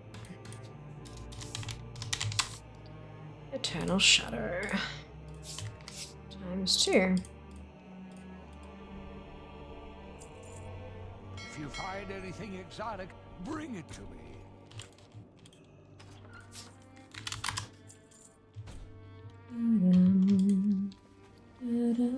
Have anything ancient to trade? Seems to be at least 2 centuries old. 8.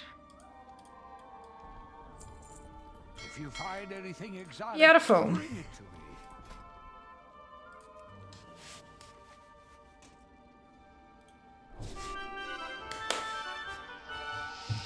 Toy get. Beautiful. What's next? That's 3 toys today, right? Oh shit, I just clicked the wrong icon. This is gonna take forever. Ooh. Moguliac. So how do I do... let's see. Haven't been feeling like I don't know what food I want, but I have a hard craving for a week. Oh no, Seeker. The Pringles can smell right. Did they? Oh, for God's sake. Right. I thought it was just, you know, growing up and stuff, being bigger.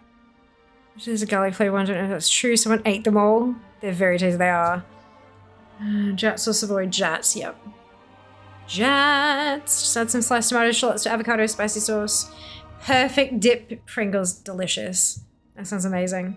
The only, like, the thing with Pringles is you gotta be real careful about dips. You gotta make sure that they're not too heavy and not too thick. Because Pringles don't have the same structural integrity as, like, crackers do. Or Jats, for example, like biscuits, because they're so thin and they can break. You've got to make sure that you can scoop up just a bit and not have like a ton kind of, yeah. But I'm sure you'll be careful. Just adjust those ratios and you'll be fine.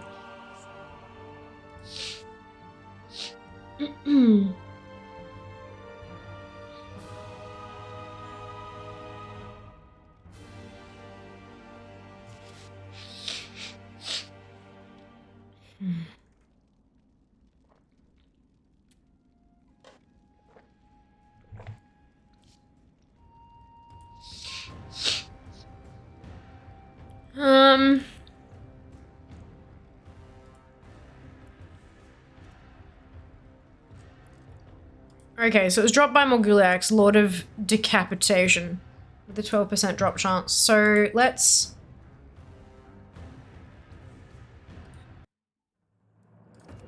go see what we can do with this. This is respawn timer. How dare you flag this as junk? Wowhead. That's not junk, it's a toy.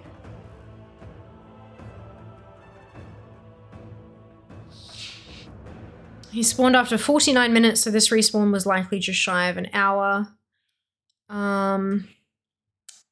Difficult to slowly, but that doesn't matter anymore. Spawn time or rate.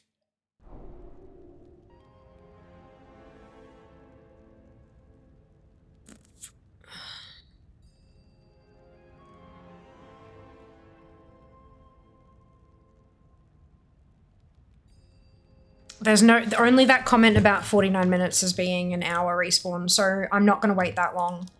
I'll go and see if he's up. If he's up, we kill him. If he's not, we don't, and we move on to the next one regardless. Once you pop, you can't stop. Pringles have the integrity of a piece of sandpaper, they really do. Chat's hands, yep, amazing. Amazing.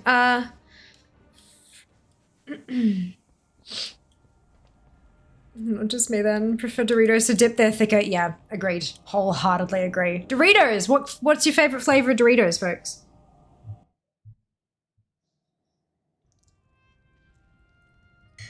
So yummy.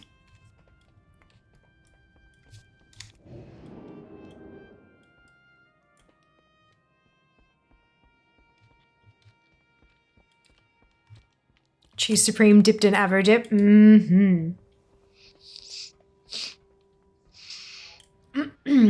Nacho cheese, specifically avocado crisp dip. I'm a big fan of like the cheesiest ones. I'm a flavor seeker. Like not seeker as in seeker macarena, but like I seek out more flavor. Original, lightly salted, all those kind of things don't really tend to appeal to me. They're not bad, don't get me wrong. If there's a bowl of it there, I'll have some. But it's not my favorite, you know? Like I like them, it's just not the bestest.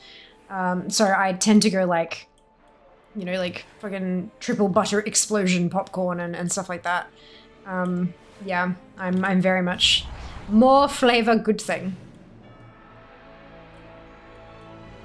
Sweet and spicy. The cheese ones, the ones from Coles is too lemony. Oh, the Coles dip, the Avo dip, yeah. Doritos are the sweet chili pepper ones. Oh, yum. Love very spicy things. I don't. I like to taste my stuff. I don't want to burn my taste buds off while I'm eating. But I'm also like, I don't have a high tolerance for spice, so maybe that's why I don't like it so much. Maybe if I had a higher tolerance for it, I would enjoy it more. Yeah? Yeah. Okay. Create waypoint. Let's go, Morguliax, you will be mine.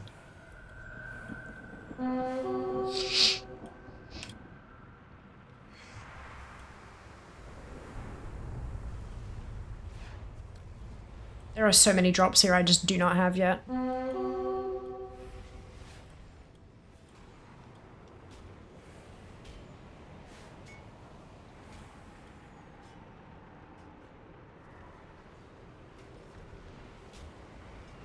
That's okay. We will get there. So it's a Necrolord Assault at the moment.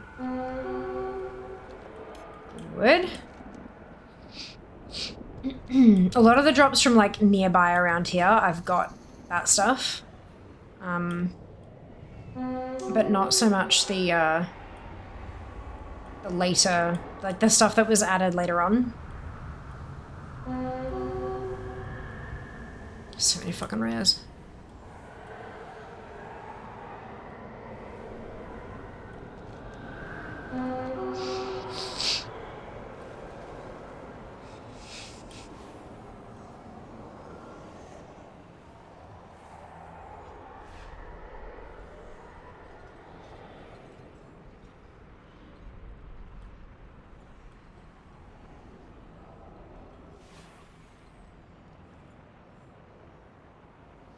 It's alright, we will get there eventually.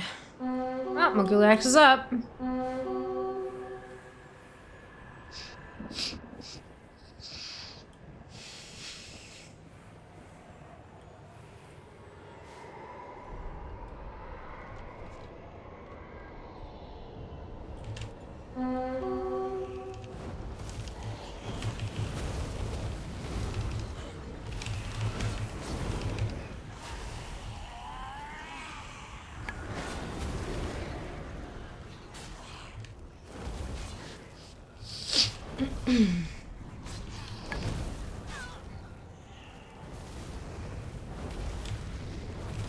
I'm not gonna try on other characters if it doesn't drop, because it's...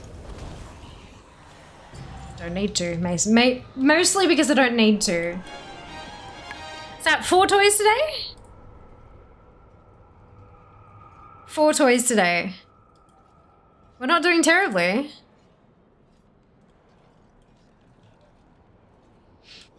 Byron Bay Chili Company had the best flavored corn chip. Ooh, yum. Best chip Samboy Barbecue Blast. The 90s barbecue shaker.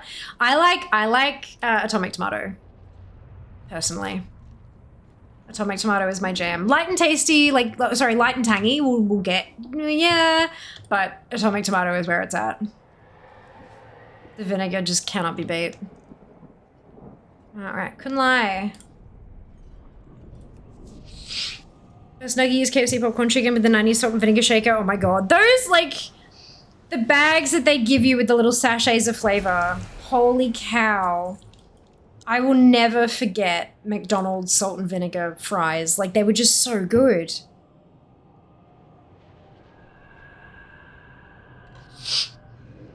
It was a popcorn chicken? Yes. There's a place nearby here though. Flavored salts? Oh, so good. So good. Their Vegemite salt was the greatest of all time. Whew. Mmm. Best chip on a stick flavor. Seeker and Fear going bananas at PAX. Carefully developed by adding all the flavor. Literally. You know, they have like the potato tornado things where they like shove a potato and then they spiralize it and pull it down and then deep fry it. So it's like that kind of, yeah. They had a flavoring station where they had a bunch of different shakers and then like a grid. You held it over the grid and put your flavor on it so that it would catch anything underneath so it didn't make a mess. It still made a mess, but it didn't make as much of a mess. And we added all of the shakers. And then rotated and then did it again to add to the other side as well so that it would be evenly covered in flavor. And it was delightful. We were trying to, because one of the packets had the label had fallen off, so we were trying to figure out, whilst still having all of the other flavors, we were trying to figure out what that missing flavor was actually called. Yeah, well, we failed, I'm pretty sure. It was good though, very delicious. So many toys, I know, how awesome. How awesome. 4 toys today, so far. So far, we're not done yet. The next one listed is Kunlai. We're going to check, there's a couple of places around here that has spawns. I don't think they're not all going to be up, obviously, but I thought we'd just swing by and check them real quick. Go over here, and then we can head up there, and then all the way up to Nessos. This is Havak. This is the one that I'm actually supposed to be farming. Nice.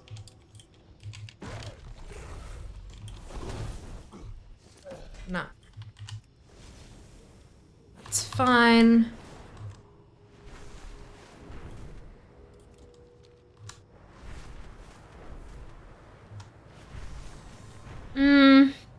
Easy to roll them on the tray. It would have been if they didn't have like a wire mesh over the top of it. Otherwise, I absolutely would have. Macro salt for yes! Oh my lord. Thank you, Gemma. Much appreciated. Fan of vinegar chips. We don't have many of those in France. It's more an English taste. Fair. Very fair. For God's sake. Get off the dragon. Kill a rare. Nah. One attempt my butt. That is not the first attempt I've had on that. And I'm pretty sure these ones have a fairly long respawn as well, so it's not something it's worth me waiting around for. Whoops, caps, basically anywhere. Anything where more flavor is added, I'm in. Me too. Me too. Aha, look, same person. Hmm.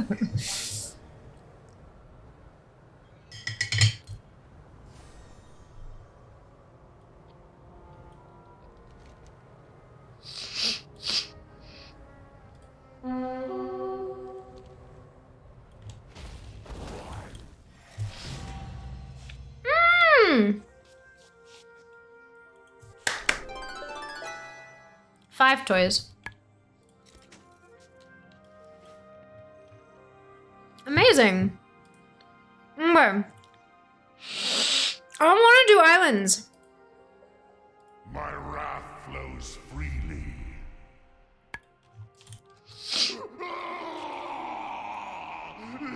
Well, I am. I'm having a bit of luck. I do feel a bit sorry in advance for poor Justice packs. 2 of us, 1 of him. Nah, it'll be fine. He'll be fine.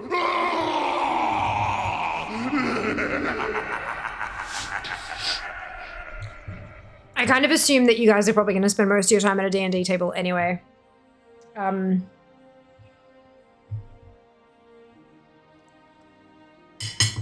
Again, thank you, Gemma. The shiny. Yes, the shiny. Hmm.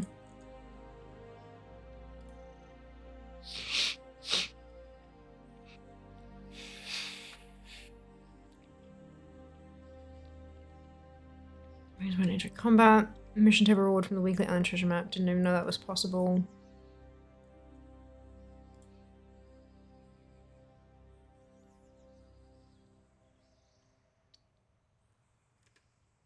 Okay, so Enchanted Soupstone may only be able to drop from Skittering Hollow.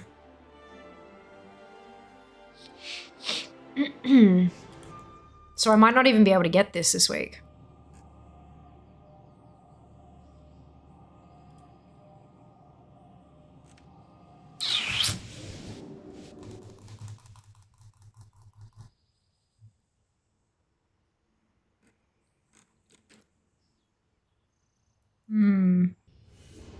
There's an expedition will have a chance to receive cosmetic rewards based on the island's inhabitants rather than which enemies were specifically defeated. Chance will again be higher on higher difficulties, but there'll be no need to strategize around invaders.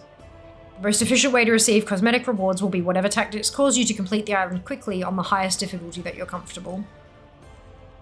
So, let me have a quick squiz through here just to make sure.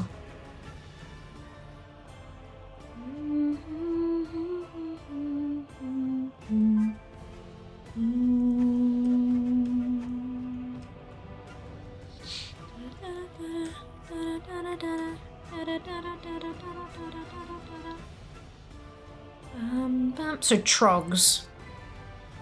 Trog mobs can be found as the primary creature of Skittering Hollow during certain weeks. And Trogs can drop the Enchanted Soupstone.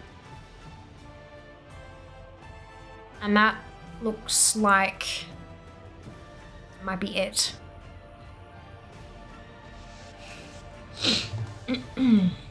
And then, of course, buying the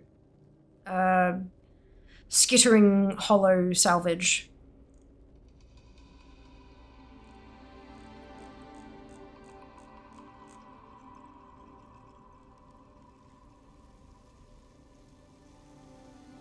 So can it only be dropped when there's Trogs on Skittering Hollow?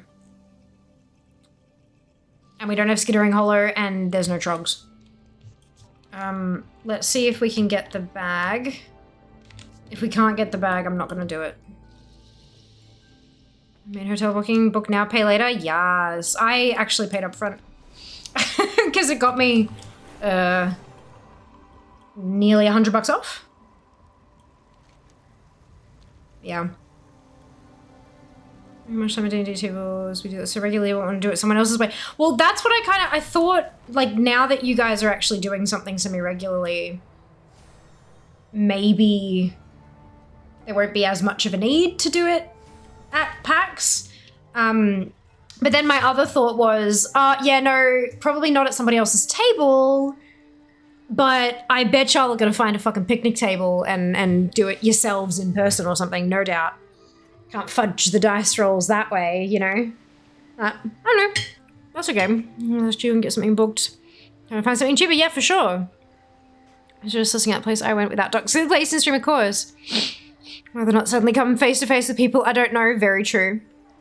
Very true. Yeah, my com is booked and paid for. Come on back with more, that's coin now. Oh shit, we do have Skittering Hollow salvage.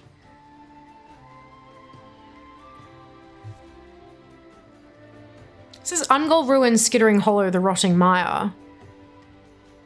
But Ungol Ruins with Hosen, I don't know that that's...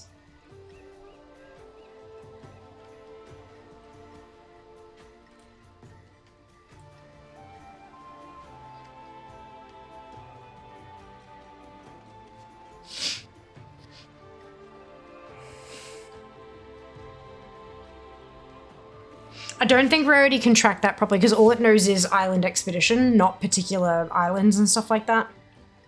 I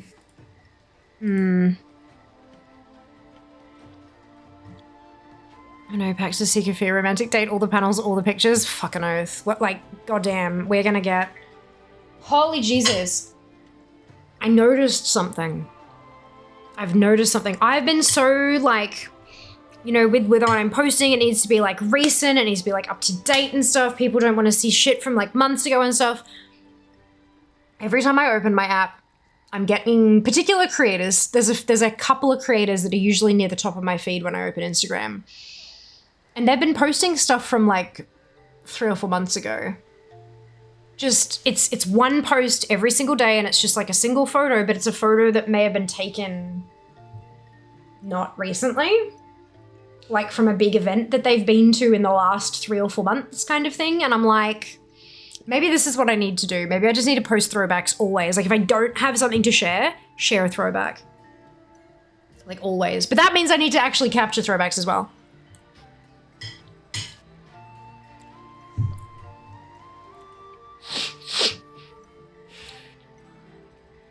How to look the distance was a concern. Fair enough. Remind this to you guys. Thank you, Sam. That would be appreciated. The stream feed is coming. No, but it's not only on Thursdays, Sam. It's like every day. Every day. Like every day. And I'm like, huh. Just to keep a presence rolling. And it's, yeah, I don't know. Maybe I need to start doing that. But I do need to actually have photos to post first.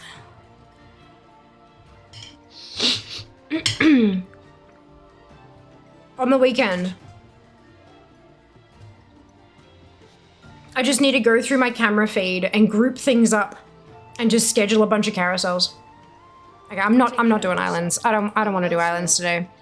We'll do them when Eli's able to join because I know Eli will kill me if he can't join us. Shapes Beyond the Veil. Seed of Renewed Souls. Embrace the spirits of the wheel, transforming into your soul shape. It's a toy. Reward from Shapes Beyond the Veil. This is a Night Fae thing, isn't it? Yeah, okay.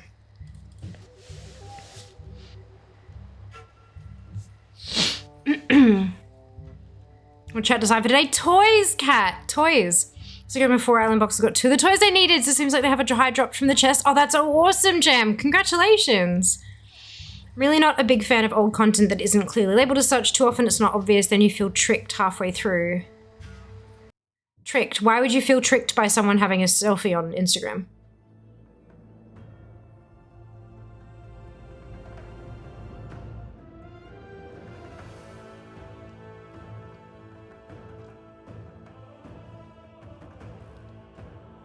Like if I posted a selfie of Jas and I, why would it matter when we took it? Unless something had drastically changed, like I'd changed my hair color or he'd shaved off his beard or something. Do you know what I mean? Like, why was that? Oh, no, I'm talking about Instagram. I'm talking about Instagram. Less investments, so yeah, not really the same. Gotcha. So yeah, what I was specifically referring to is, for example, a creator posting in January a photo of themselves at BlizzCon. Not sure you have to label that as being a thing of the past, but yeah. But that's what I'm saying. Like, if it's just like if it's a selfie of Jazz, if I put together a thingamajig that had like a photo from Mum's place and a selfie of the both of us and a photo of some delicious looking food and blah blah blah blah blah. That could have all been taken over the course of January, but it's not super important whether it was like January 2nd or January 30th. It's just like, here's what I've been up to when I'm not streaming kind of thing. That's more what I'm thinking. I'm not trying to be like, there's no intention of trickery. It's more just having a constant, because we know for a fact that if you post regularly, the algorithms on social media will favor you. Excuse me. If you have the same kind of engagement, like, if you have a post that goes viral, that's a totally separate matter. But if you have, like, if you've got a, like, 4% engagement, that's way too high. 1.5% engagement rate across all your posts. If you're posting once a week versus once a day at the same engagement rate, it will prioritize the once a day posts, which will expose you to more people. The once a day profile, I should say, that's who it will give more priority to. So yeah, trying to get something on all these platforms every single day, that's a big job. So that's what I'm trying to make that simpler for myself. But it's not with the intention of trickery. It's more just it would never be boring ass shit either. Like, I'm not just gonna post crap in the hopes of getting something up. It would be stuff that's in the same vein that I normally post, you know, stuff from WoW, stuff from real life, food, selfies, that kind of thing. That it would be potentially just not something that I took that day or the day before, kind of, yeah. Yeah. PAX states have gone live. Here's me out of PAX last year. Tag me with your own PAX memories. That's it, yeah. Like, literally that kind of stuff. Some of these, yep. That's obvious enough. Often that kind of thing would be captioned by us at Blizzard on... Those are good times anyway. Sometimes it's a photo in the Blizzard library saying, I really should read more often. But it's clearly somebody who doesn't live anywhere near Blizzard, someone who lives in Australia, being at the Blizzard HQ in the Blizzard library. Clearly that didn't happen yesterday. And you'll still see comments like, oh my god, are you in the US? Can we meet up? It's like, no. 100% a lot of what I don't like, I understand it too with the algorithm.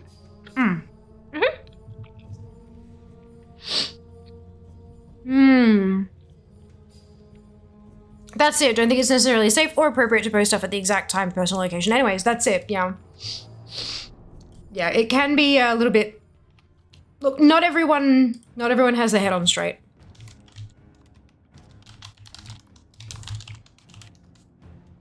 Cool, so there's not a guide for this one.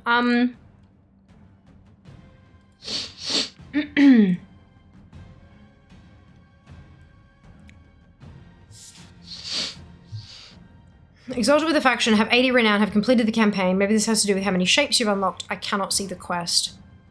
I too am exalted with Wild Hunt, 80 renown, have completed everything to do with the story of the Night Fae, collected many soul shapes as well. Still, I do not have access to this quest.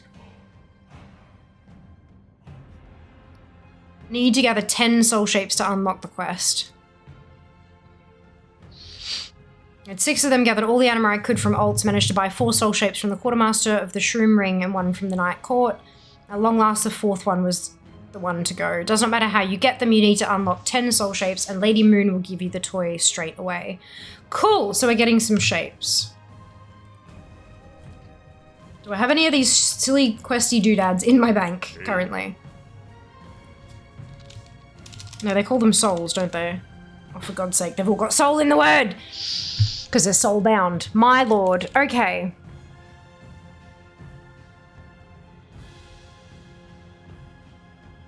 A conduit. Yeah, let's drop some conduits as well, why don't we?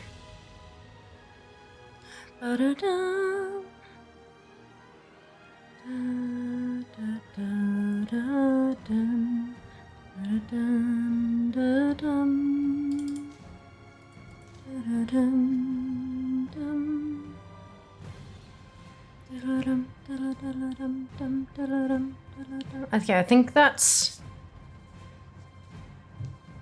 And that's everything I've got. So I have no new soul ships. Let's go find out how many I have. And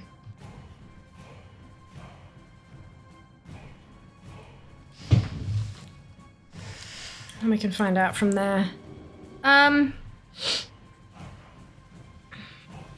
Holidays for Australia post anyway, Seeker. Don't make the assumption that content is made that day or even that month, year. Makes no difference to how it is consumed. So really don't get how it is in any way disingenuous, or that the consumer can demand to know when or where something was taken. World Quest has made a death grip now, by the way. Every day I check all my ults. Oh my god, good job. Well done, you. Yeah, I agree, Seeker. Like, it's... I think it's a disconnect in... like, people seeing social media as a way to share one's life and what's happening with them. And, you know, like we used to use Facebook, it was a way of keeping people updated on what was happening in our lives. It was a way to organize events easily. It was a way to share and disseminate that information about ourselves quickly and easily. Social media is not about that anymore. And so there's a bit of a disconnect there where people still expect it to be, this is what this person is experiencing currently, versus... this is content that has been created as a promotional tool kind of thing. There's a big disconnect there for a lot of folks. And I get that. I do think, like, as an example, posting a YouTube video that was recorded like a year ago with tips and tricks on how to do something is bad. Like, legitimately bad, because some of those things may not be correct anymore, and so you're misleading newer players potentially into believing this is a way I can achieve my goal when it's genuinely not. But beyond that specific example, I don't see the issue either. I think that when National Milkshake Day rolls around this year, I could quite easily repost the milkshake I made for National Milkshake Day last year on my feed this year, and I see no issue with that, except for the fact it was filmed in a place I no longer live, and I don't like the lack of continuity there. But I can very much have Seeker visit me. I know I'm speaking to you directly, but to everyone else, like, I could very much have Seeker come and visit me for 2 full weeks, and we could spend the first 2 days shopping for stuff, for content, and then spend a good 10 days just creating, recording and scripting and taking photos and da-da-da-da, and have a social stuff done for an all last year, for all these special event days throughout the entire year done in a 2-week window, and then spend the last 2 days of the 14 eating cheese. And I'd be happy with that. I'd be fine. I would have no issue with that whatsoever. I don't think that that's important. I understand why some people do, but I can't afford to make everything week of, month of. I simply don't have the time. So if people are if people dislike that, unfortunately, that's You are welcome here. it's the way of the business.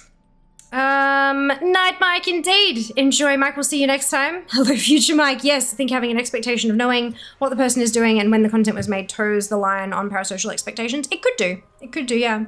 Disconnect is only for influencers, or ordinary folks still use social media like in the old days. They do. Yep. You're absolutely right. I follow a handful of friends, like actual people in real life that I know and consider to be friends, who do not post on socials except for once every few weeks, where they just do a whole ass photo dump. Every time they get 10 interesting photos in their thing, they'll dump all 10 of them on Instagram as a photo dump. And that's what they do. That's all they do. Occasionally they might post a story if they're wanting like a quick answer to something, or like, you know, they have a poll because they're being indecisive, or, you know, is anyone going to such and such an event? And the question doesn't matter beyond then. So it's a story because it's short-lived. But that's not how, like, I mean, we've had this conversation 1,000,001 times. We are not friends. I am a content creator.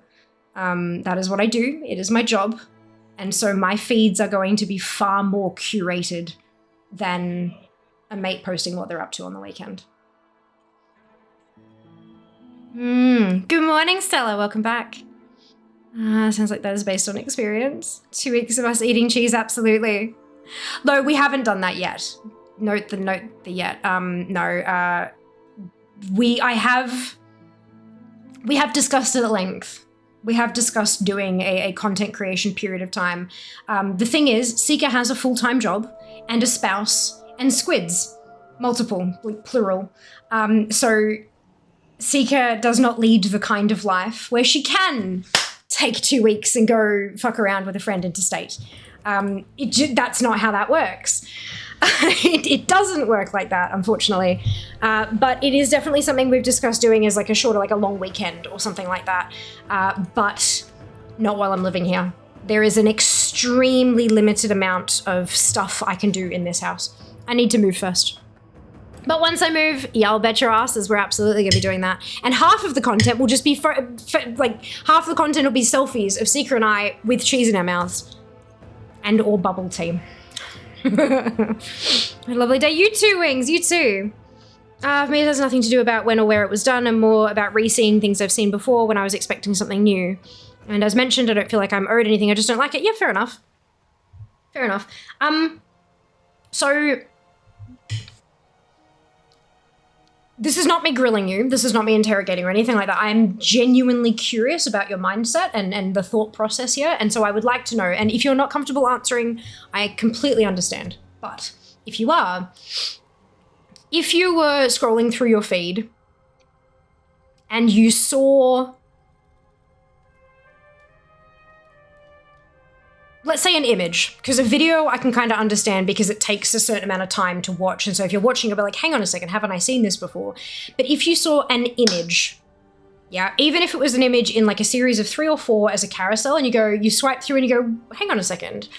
And it's an image you believe you've seen before that just kind of pops up on your feed as you're scrolling through Instagram. Do you kind of just sort of go, oh, well, maybe I've seen it, maybe I haven't, oh, well, whatever. Do you tap onto the profile and start scrolling and looking for the image that you think you may have seen before? Or, like, do you just not even care? I'm trying to think if there are any other variables that could happen there, like any other types of... How would you respond to that situation, maybe is the better question. You're scrolling through, you scroll, and then you stop and you go, huh, haven't I seen that before? What's the kind of, like... Because I can get it with videos, especially if they're trying to educate you. That's something different. But a picture that's reposted. Like I had a... I was scrolling through my feed while you guys think about and discuss. I'm interested about how everyone would feel about that kind of thing. I'm curious. My example is from a video. It's from a company called ColourPop. They do makeup that is reasonably priced and based in the US. And I was scrolling through my feed and I saw, it was a video because I recognized the makeup looks. It was one of those kind of things where it was a person with no face on, you know what I mean? No makeup on. And it was like such and such inspired makeup looks on the, like in words. And then she kind of did a whoosh and it was like one character and then it was like a boom and it was a second character. And then it was like a flash of an item and then it was a third character. And that was the end of the video. It was all in all maybe like 10 to 12 seconds.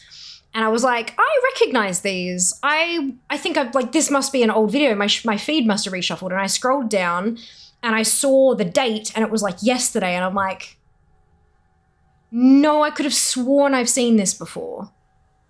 And so I did tap into ColourPop and I had to scroll through and I'm like, oh, yeah, there it is. It was posted a couple of weeks ago. Right, okay, cool. And then I went back to my scrolling. I wanted to confirm that I wasn't nuts. But it didn't bother me in any way. Like I knew it was because, so they had this thing that they launched a product, they launched a collection, and this video was promoting that collection because there was like 3 different little eyeshadow palettes and she'd done a look with each of the palettes, right? And then more recently, they had a moment where not only that collaboration, but all of their collaborations with all these different TV shows and stuff, all of them were on sale. Even 2 weeks after it had launched, but all the old ones as well, all of them were on sale because they were trying to clear out stock. And so they were using the video a second time to promote that collection to say this, among everything else, is on sale now, go shop. So it didn't bother me because I understood the mindset behind it, but it was just kind of like a double take, like, hang on a second, I recognize this.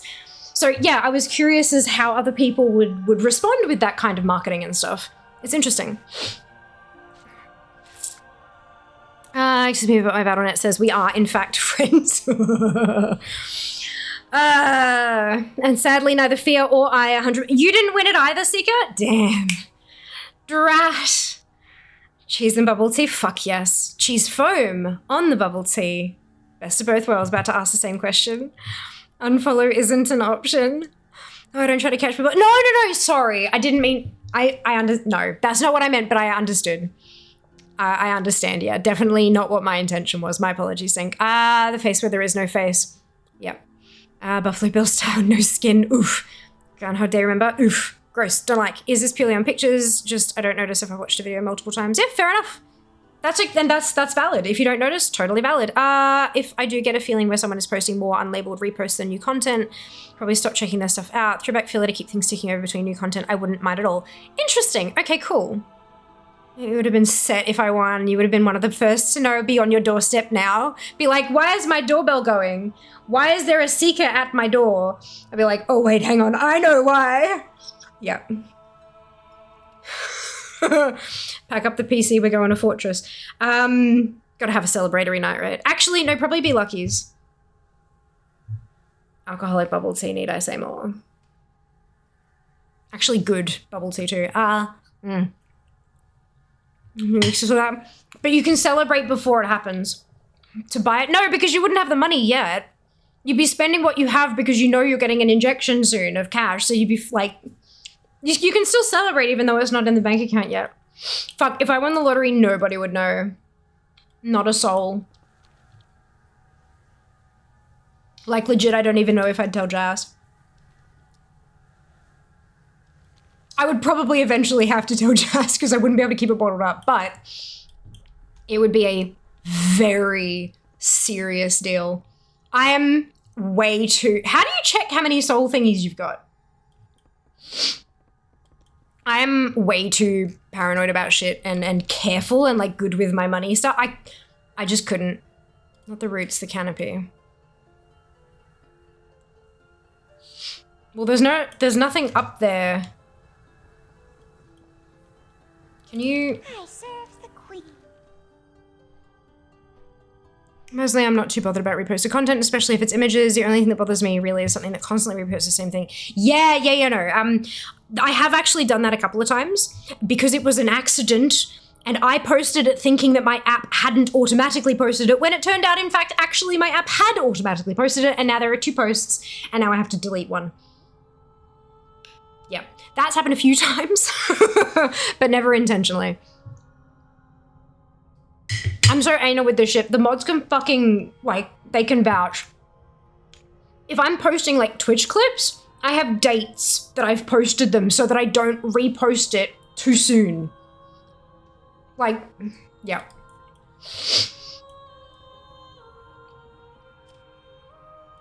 So why does it say she's up here when actually she's down there? Okay, good. Posting twice is fine. Yeah, look, I mean, you mean like posting the same image day after, like every single day, like, you know, day 97 of me asking a video game company to give me something that I don't deserve. Yeah, that shit. Oh yeah, I'm familiar with that stuff. I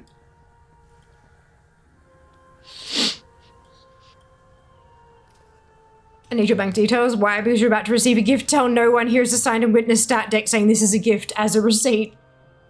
Oh my god. Welcome to the forest. Oh shit, I have 4. 5? Hang on. 1, 2, 3, 4, 5, 6, 6. I have 6, so I need 4 more. May you find respite here. You know where this is heading.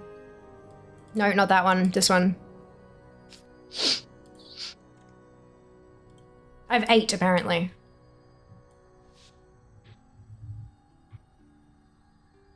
Requires pet battling. I can do that. Is that like it comes as a thing to a thing?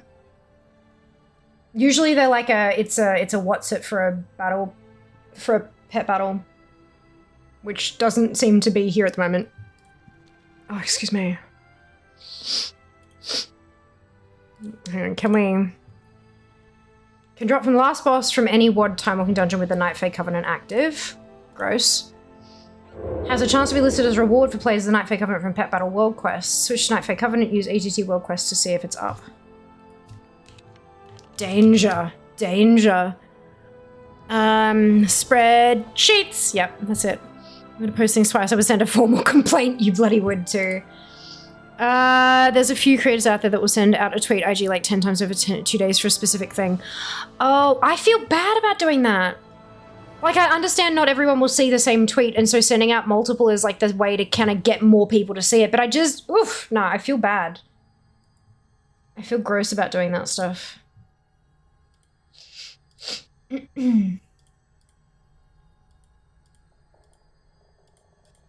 Wait, is there a, no, there's no what's it's there.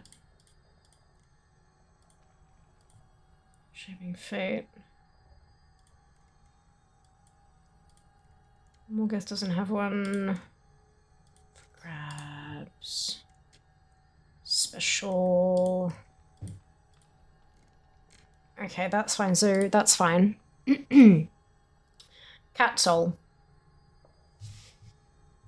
Not a valid item for good. Okay, I will be back shortly.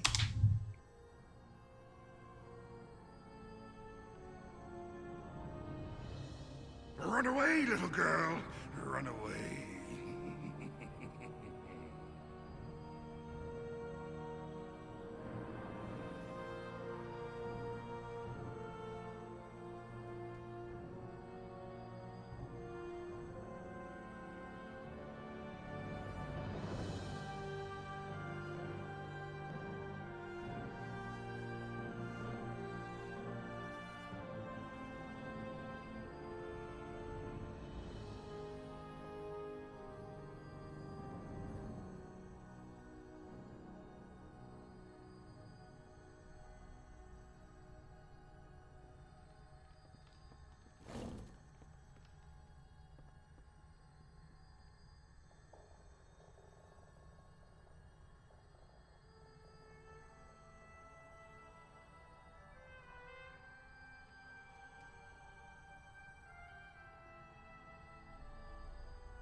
Hi. Have a bit. Enjoy, dupe. See you shortly. Cat soul.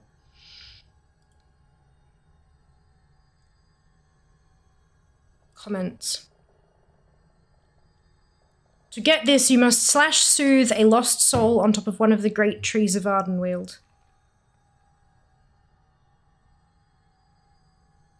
Only one is up at a time. Upon claiming, it spawns at a new tree.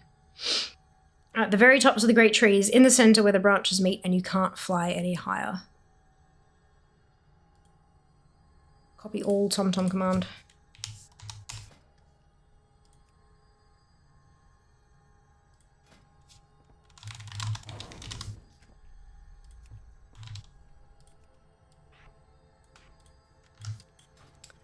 Let's go fly a cat. Oh shit, it did that inside the thing. Whoops. Remove all waypoints. Let's get out of here and get to actually Ardenweald. And now we press the button again. Better!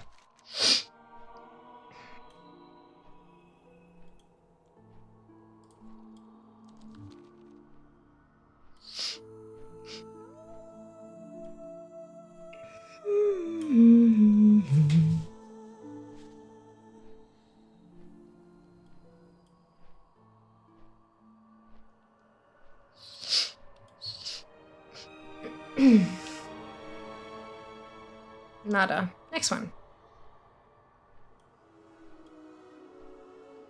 These trees are so freaking beautiful. Like, good lord. How dare you?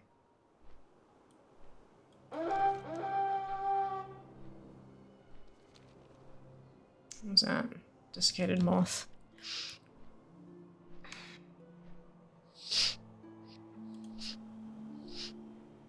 Hide node. Already done that.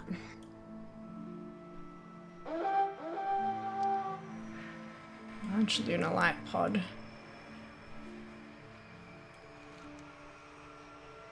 Oh, that's the anima conductor. I should probably do that while we're here. Oh, look, it puts the dots on the... Cool. It shows me where the whatsits are going to be. See, look, there's the green one.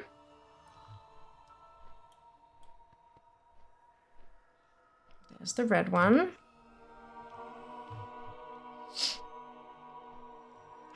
There's the yellow one. It's much faster than the first time I tried bloody doing it, isn't it?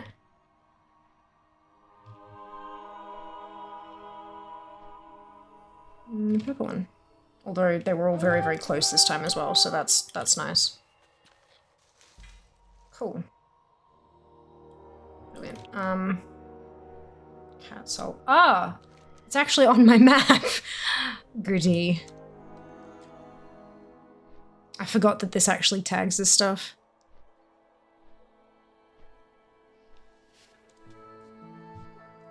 Yeah, I don't need Dodger because I've already got that one.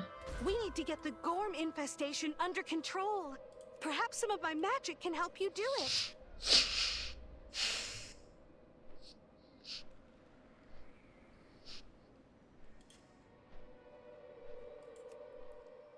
The Gormling Keepers need a little help. Could you lend them a hand?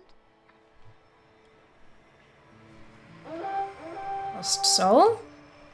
No lost soul. Maybe this one.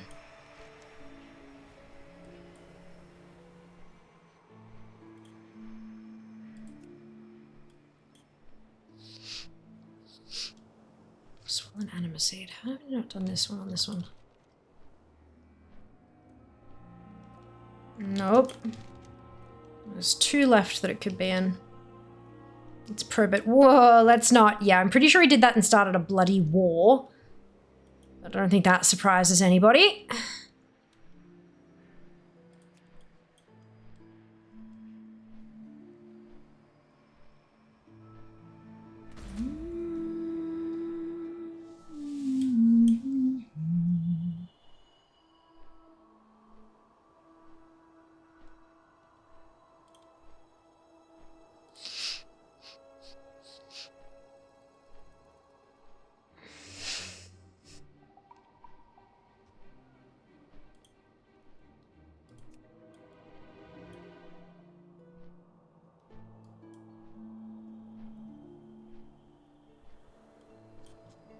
Wait for new or old pics on Instagram. I reckon. Look, here we go.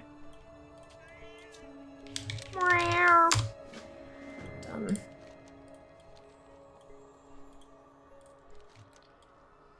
Yeah, I mean, it is the weekend tomorrow, and I'm hoping to get some work done tomorrow, but we'll see, yeah. Yeah.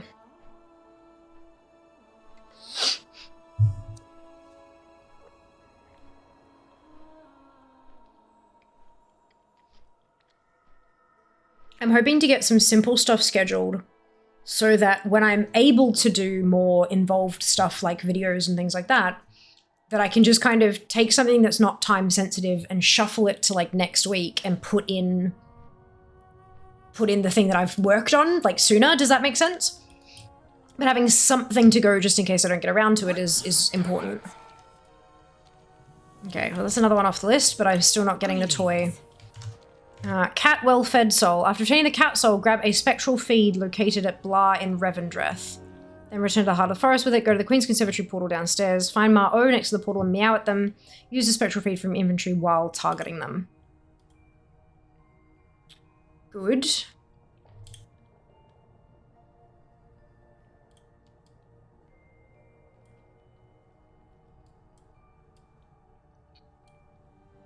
Okay, let's go get some spectral feed. This way. You heard the lady folks follow fear for new old pics? Yeah. I mean, they're new to you, because you haven't seen them before. But they're not exactly necessarily taken this week. Does that... I think that makes sense. Where's my... Strike true.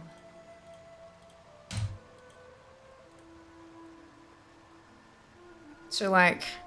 What's that? Darkhaven. The hunt must go on. My heart for We're possibly waiting for the feed to spawn. Oh, okay, yeah, sure, that's fine. Spectral feed. Item. No, object. Contained in object.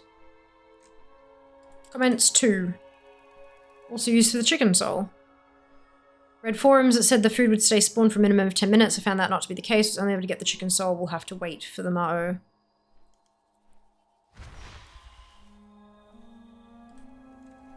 Only viewable tonight for Covenant players, located in Revendreth Darkhaven behind the stables, has a spawn timer of around 1 to 2 hours, stays up for 10 minutes. Once clicked, you'll receive the spectral feed item in your bags, also containing a 10-minute duration. Chicken soul and the well-fed cat soul shape.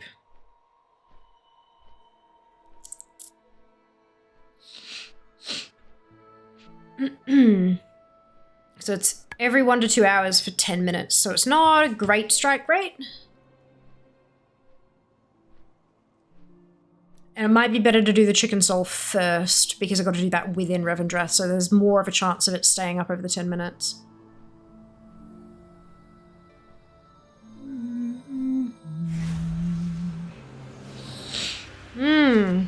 Hey, does dragon riding works in SL? Yes. I think so. Just not between zones. You can't, like, not this area. You've still got to fly on the thingamajig, and it doesn't work in Ouroboros. I don't know. I'll check when I get to Revendreth. I'm pretty sure it does, though. Yeah, no, I have. I've used it flying down to Harrika the Horrid. Yes, it does. It does. Apologies for the roundabout answer. I doubt myself all the time.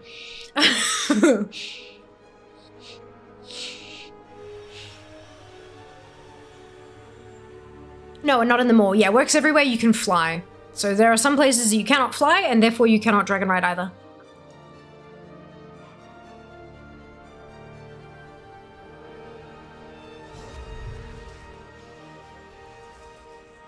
More equals Crocun area.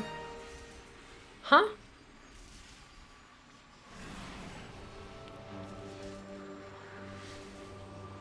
I'm pretty sure there are Crocun down there, yeah.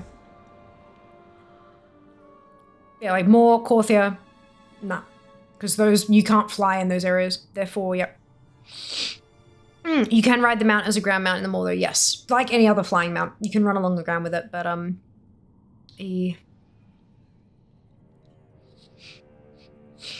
When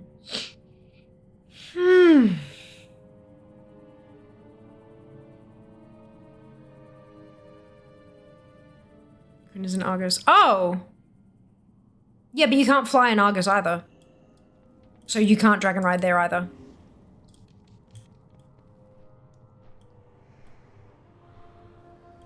Same rule still applies, yeah, you're right, Ginny.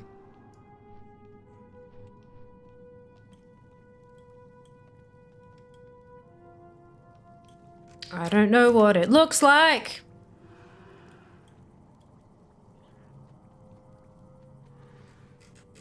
It looks like it's not, wait, is this the right spot? Yes, it is the right spot, but it's not here. It's supposed to be just here, I believe.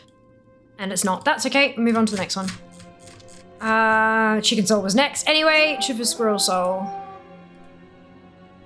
What's that? Spectral feed. Oh, right, this is, yep, okay. Actually, is there anything... that's the chicken soul. Don't hide all carriage routes in Revendreth, please and thank you. Hide all dreadbats in Revendreth. Are there any other little Night Fae logos? Symbols? No. Okay, that's fine. Okay. Talk to Chufa in the Covenant Sanctum. Haven't I already done that? How? How have I not done that? That's got to be bullshit. That's got to be a lie. Maybe it's just not tracking properly? To serve everyone.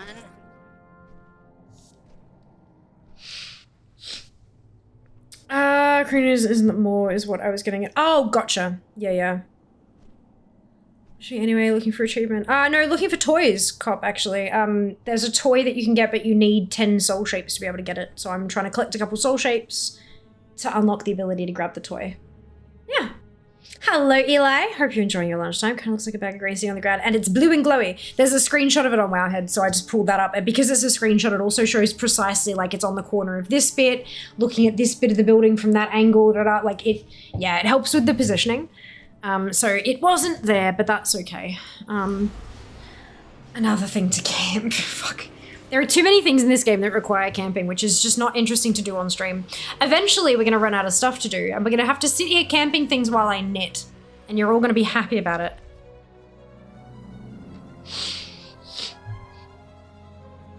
Wait, what was the thing you're shocked you don't have? Apparently, I don't have the Chufa soul, the squirrel soul, that you get from literally speaking to Chufa in the Covenant Sanctum for Night Fae. That seems ridiculous that I'd have missed that. That seems absolutely ridiculous that I have missed that. But look, we'll see. Yeah, right? Huh? Unlikely. I literally just turned in a quest to Chufa. But look, we'll see. We will see.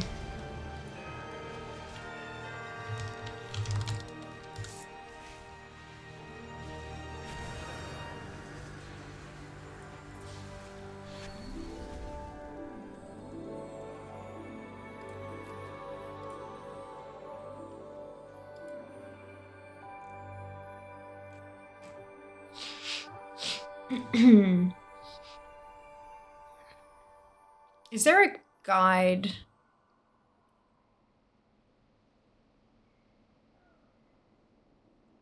I wonder if there's a guide to all the souls.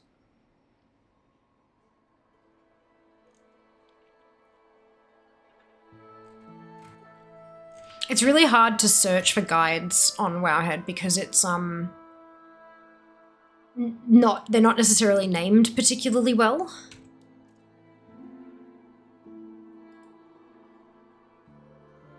What food should I go make? I'm hungry and want something desperately cannot for life me figure out the craving. Well, what have you got on Handseeker?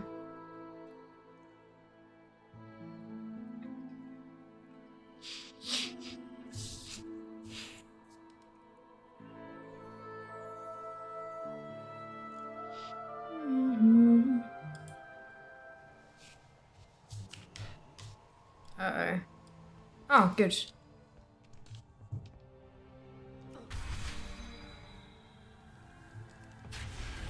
Oopsie, wrong button.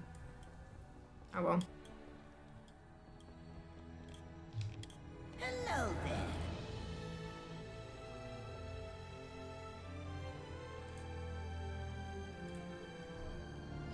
Right, okay. For the trees. You gotta have a whole ass conversation. Good hunting.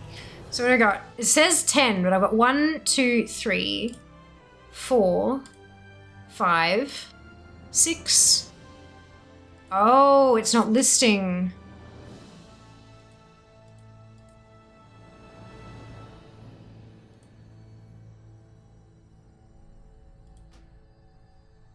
The cycle continues. It's not I don't have access to all of them by the looks of it, which is weird. Our spirits. Alright, well that ticked that off. That's time walking. Mop time walking dungeon with the thingamajig active. You wrote pet little corgi named Sparkle running around the Night Fae Covenant Sanctum. Sparkle. Not Sparkle Breeze. I don't think. Is that Sparkle? It is. Come here.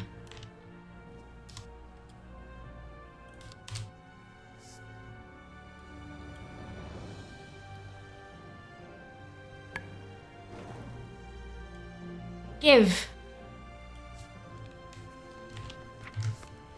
Oh, I've got it. It's, yeah, you just, okay, done. It ticked off, so I guess I have it now. Crane Soul begins a quest. Wild Hunt Honored. Oh, is that a purchase one? It is. You purchase it with anima. Gross. Cricket Soul. Oh, gross. 1,500. 15,000 anima.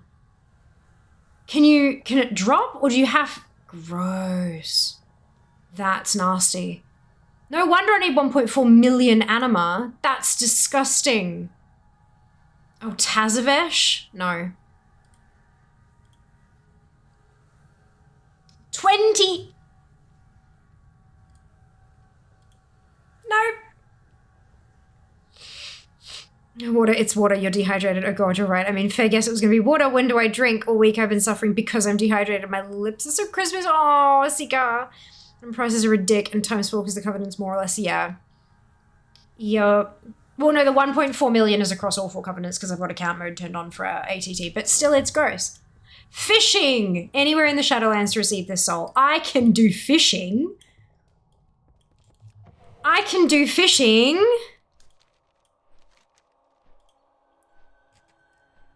Closest water, come at me. This way, this way.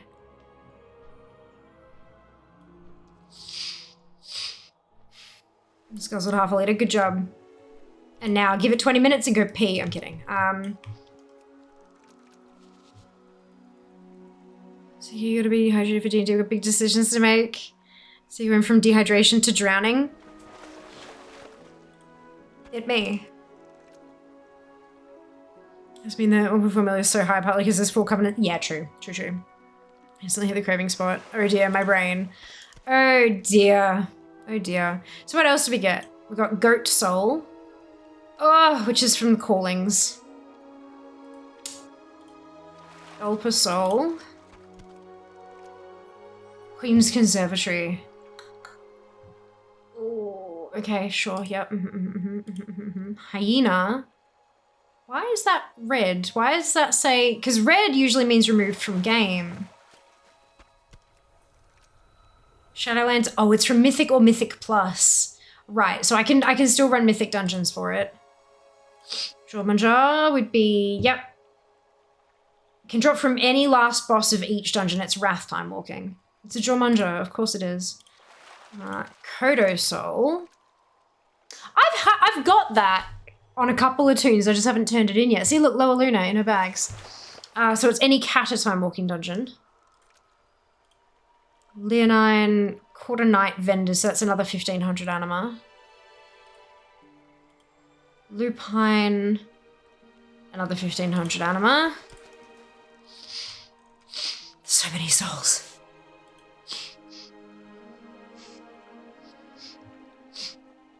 Emissary, Wild Hunt Supplies. It's the Paragon Cache. It's an Aura Bubba. Moose Soul is 1,500 anima. Otter Soul. Bastion's Special, Lost Soul. So we could probably go get that one.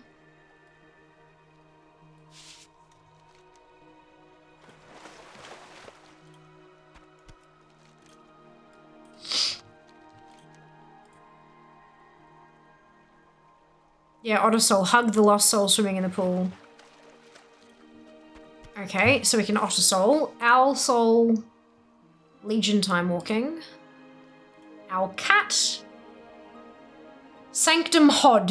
So Hod is what a heroic Sanctum of Domination. So heroic Sod Hod now is what it's called. It's canon, just go with it. I need sleep. Porcupine. Oh, no, wait. That was, yeah. And then Prairie Dog. 10,000. Mother of fuck. I don't think anything was that, like...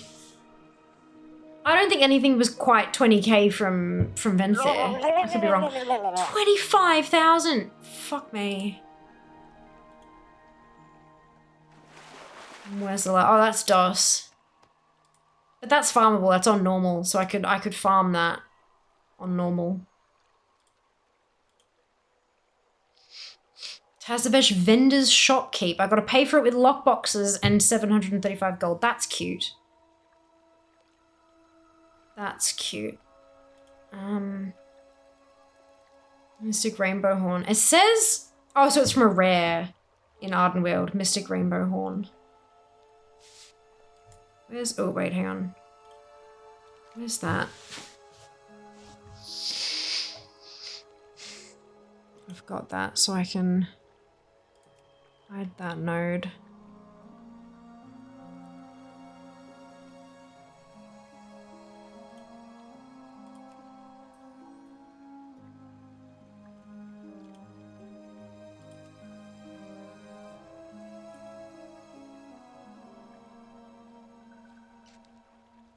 I can hide that node as well.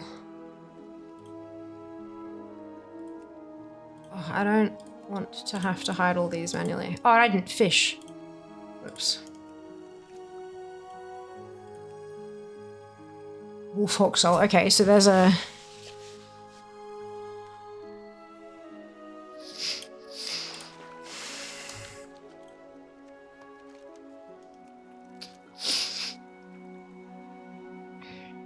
I've got that one as well. Path to Treasure. Soul Web.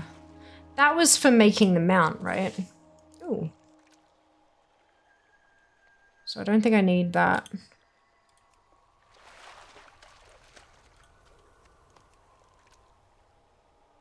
I've got Rocky.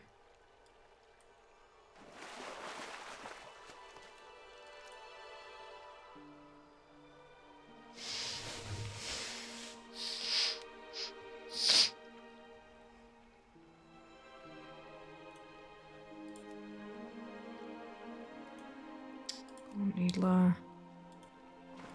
Rocky.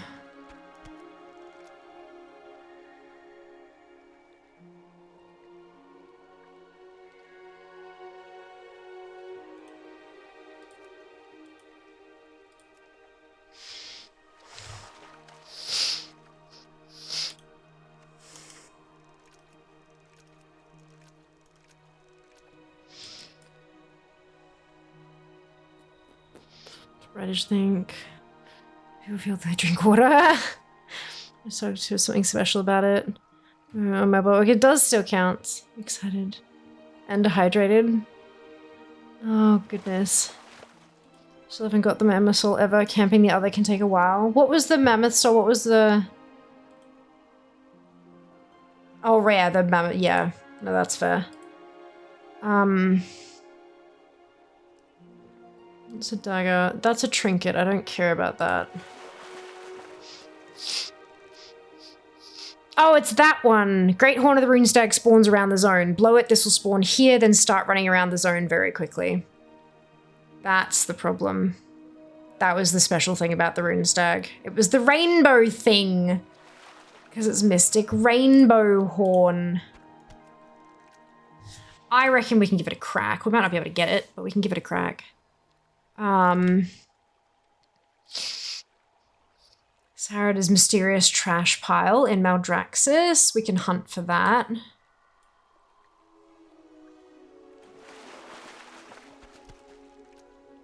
Saraliska's adamant bolts. Gross. Nope. Saralisk hatchling.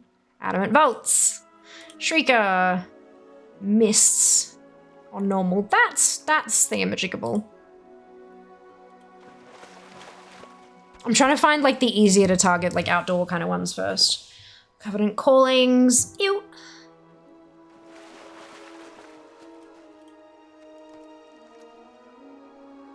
Queen's Conservatory. Riftbound cache in Corthier's Rift. That would be easier to, that's actually quite easier to kind of thingamajig. I suppose I need BC. I must be doing something wrong with the fishing, right? Stag. Quest rewards Night Fae.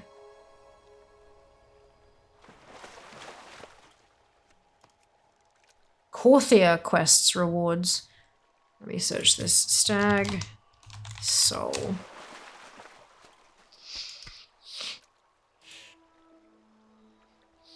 Yeah, she's with you if you're doing Shadowland stuff. I'm trying to get a toy. I need to get 10 soul shapes to get one singular toy for free. Kiwi and Rump from what cohort? After it spawns. Water related mania. Does people feel when they drink water? Probably. Probably. I wouldn't know. Charge the Wild Hunt, Razorwing Talons, Precious Roots, see how they like it. Oh, hang on. Have I really not done any of this on this toon? Seems like it has a small chance to be a reward from any of the Night Fae themed dailies if you have chosen the Night Fae Covenant. Gross.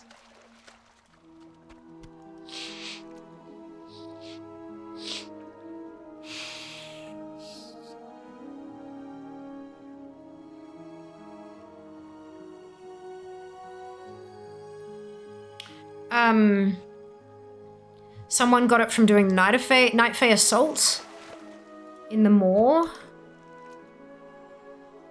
Corthia.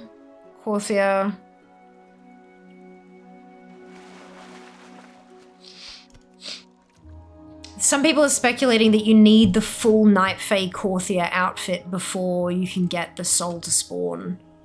So that's gross. Because I don't have anywhere close to that. Tiger Soul. Transport Network. Ooh. 1500.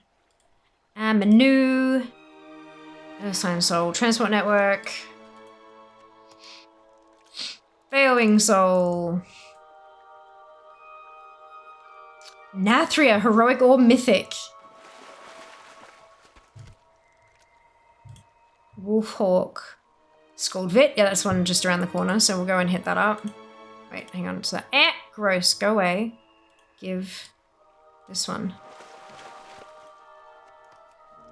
Yak Soul drops on hard mode or Mythic Plus. Tazavesh. Nope, we're not doing hard mode anytime soon. Armadillo Soul. There's Mortars. Ciphers are the first ones. 500 ciphers.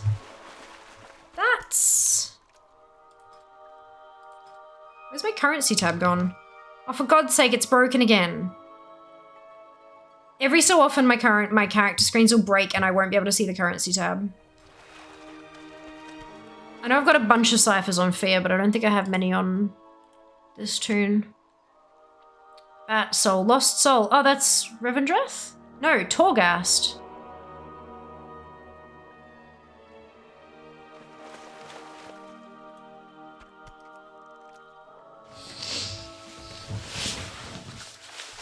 Torghast Special Lost Soul.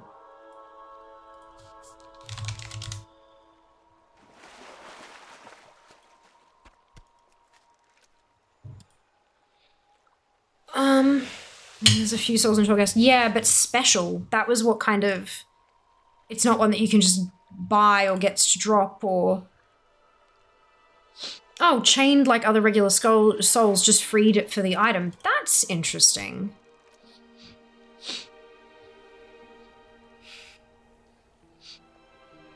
So floor 2, layer 5 of Mortragar. Interesting. So it's like any of the little... Soul Sash Tar doesn't work. Impure Little layers most times on floor 2. Cold Heart Interstitia. Scoldus Halls. So it's like the little dudes that you free along the way. There's ooh, there's like 5 of them. Interesting. That Last Resort. Bee Soul. Special Lost Comb. You can do that. On the Shattered Pillar, yeah, that's fine. We'll go do that. Brutus Soul. 1000 ciphers. Heroic, Sepulchre, so yeah, heroic or mythic prototype pantheon as a drop. Special lost soul, I've already got one for that, so I'll close that out. Alex soul, there's another special. No, wrong thing. Grommet soul, Corthia, no, ZM. Treasure chest, shrouded cipher cache. Maybe? Maybe. Lost soul. MZM. Interesting.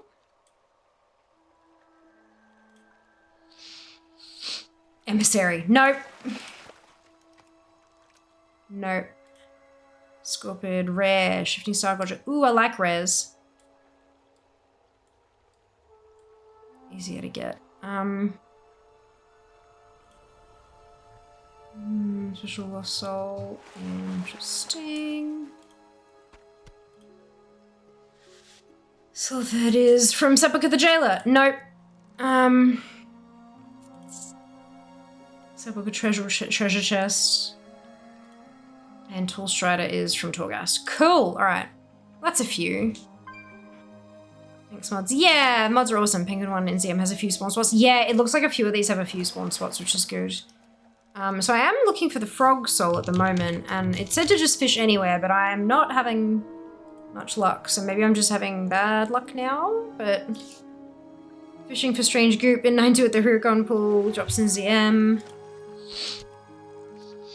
There's an any fishing level, not guaranteed loot, come with a fish, not alone. Fishing in a pool or with a bait won't alter your chances.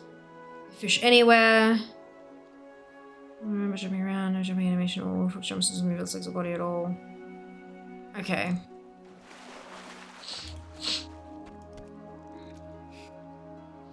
Fish this up in Bastion, we're waiting for the otter soul to spawn.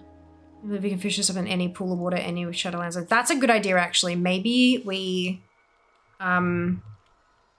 fish in the otter water while we wait for the otter to spawn. That's a really good idea. But first, let's go check if Scald Vit is up. Because he can drop a Wolf Hawk soul.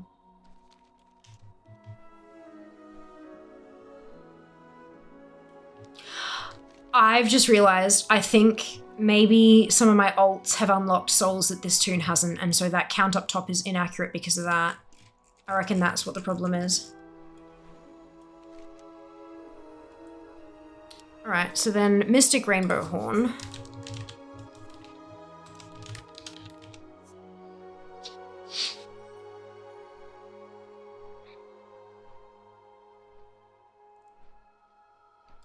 Comments.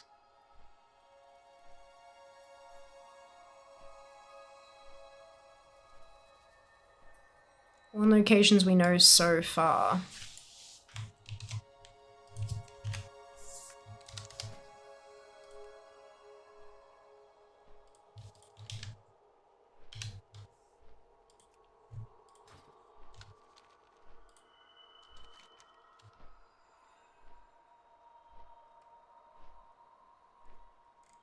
Ooh. What just... Uh-oh. Oh. Is there a bunch of typos in here? There absolutely is. Okay. This is what you get.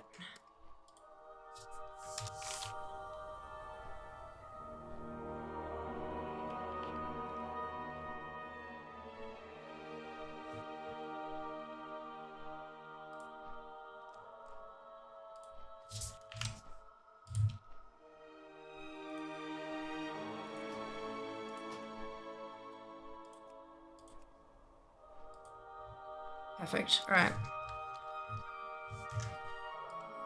I'll put all these back. I've got quite the little list of things to hunt at the moment. There's one right here. These are horn locations people have found. It doesn't mean that these are where the horn, only where the horn can spawn, but I wonder what it looks like.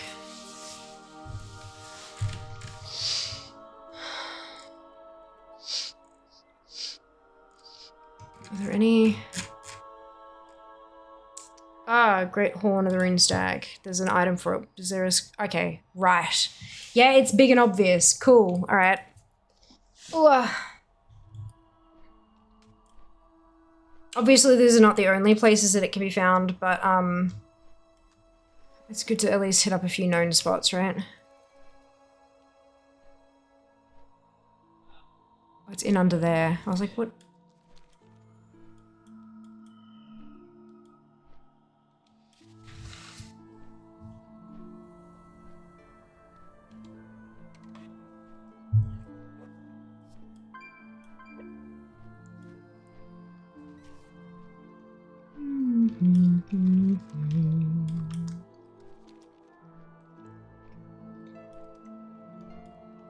Oh, good. I could use a mushroom mancer. Would you mind tending to my stalks? And to these loathsome invaders?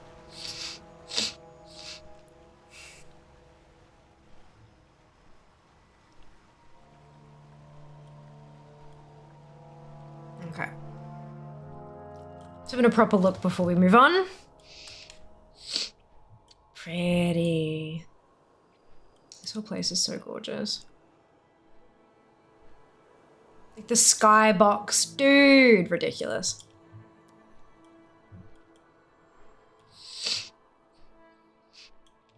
A voracious throng of root stingers are moving inland. To thin out the swarm. Hey We guys. must not reach the heart of the forest.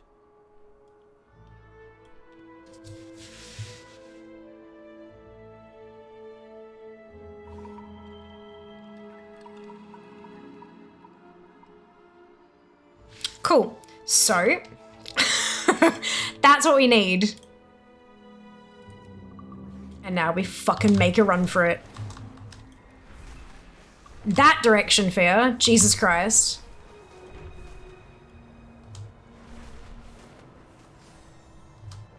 Thank fuck for dragon riding. Oh no! Tree! My worst enemy. In the realm full of tree. Ah! Fuck me!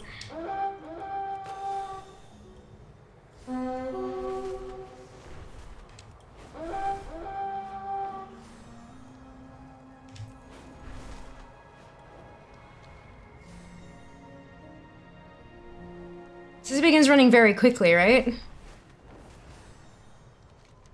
We need to get the Gorm infestation under control. Perhaps some of my magic can help you do it.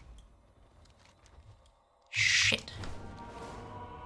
The Gormling keepers need a little I feel like I'm absolutely in the wrong place. Oh no! There we go.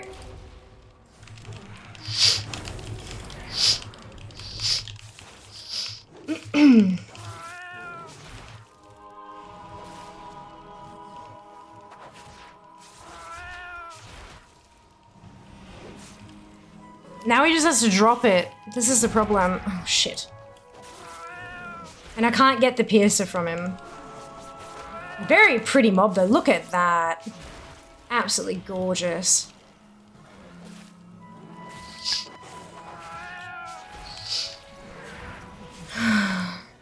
No. Didn't even drop. Damn it. Okay, that's fine.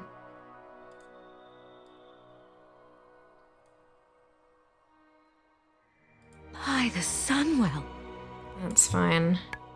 Captain, thank you so much for the Prime Gaming sub. So generous of you. Much appreciated. I hope you're doing well today.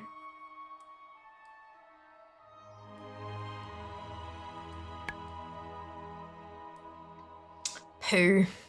Alright, well the Otter Soul, the guy who drops the Otter Soul wasn't up either. Oh no, wait, that's Bastion. Right, okay. Oops. Phew! Oh my goodness, thank you, Captain, for the biddies as well!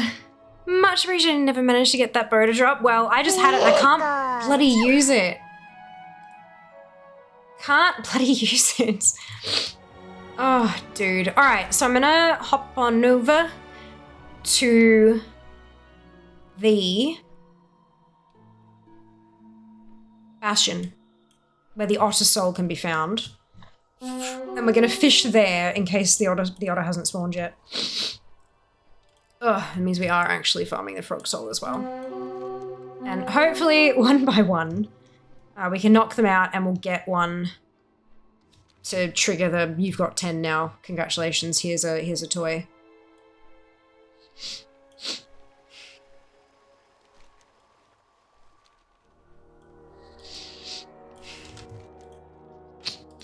So it's gonna be, yeah, so it's like Hero's Rest. All right, perfect. Listen. Rifle. Thank you. I don't think she's said that many times. Yeah, no, I think that's the first time I've ever killed it. Otter is guaranteed when it spawns. You fish for the frogs while we're waiting. That's what I'm gonna do. Yep. Yeah, I knew the otter was a guaranteed one. It's nice. Well, for the otter to spawn for me, that's okay. We can fish while we wait. I have to wait a while for it to spawn and it'll only stick around for 5 minutes. That's okay. Worth it for a toy. Toys for fear. We've already got 5 toys today. Oh, excuse me, I'm very happy about that.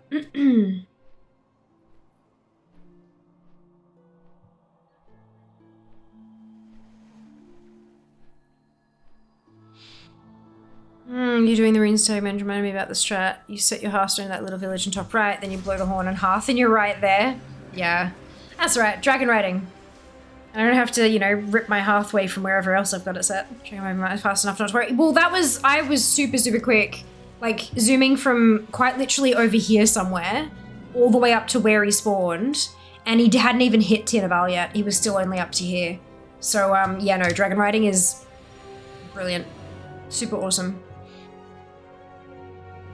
Can recommend.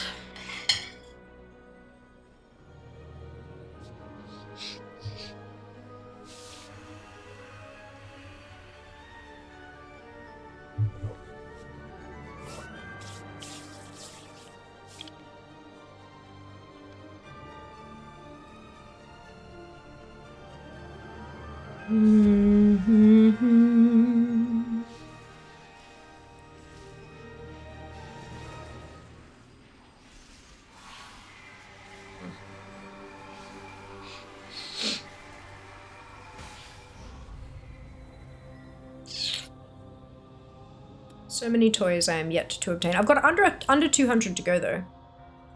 So that's cool. And I've gotten 5 since we're sitting at 714. That's not horrible at all. I will have to, oh wait, the game did crash, so maybe I can refresh it. So I'll add, what, 500 points to my total. Where will that put me? It'll put me at 720,091 points. So that'll put me ranked 1237. Only 2 ranks up, unfortunately. Wait, I've dropped down to 1241 just during this stream? Oh, that's horrible. So that is a pretty big jump from where I am now. That makes me sad. We were 1239 when I started.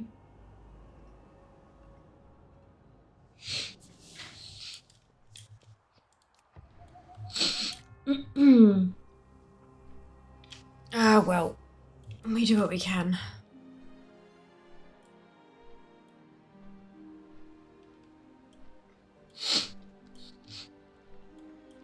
Gorge speak. So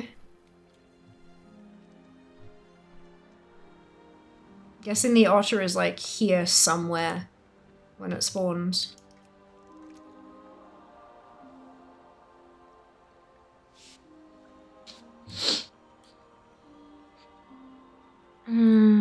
What's the best bang for buck ATT points wise?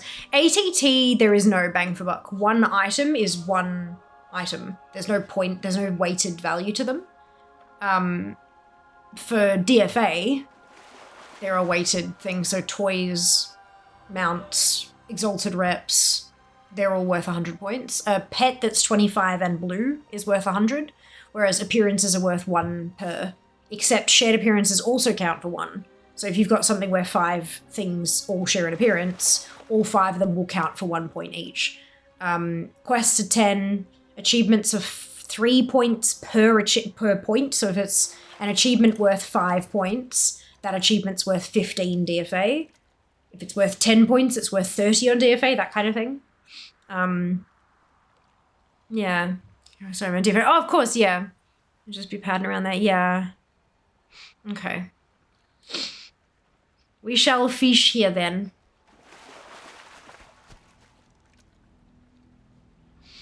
But the buck cost is well different for different things in the same category, so bang for buck depends on both ends of that equation. Yeah, like we just flew around and found a thing in /soothe and bang, I've got an item. It doesn't count for anything on DFA though, that's the thing. So it's, yeah, some toys you can just waltz on up and grab them, but then everyone will have done that. So it'll count a lot for your score, but it won't count a lot for getting you ahead of the pack because like 98% of the pack has that too, if they, you know what I mean? Your ranking is just how much more do you have than everybody else? How many rarer things do you have? Which is why I try to shuffle around what we're collecting and not just focus always on mounts, for example. Because the mounts that I've got left to collect now are quite difficult to get my hands on, so it's going to be slow goings. Whereas with toys, like we got 5 today. Yeah, so it's an interesting one.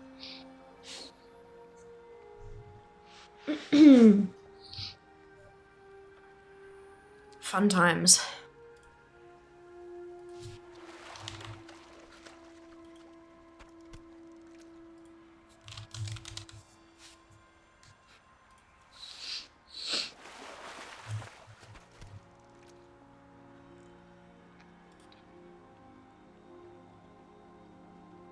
Might be an hour or more between spawn times.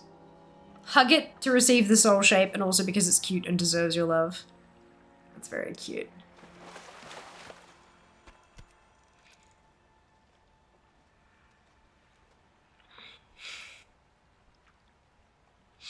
Wait a little bit over an hour, so spawn time might be 1 to 2 hours, or at least not exactly an hour. For a second I thought that Elysian Thade was my soul, but it was just coming in alongside a bait. It's in the lower pool, don't mess with the elite bird, it almost immediately respawns and always pulls you into combat. Oof. 2 hours and 15 minutes camping, still no spawn. Second time got him at 1 hour 32. Tar Lost Soul worked for me.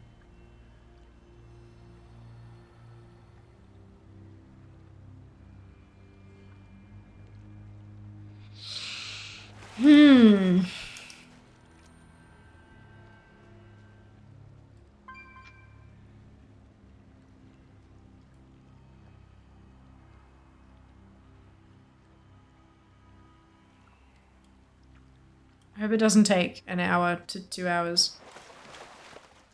But we will find out. So it took me a lot of time coming back here to check. Didn't bother camping since it was current, so I was doing things in the area intermittently. Yeah, of course. Of course. I think if I get the frog first, I might skedaddle. Fiashing stream? Yeah, literally, hey. Whoops. But we'll see how we go. We will see how we go.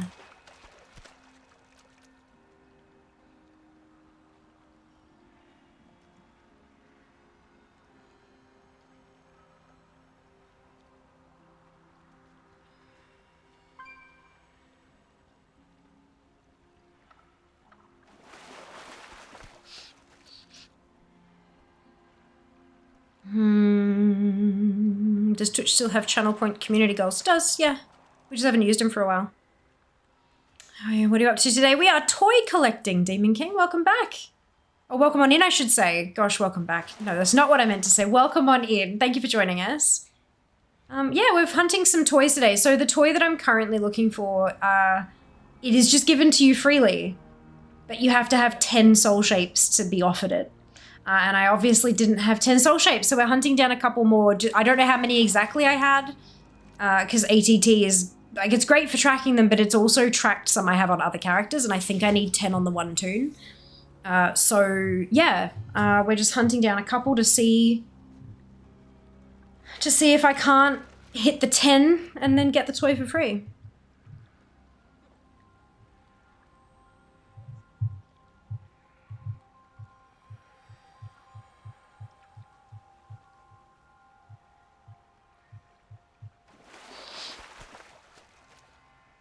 Side goal is leveling up fishing. Haha. Did they add any more fishing achieves, or was it just everything else? No, just everything else. Well, that's unfortunate. I'm slowly but surely working through some of these. But yeah, look.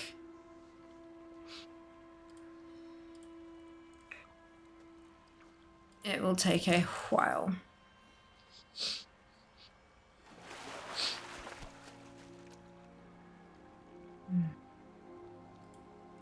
Which cooking, what am I missing? Ah, yeah.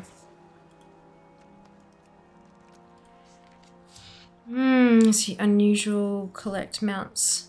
What are easy to hard get? Yeah. Yeah, we do mount farming usually on a Monday. So, yeah, just collecting other stuff on other days. We pop it up to a vote. Viewers can jump in right at the start of stream and vote on what they want to see collected today. And today's vote was for toys. So here we are fishing. We are fishing because there is a frog soul that can be fished up, but we're also fishing here because there is an otter soul that can pop up that we can grab as well. So 2 souls, 1 spot? I don't know. Fingers crossed we get one of them.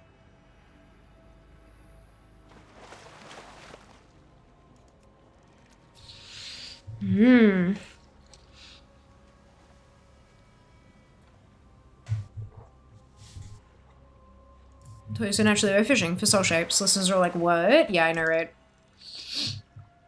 This game, man. This game.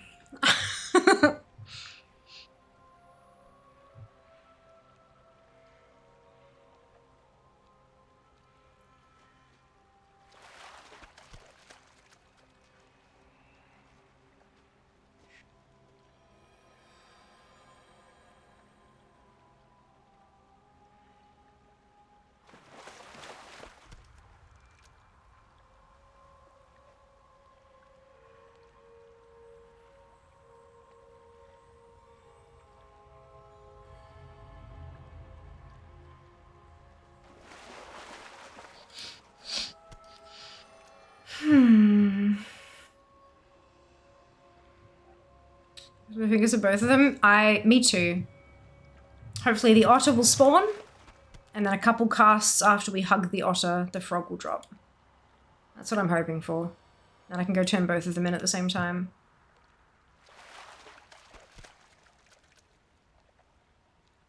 That would be ideal. What are you guys up to this evening? Is anybody else collecting in WoW at the moment? This is at least reminded me about the catatonic soul shape. Was going to skip this week and do other things instead. Yeah. Now that I know those are a thing that exists, like, but there's no DFA points for them. Is there real, like, yes, okay, I want to collect all the things, but I'm trying to focus on getting my DFA rank up first, so I don't feel like I have an incentive to collect stuff that doesn't give me points, you know? I mean, Emerald Dream Weekly's nice, good. You are Sharpie, fantastic. I've mentioned this here before, I'm going to do it again because people will be new. A dollop of sour cream into those woolly chicken and corn soup makes it so much creamier and tastier. Finishing the Torghast achievement flawless master because I hate myself. Nah, Din, once it's done, you never have to do it again. Once it is done. I'm more ATT than DFA? Yeah, that's it. I'm more DFA because I know how much effort is going to be required for me to actually get my ATT score up. So I'm, yeah. And focusing on DFA will also get my ATT percentage up as well, just differently, you know? Some of the Phoenix Wishing grind, nice, Sharpie. I still haven't finished that. We worked on it when it was announced, but then I stopped because it was just a pain in the ass. We moved on, so, but now that they've kind of, you know, nerfed it, it'll be good. I've got to get there eventually though. Working on my quarter night rep to get the cloth set for my mage, yes. I want sweet chili sour cream, red rock deli dipped in sour cream. That's a lot of sour cream, Seeker. I love that for you. There's a quest for each soul. Not all of them. Not all of them. The Corgi one never gave me a quest. It was like a back-end flagged thing, but yeah, not a whole lot. But you're right. The soul quests, the ones that do offer quests are worth 10 points a pop. And there are like 40 something of them, but not 68, which is interesting. Not all of them offer one, I guess. More quest stuff, then quick ATT random landed on some crafted stuff. Yeah, right. Crafted stuff. Like, yeah, please observe my crafted item percentage. Yep. Yep, I feel ya. One day. One day. I'm not appearances at the moment. I'm not even, like, I would be so, like, I was elbows deep into clearing raid after raid, dungeon after dungeon, like, just clocking them 100%. But then warbands. So I feel like it's a waste of my time right now. But don't you worry, I'll be getting back into that later on this year. What's DFA? Data for Azeroth, Sharpie. You can type exclamation DFA for my profile, and then you can pop your details up in the top right-hand corner and search your own. Another time walking ones do have quests though, so that's progress. It is. It is. Gross as it may be, I'm trying some challenge. Dragon riding races. Yes, Lyra, I believe in you. You've got this. You can do this. Completely stop farming orders. This is me too. Me too. Like, I'm actively avoiding them wherever possible. Because I just, every time something drops that I can't use, I'm like, grr. Yeah, I need a Final Fantasy 14 style of dungeon finder we get able to put in every dungeon. Oh my god. Fear's not keeping up appearances score in DFA. No, I'm not. It's my lowest rank. It's my lowest rank by quite a bit, actually. Like, Toys was 22nd on Zaofang.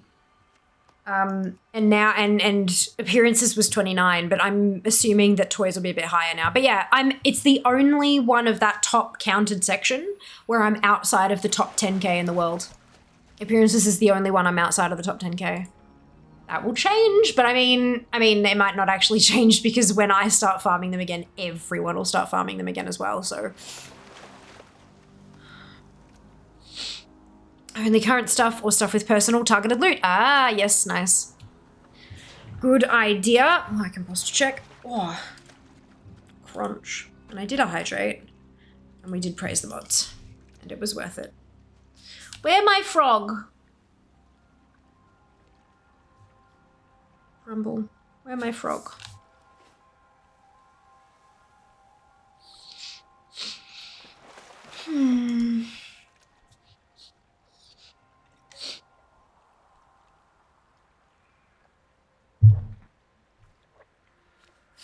Junie. Is that a taunt? Master the hand flick? Look, it took me a lot of practice, but once I got it, I still don't get it consistently. I still don't hit it every time. But even hitting it like 2 out of 3 times is enough to get you through the challenge stuff, which is really, yeah. Singing summons it faster. Gum went the little green frog one day. Yeah, I know that song. God damn. It's not the kind of song you sing, is it? It's the kind of song you yell in your most childish voice possible. And have a blast doing it. I would have cackled if it had dropped right after that. That would have been brilliant. Where's the otter, more importantly? Spawn, you fluffy little bastard. We want to hug you. Don't you want hugs?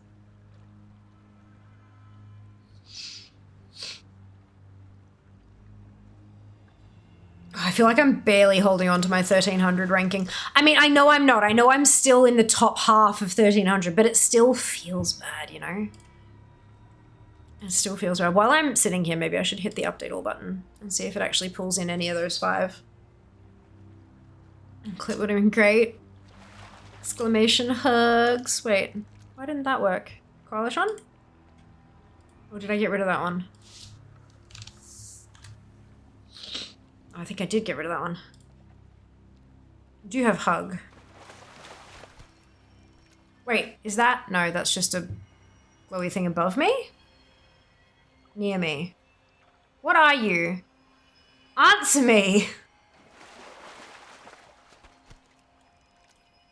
What is this?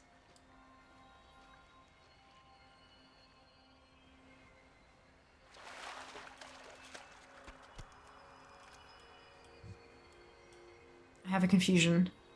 An idiot sandwich. Look, you. And it's gone. What was that?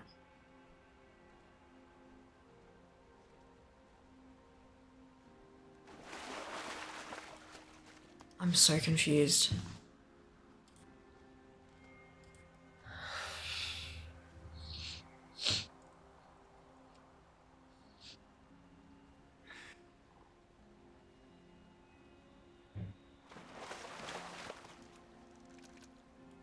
I'm leveling my Shadowlands fishing at least.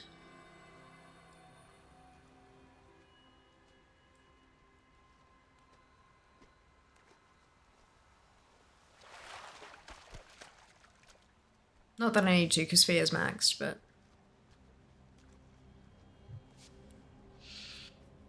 This is fun.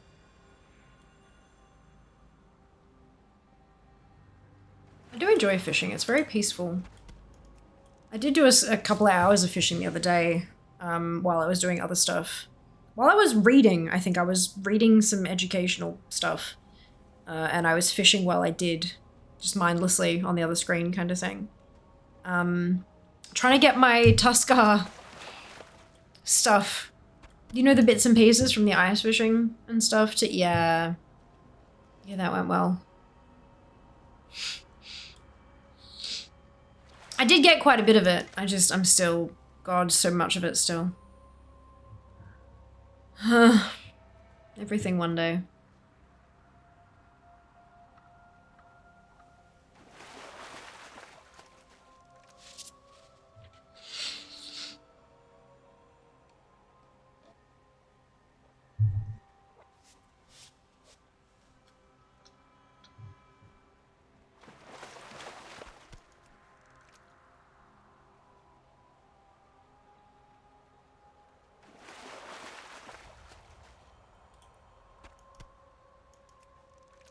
Everything one day.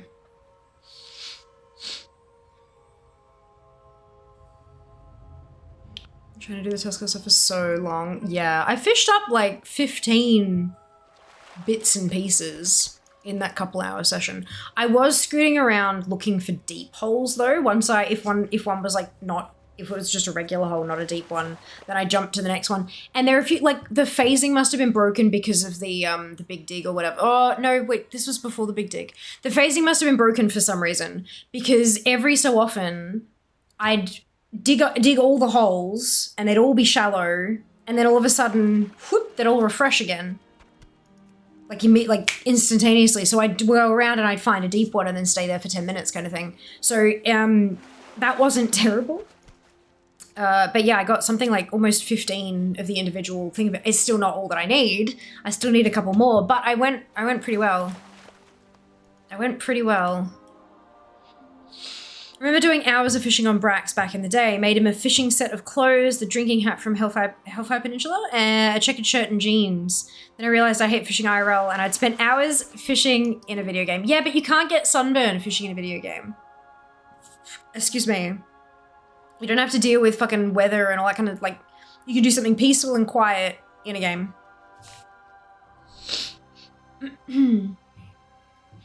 Look, there's another little orb over there now. Over there. By the Sunwell. Here is to catching and not fishing. Hello, Mystic. Welcome back. Thank you so much for the resub. Much appreciated. It's always helpful. I had to refresh them just after I got a deep hole the other day. Oh, I had to refresh them. Gross. Need more ominous conches? Yeah, I've got several of those. Hello. Hello. Yeah, I've got a few, but it's yeah. Wait, was that it? Oh no, just splishy splashy little thingamajig, not an otter. Where's my otter? Another green line that I thought was a soul, but isn't. Oh well. It's alright, we'll get there. We'll get there. Eventually. Eventually.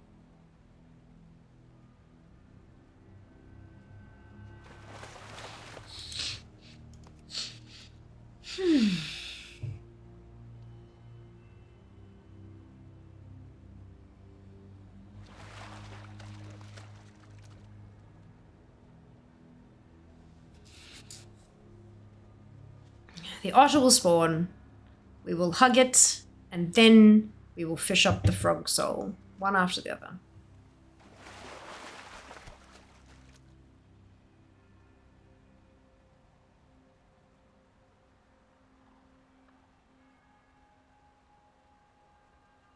And we'll go turn both of them in, and then we'll be offered the toy. That's what's gonna happen.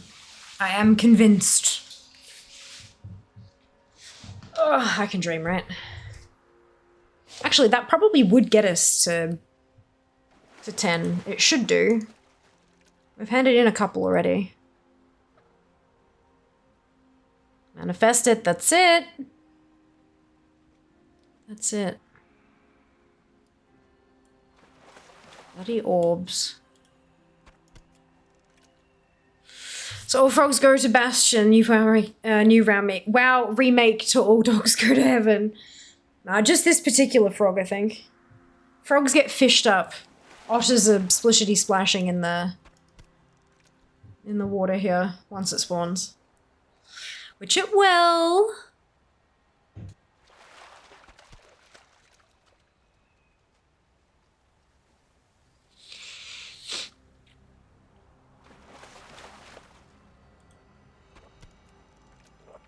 Shortly. How long have we been here now? Gotta be almost an hour, right?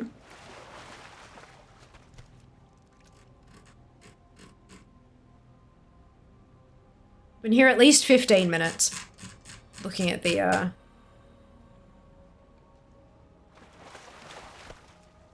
looking at the chat log.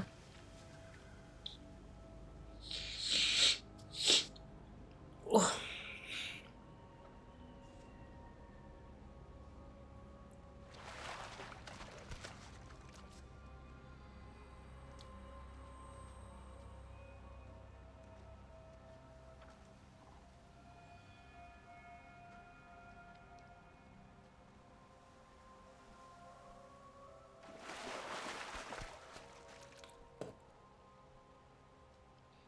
So those of you who have fished this soul up,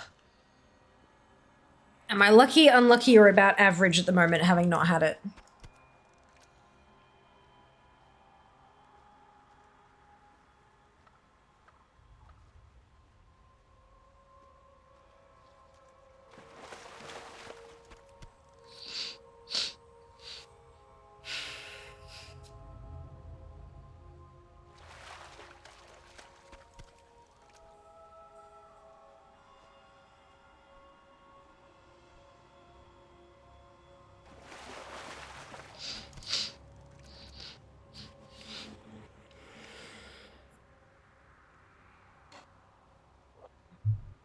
Thank you so much to the person who just followed for fishing content where I don't talk much.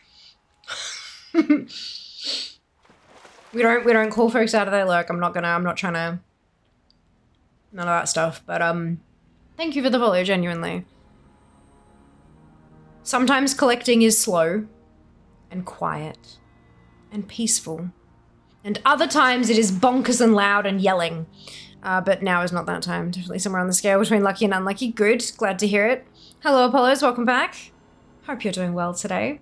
I'm at 95 Shadowlands fishing. I was not when we started. By the Sunwell. Ali, thank you so much for gifting those subs. 5 gifted subs, my goodness. Much appreciated. How are you doing today? I've enjoyed my lurk tonight. Good. I'm so pleased to hear it. You do rock. Much appreciated. Ooh, there we go.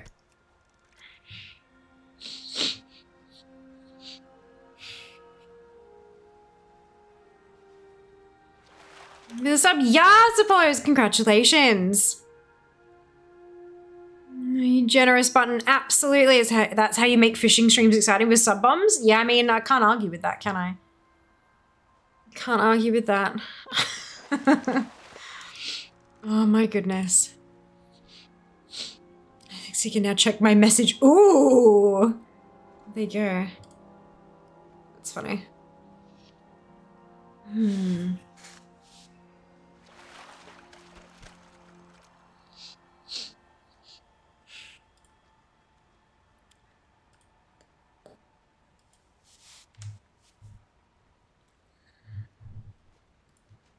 Where's my otter friend? Sad face. This might need to be one of those things where I just like sit here camping it while I do other stuff off stream. But I don't want it, like, there's so many things I need to sit there and camp off stream. At the moment I'm camping Big Digs. And that's gonna be a while before that gets up. The rep is slow, not where he ought to be. Correct, Junie, the otter is not where he ought to be. Yeah, there you go, Shadowlands Fishing 100. The, oh,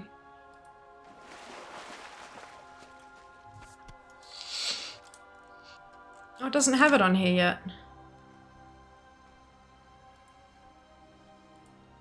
It's not in Alcoholic. Bugger.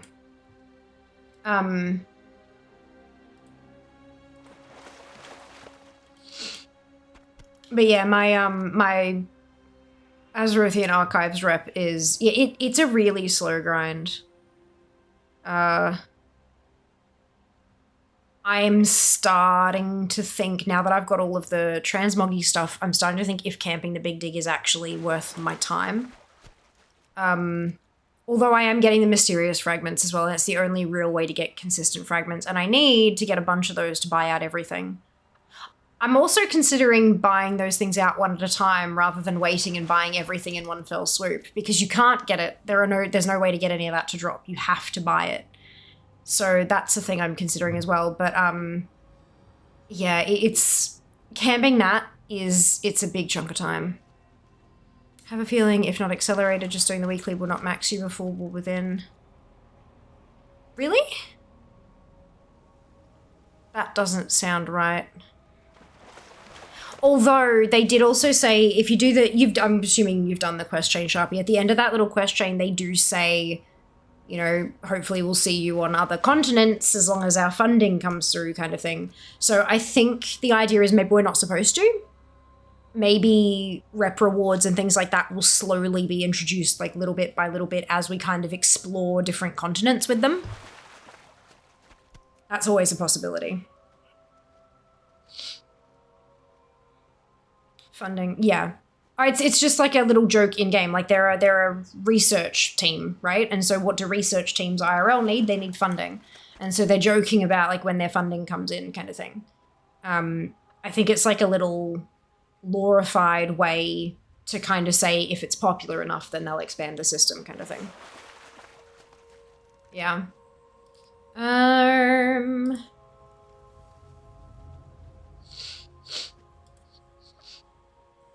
Mysterious, there you go. So I've got nearly 36k on Fear.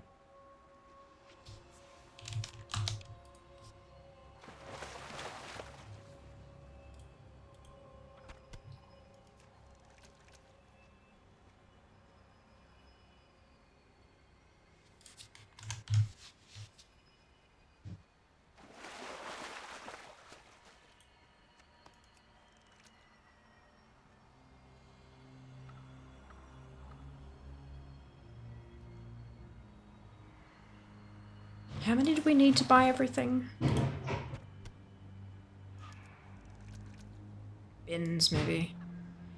Ah,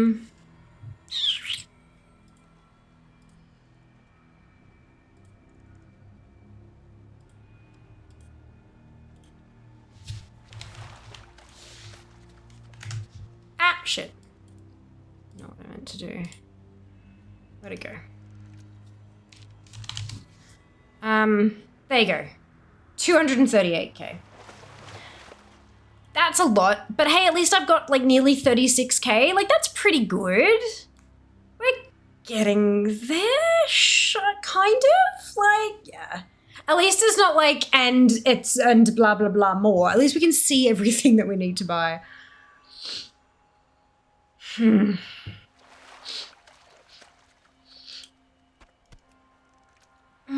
Got the Phoenix. Yes, Shappy, well done. Congratulations. Oh my god, where is the otter and where is my fucking frog?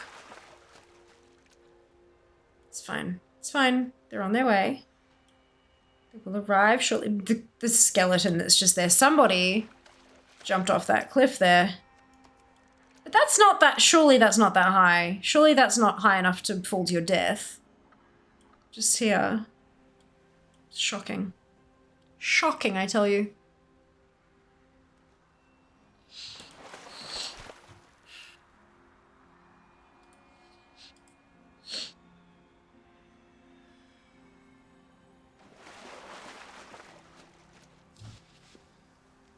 And 238k mysterious strike to get all marked. Yep, that's, yeah, it's exactly 238,000.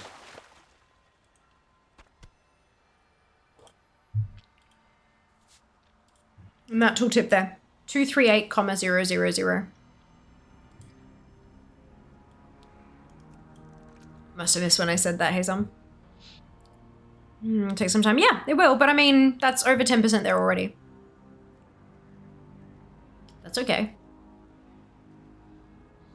And that's with me not camping it like I could be, because I work from home. Like, I could quite literally be camping it all day, every day.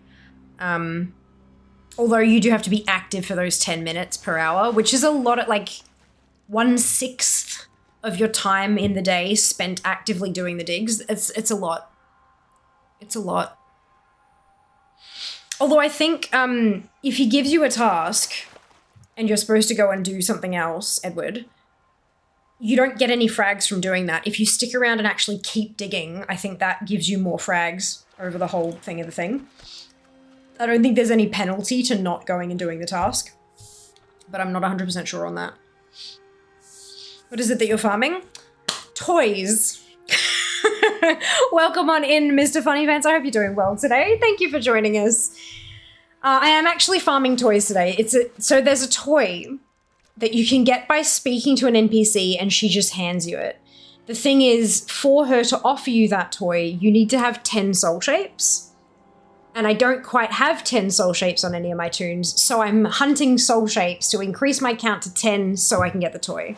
And one of the soul shapes comes from fishing, the frog soul, and one of the soul shapes is an otter that spawns in every couple of hours, swimming in a little circle here, and you /hug them to get the soul.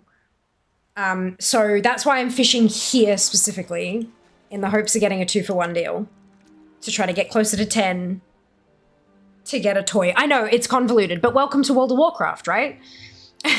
Just found oh, fantastic!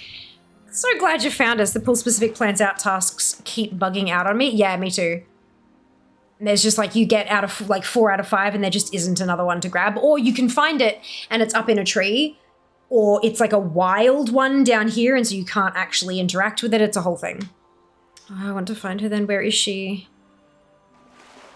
Want to find whom? The otter. I'm here in Bastion, just underneath Hero's Rest. There's just this little puddle here. The otter will eventually spawn, but it apparently is like a 1 to 2 hour spawn. So we're just fishing while we wait.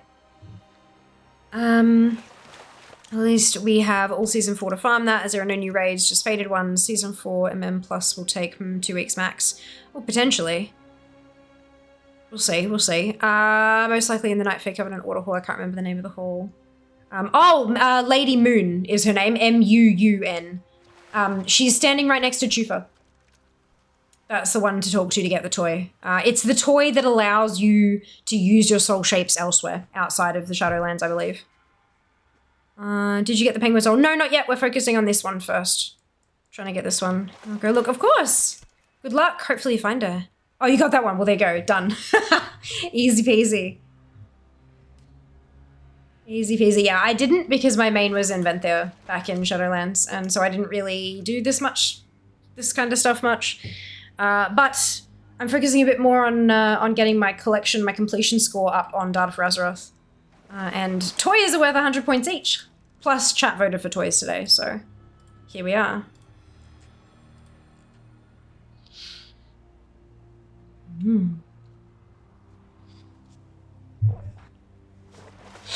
got a toy today, Scarlet. Fantastic. Which one? Got the Laradar Hearthstone. Nice. Well done. That's awesome. We've had a pretty lucky stream today. We've got 5 toys so far.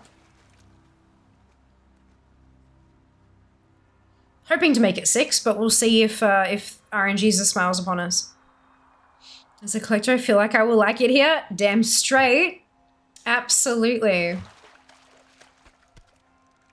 I'm so glad that the little community that we're building is, you know, all about that collection life, all about the completion. And even if they're not into collecting themselves, if they're like a hardcore raider or Mythic Plus or PvP or whatever it happens to be, if their interests are elsewhere, so many folks who find us here, like, they find the mechanics of collecting really interesting. Like, they don't realize how involved it can be, you know? Like, it can be as involved as trying to farm up your best piece of armor or trinket or whatever, or, you know, getting your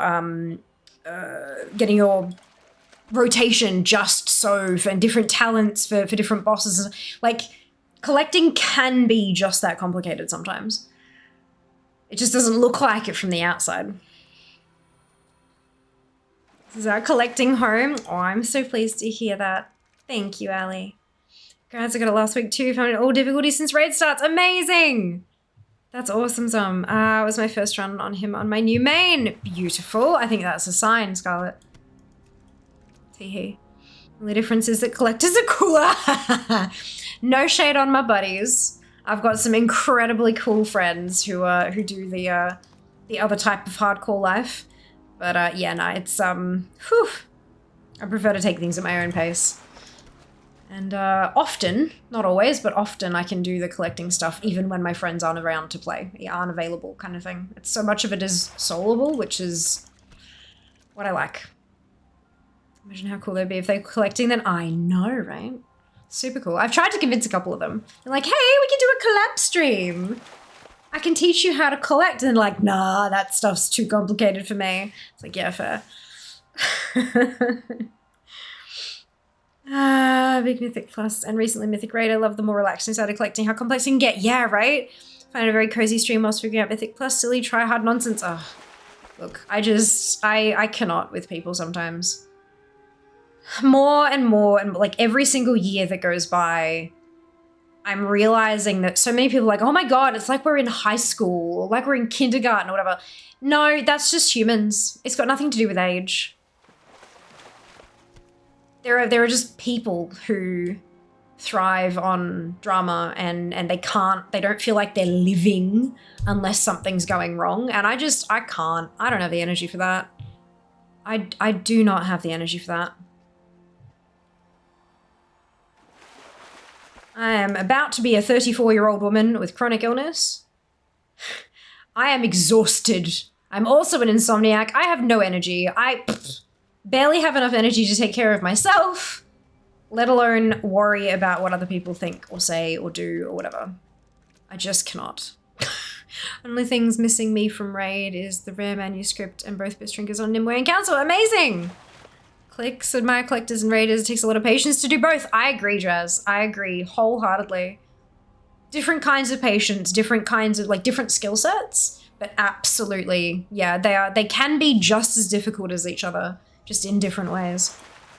Is fear tired? Oh Lord, yes. Oh Lord, yes. Collecting's the best way to relax. Yep, but quite frustrating sometimes. Agreed. Agreed. RNGesus. I would love to collect the stuff with you. Brilliant. Glad to hear it. I'm not patient. I'm stubborn. That's it. I am incredibly stubborn. I am incredibly stubborn.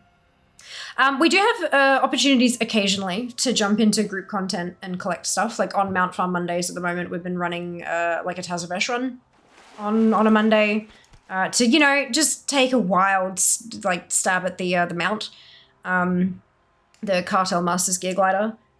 But beyond that, not much of collecting requires a group.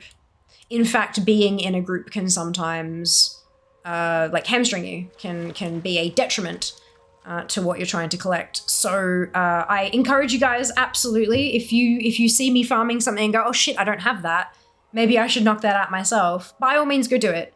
But we don't often get into a group for it because there's just not really any point. It just makes things complicated and annoying. So by all means collect with me, but you don't need an invite to do it. You can just go and smash it out. Oh, you're the embodiment of I ain't got time for that, literally.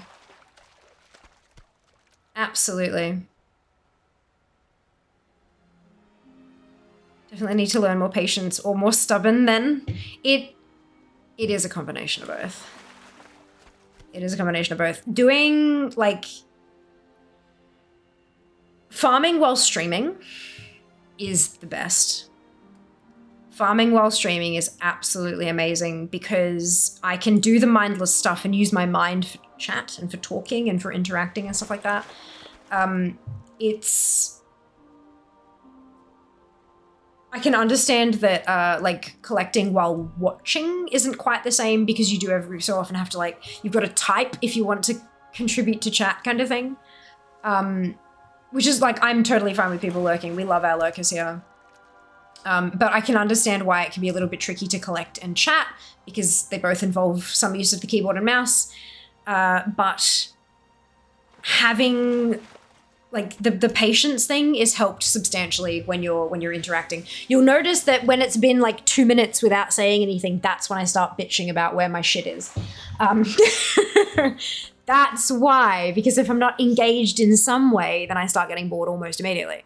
But yeah, did you end up killing the rare for the wolf orc soul? It wasn't up. The rare wasn't up. We did go and check the spawn point, but they weren't there.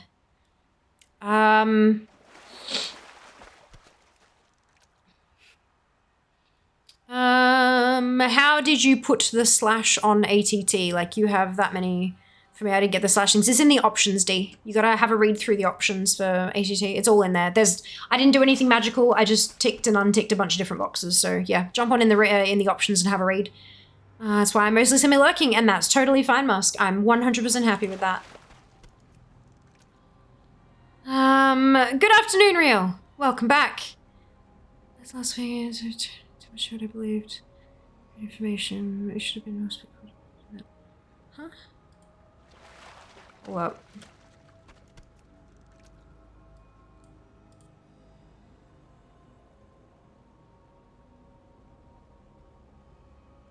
Oh, when you were telling me how to play. Right, yeah, okay.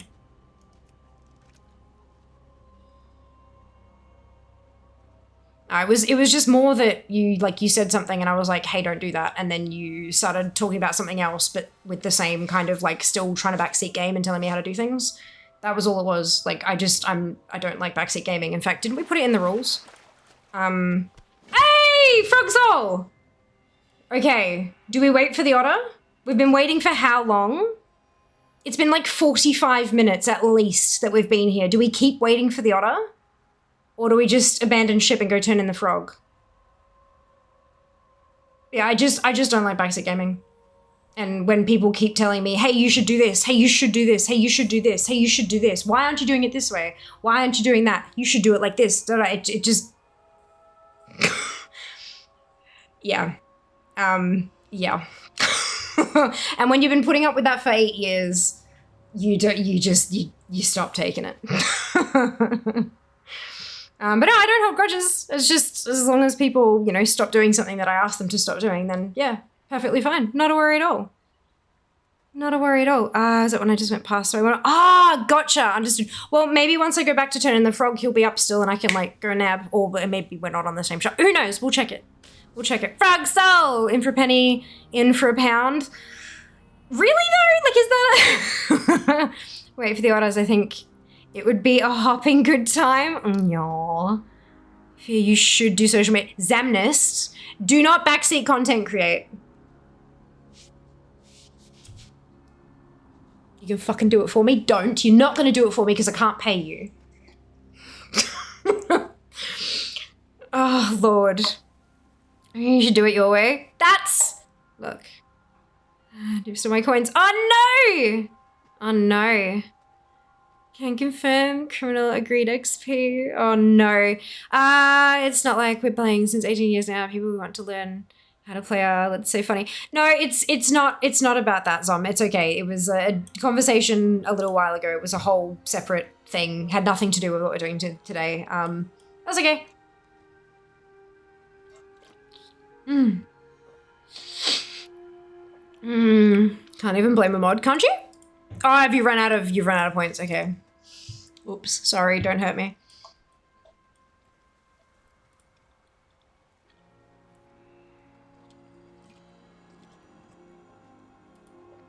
Okay, so how long do we wait for the Otter Soul?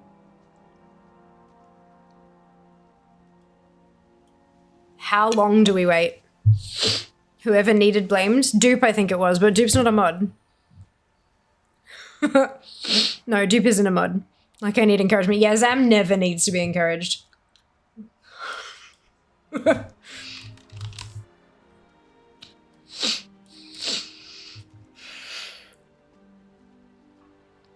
Blame. Can't help it, I'm an enabler. Bag of rats. All of you. Bloody rat bags. All right, how long are we waiting for the otter before we skedaddle, get on out of here? Do we need a bag of rats emote? Maybe as a follower emote because no one else will understand what the hell is going on.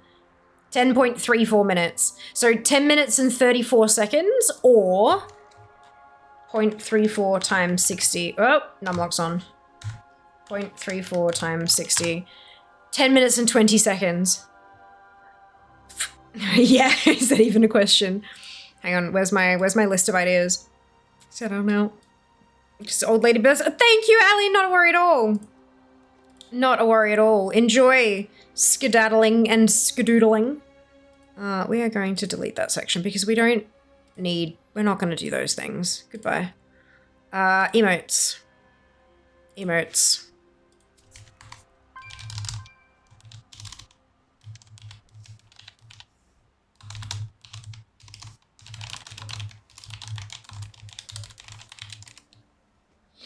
How would people feel if I shuffled around which emotes were tier 1, 2, and 3? And follower, potentially. I feel really weird about that, but I've got, like, stuff is so full, and it's like, but this one I will, like, if I come up with a new idea and I want it to fit in here and I can't because there's too many there already, what if I move things down and move things up? Like, how do you feel about creators reshuffling what tiers particular emotes are available at? I wish we could kind of make everything available at tier 1, honestly. I wish that we didn't have stuff that was specifically at 3 and 2, but I understand why, and I understand that it does create additional value, but not everyone can afford that. But I guess it's also hopeful, wishful thinking that people would bump up their... Look, there are some places where the emotes are just that goddamn adorable that people actually do bump up their tier because they want a particular emote to use, but I have a feeling people in our community aren't really like that. I don't know, like... Have there been any of you who have genuinely considered bumping up to a T2 or T3 sub here, to access emotes? Like, or I guess, or elsewhere. Is that a thing, like, is that a thing you guys feel? I don't know. I understand. Also tend to get annoyed when people tell me what to do without understanding the situation or probably explaining what I think I should do differently. Yeah, that's it. That's all it is, real. But yeah, no, zero grudge. No need to apologize. Look, it happens, right? It happens. We were just communicating and on a thingamajig like this, it's really hard to communicate accurately. I get the advantage of tone of voice and body language and all that kind of stuff, even if it is like, you know, this big sometimes. But you don't get that benefit. It's just text on a screen. You also don't get the benefit of seeing, you know, God, damn many fucking hours have I streamed before and how long I've been playing. You don't know all that kind of stuff, and I don't know that about you either. So it's totally fine. Don't stress. It's all good. All good. Totally fine. Dealer's choice. On mobile, I don't think I can see the tier 3 emotes that I can't use. I think the Just Hug one is tier 3. Yeah. There's, where's my emotes? I can see all of it because I have the control panel. So tier 3 has Fail, Just Hug, Fiametry, Drown, and Drink. And then tier 2 has Love, Chair, and Chep, and Oops, and then everything else is tier 1, except Sheet, Coas, and Din are all follower emotes, which means you can't use them elsewhere. And then there's a bits emote as well. If you've cheered 1,000 bits, you've got guns as well. But that's separate. You can be not a sub and still have the guns emote. Because it's because the bitty bits. Animated emotes can be on higher tiers by default. No, well, we've got animated emote slots on every thing on every level now. Like because we didn't, animated emotes were only available on tier 1 and now they are available on all the tiers. So it's a whole thing. The more obscure emote references, I'd be okay with it tier 3 or tier 2. Nope, I don't use a lot of emotes generally, so I don't know, Lamau. Fair, I think I've stayed at tier 2, the extra perks. Tier 3 just for emotes. No, it's a lot, like it's more than double the price. Like more than double the price. Yeah. Emotes are part of the value proposition for the tier 2, tier 3, but not strong enough on their own IMO, only icing on the cake if you're already considering it for the extra support. That's what, like, I mean, it would be fantastic if I had something that was just so amazing an emote that people genuinely wanted to pay extra just to get access for it, so that, so they could use it elsewhere. But I have thought about, like, can I provide additional, like, value to T2 and T3. I'm pretty sure it updates your tier in... It does. So I can grant access, for example, I can have a secret tier 3 Discord channel just for tier 3 subscribers to have access to and things like that. So it's like a... There are things I can do in Discord with it, but coming up with benefits to give subs that don't require me to put in extra time, extra effort, I'm totally fine about, but extra time is the tricky. Unfortunately, extra effort often comes with attached time, because like T3 and Tier 2 are the way to get to Partner Plus or the Plus program now. Like there's no two ways about it. People of my size, the only way that we can get to Partner Plus is to have a higher proportion of T2 and 3, but I don't know how to, like, it's a tricky one, hey? It's a tricky one. It did have an effect on me to get a tier 3 sub, to be honest. Cool, good to know. Yeah, isn't it adorable? Oh, fuck. Bless you. No! Be nice. I'm pretty sure that's thank you for the sub in a different language, I think. I know it's English only chat before the mods kind of do the things. I know it's English only, but the Twitch press here to thank the person for your sub button defaults to like native languages, which we can't control. So if you hit that button, yeah, thank you very much, many thanks, that kind of thing. Okay, yeah. So yeah, that's, there's no way for people to avoid that. So that's, if it's clear that and I know that V did get hit with a sub bob earlier, so we're good with that. Don't stress. We are fine. Good. Also, I would assume, even if you shuffle around what is assigned to tier 2, tier 3, anyone who is paid to unlock whatever was there in the past still has access to it. No, that's not how it works. Or do is actually remove them from your list if they get bumped. They do, yeah. So if it's like if I take all of my emotes down, you guys have access to no emotes. That's how that works. When people go through, like there are some creators who have very established like everything, and so they have like festive versions of their emotes. Like for example, they might have a high emote, but then they can have the high emote with a Santa hat on. And so when they shuffle in the Santa hat during December, you can't access the one without a Santa hat. You type in the same thing and it comes up as the emote with the Santa hat, and you no longer have access to the old one. Otherwise, you could cycle through a bunch of emotes and have them have access to more than how many you're meant to have, you know? That's not how that works at all. You have access to what I deem that you have access to at any given time. Unlocks is just for 24 hours, isn't it? Huh? Definitely have done the spend for bits emotes, but I think that's the best use case for those enticing ones since it's a one and done fee. That's it, yeah. And the other thing is though, if I took that bits emote off, you'd no longer have access to it. If I changed it, the emote you had access to would change. That's just, yeah, that's how that works, is how Twitch works. You're not actually buying the emote, you're buying access to whatever's at the tier. What do things one thing? Yeah, that's it. Sorry, I was lazy to try. No, totally fine, V. It's okay. Don't worry about it.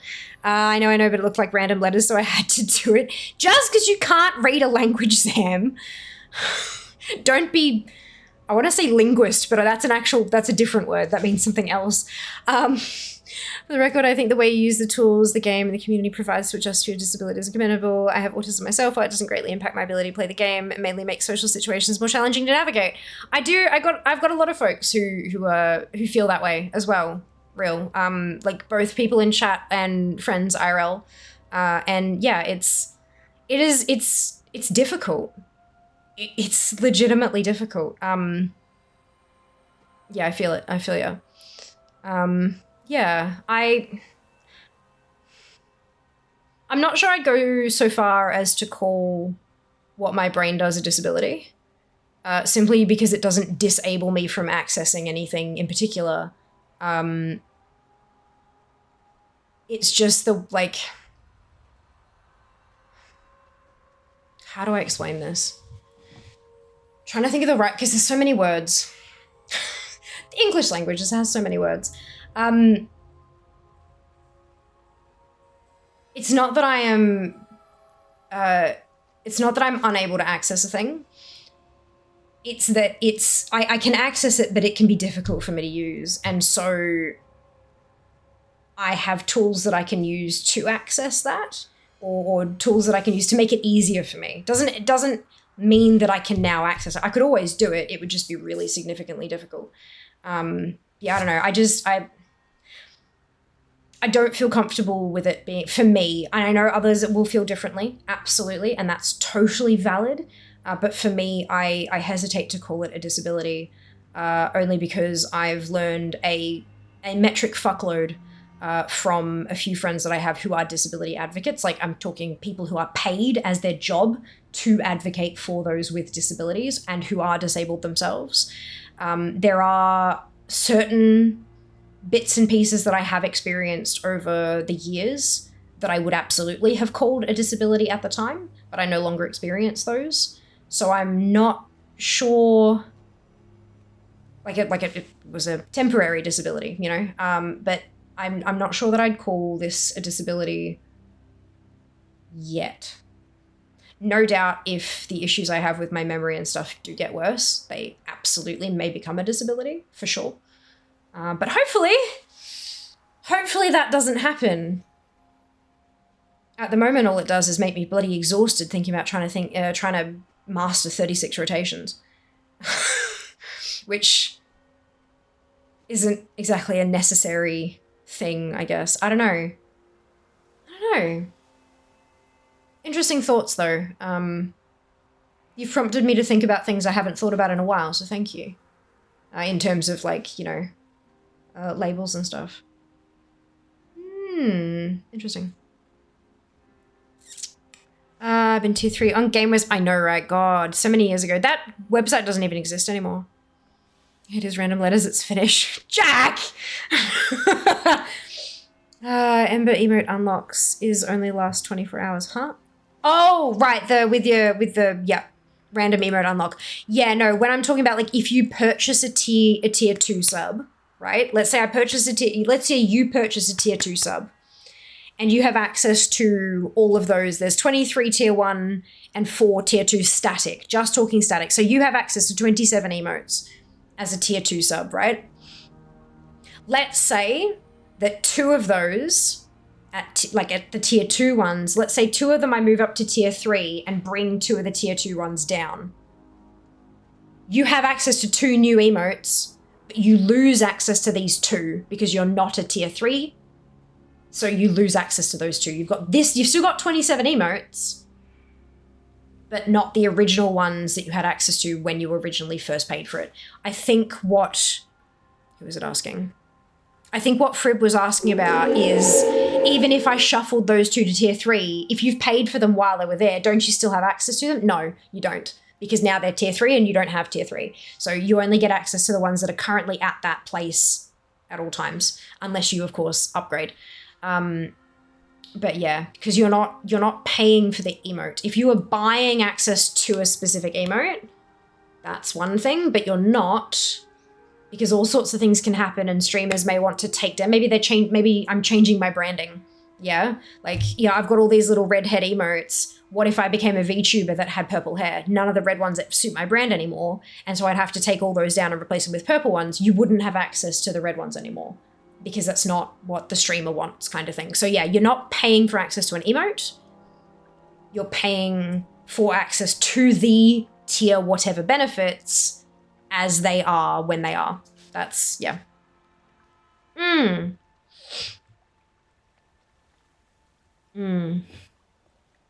Spoiler, I did actually study to be a linguist in uni.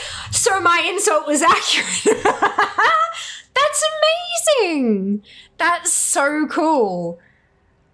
I hope you enjoyed it. Where is my otter? Sorry.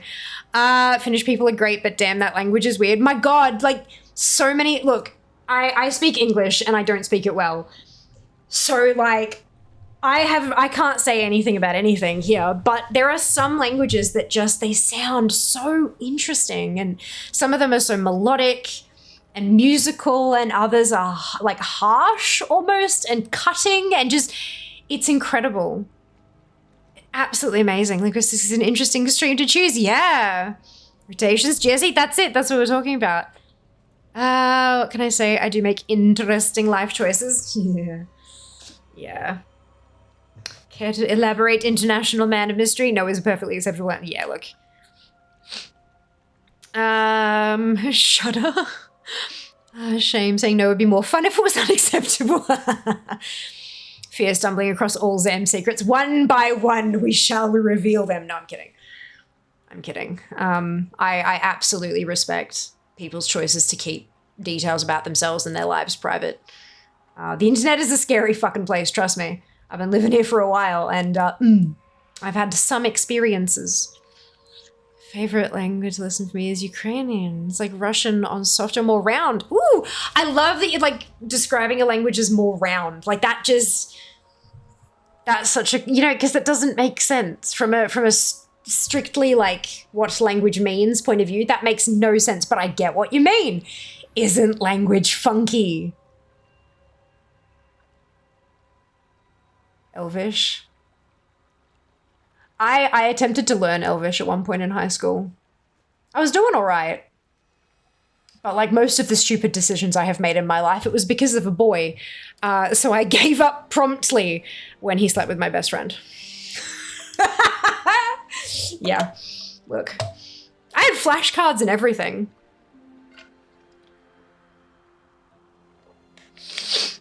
Didn't we all try to sleep with my best friend? No, I'm kidding. I know. I'm joking. Tolkien Elvish. I wasn't playing WoW at that point. It was right before I started playing WoW, funnily enough.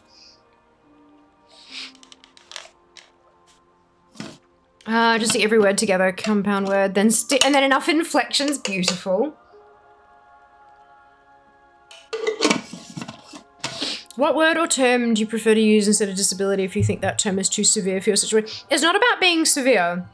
It's about not wanting to claim a label that doesn't truly belong to me.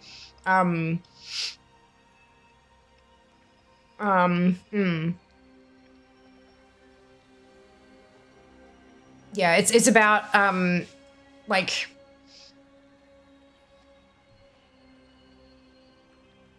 Yeah, I think it's just like self-identification, right? Like it's not a group that I rightfully belong to kind of thing, and so I wouldn't want to...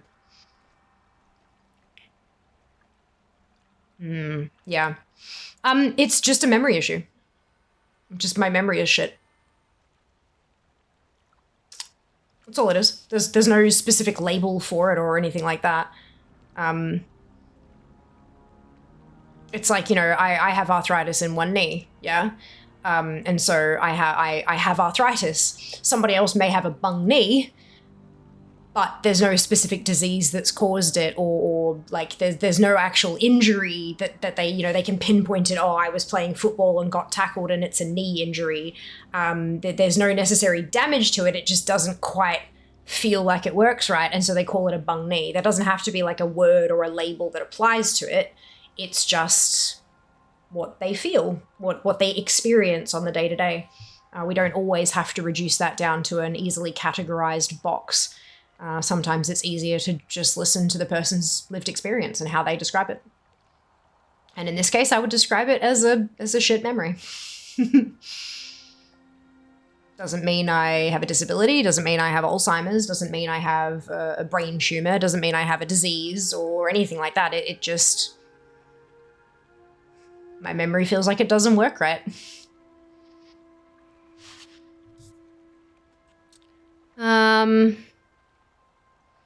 Stone Quenya. I don't fucking know. I don't remember. This was like 20 years ago.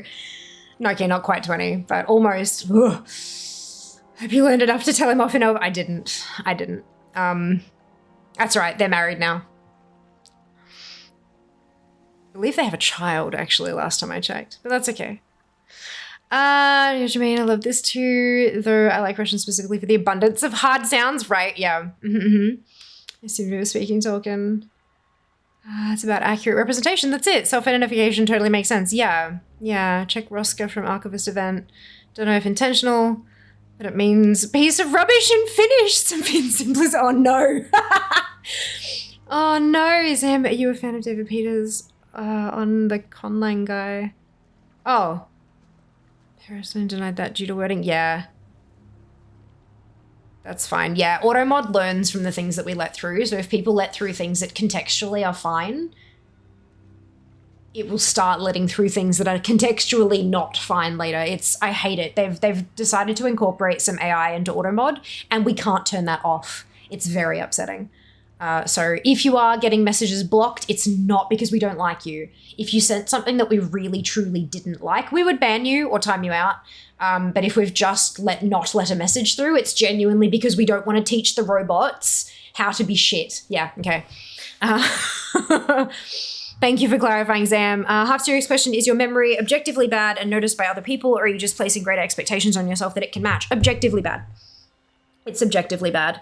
It has been getting worse as we go along. I also have some very specific difficulties in losing particular words. Like, you know how you have like that word that's on the tip of your tongue and you can't quite get it, except that it can last hours sometimes. Often not, thankfully, and especially when I'm on stream, people can like start making recommendations and one of them will usually trigger like, yes, that's the word. And then there are sometimes, very rarely, but occasionally, which really scare me, when I can't find the word and then someone says, oh, word, and I go, yes, and I still can't say it. And I'm like, cool and normal. It's actually a problem. Yeah, but that's okay. I've got a few bits and pieces that I keep track of over time.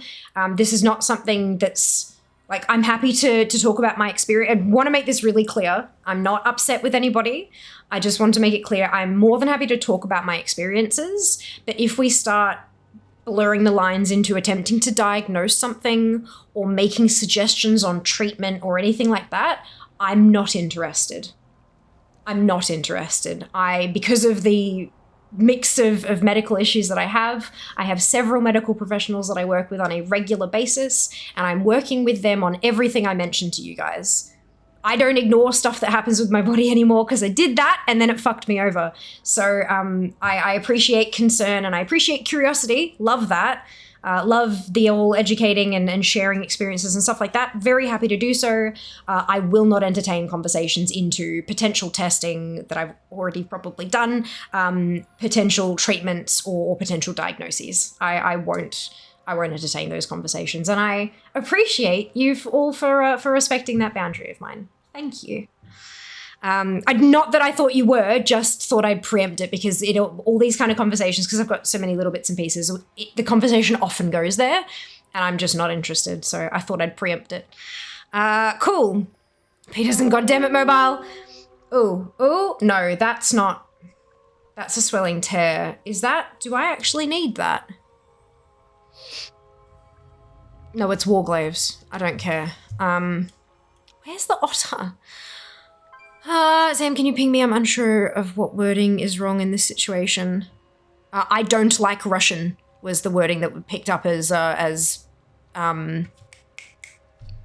it aggressive or was it discriminatory. I can't remember which category it put it under, but it was like, I don't like Russian was the specific wording. Which the bot will learn as I don't like Russians, which can become racism and all that. Well, not racism, not nationalism. That's the wrong word as well. Just, you know, general discriminatory. Fuck. It's a whole thing. Just a reminder, folks, that we are verging into very personal. Oh, look! Possibly not something Fia wants to share. Good. There you go. I have made it, hopefully that has made it exceptionally clear what I am and am not willing to discuss. If anything kind of borderlines, I will let you know in a very non-judgmental, non-grudge holding way. Because that's the thing, how can you know where the line is if no one says anything? If the person doesn't tell you where the line is, you can't possibly know. And if that line is gray, I'm happy to make it a little more black or white for you, hopefully. Yeah, thank you, Seeker, for look, one brain cell, same person. Yes, and I have set my boundaries. I'm good at that. I'm better at that than I used to be, let me tell you. I wouldn't say fan. I did like what he did with Valyria. Not quite love. Just like in the 100. Yeah, right. Gentle general reminder about past social relationships. Fia is here to entertain. Doesn't make her a friend or someone to discuss personal life with. Yeah, look, occasionally. Hello, Dara. Welcome back. Hope you're having a good day too. Oh, race, ethnicity, or religion. There you go. Ethnicity. That's the word I was looking for. Thank you. I definitely agree with that. If you're already getting medical advice from professionals who studied the topic for decades, I don't think it would be right for me to butt in with my own Dr. Google advice, right? Oh my God, it's not appropriate for me to butt in with my Dr. Google advice, real. I do that, like, one of the things early on with the whole, because I was diagnosed with the wrong kind of arthritis back when I was 26, and I'm about to turn 34. So it's been nearly 8 years. It'll be 8 years like later this year because it wasn't like on my birthday. But yeah, so it's been like 7.5 years now that I've been dealing with that. God, that's a while.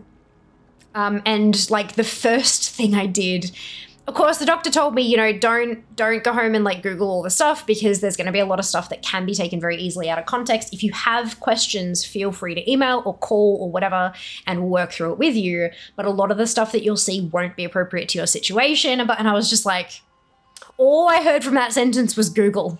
Done. So I did that. And of course I had a fucking breakdown at 26, just being like, Jesus Christ, I'm never going to be able to walk again, blah, blah, blah, blah. And so of course I went into my next appointment with a bunch of, this was like right at the beginning, I was seeing my specialist weekly trying to get everything under control. And they were like, we told you not to. And so through that session where we just sat and openly talked about all of my fears and all this kind of stuff, I learned that although Dr. Google can be quite helpful in some circumstances, it really does need to be taken with a hunk of salt about 3 kilograms big. Because it's just, so much of it won't apply to your specific, just because you have diagnosis A doesn't mean that you will experience everything in diagnosis A, and it doesn't mean that you'll experience nothing outside of diagnosis A, especially when you're talking autoimmune conditions and stuff like that. There are so many conditions that have so much overlap to the extent that, oh, Otter! To the extent that so many people actually get diagnosed with two or more autoimmune conditions because of how much overlap there is, and they can't really pick and choose, like, you know. So it's a whole thing.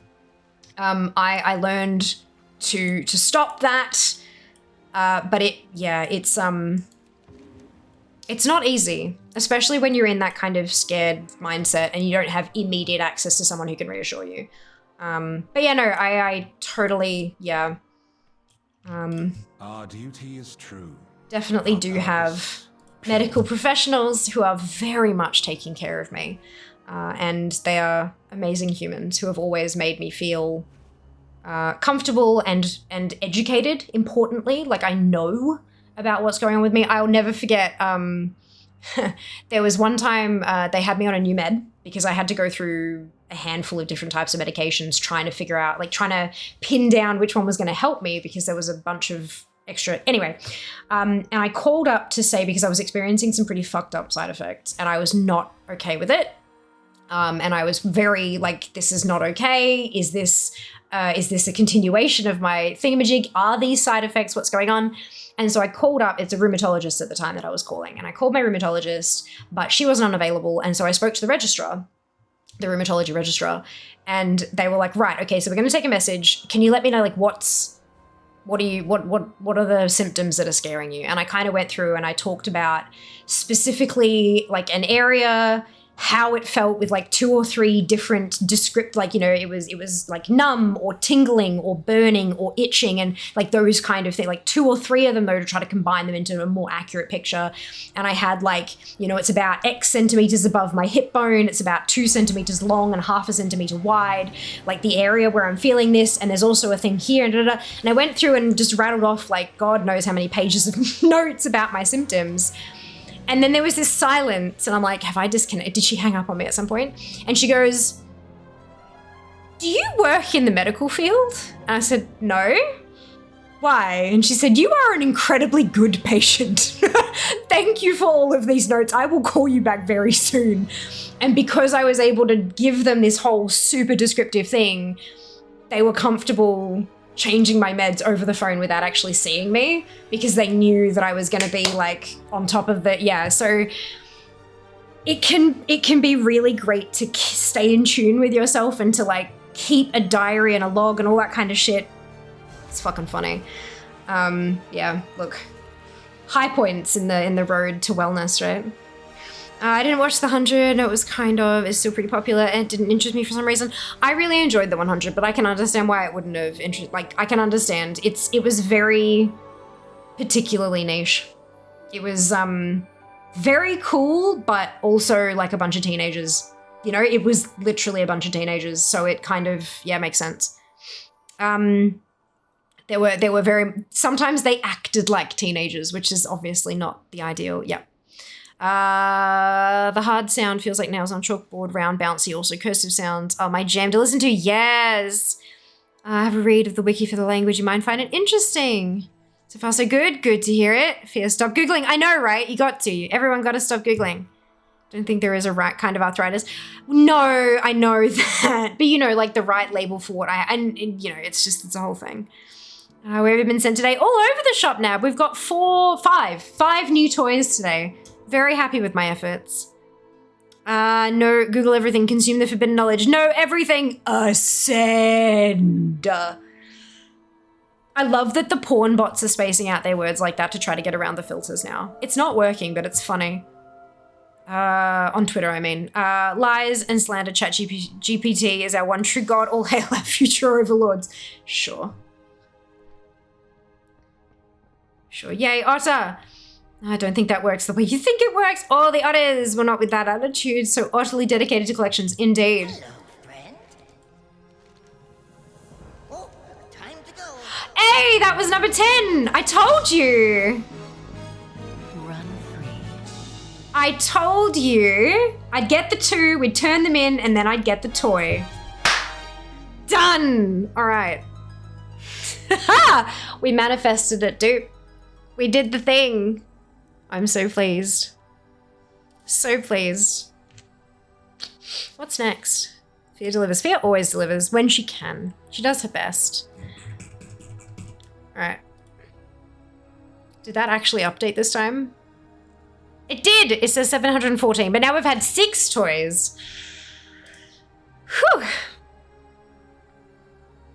Oh God, I'm not doing that. No, I can't do that.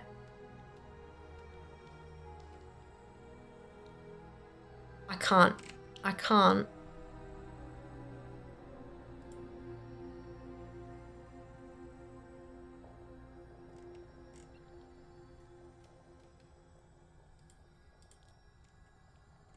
No. Yeah, I can't do that. Oh, hang on, actually.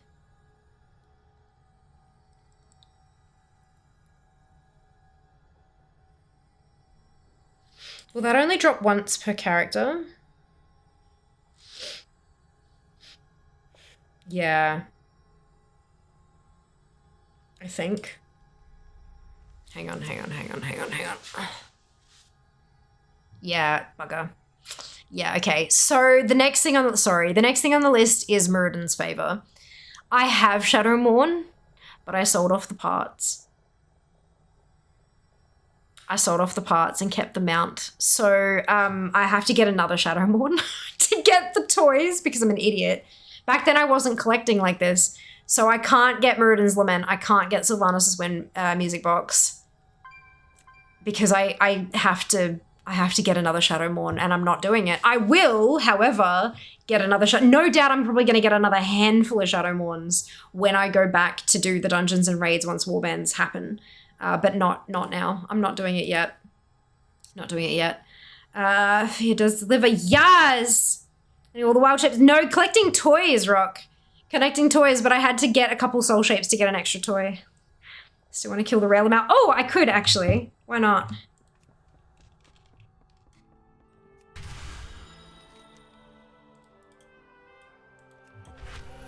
If it's still up, I should, yeah. Donuts, Sphere delivers donuts. I'll take a dozen. I can't drive, Seeker. Or 2 dozen. We're gonna have to get 2 dozen when you come to visit for the podcast.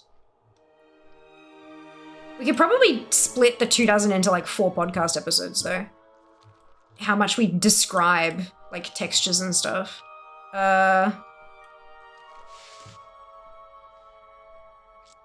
use Soul Shape to get in. Okay. Is it underneath? Maybe it was up when I checked.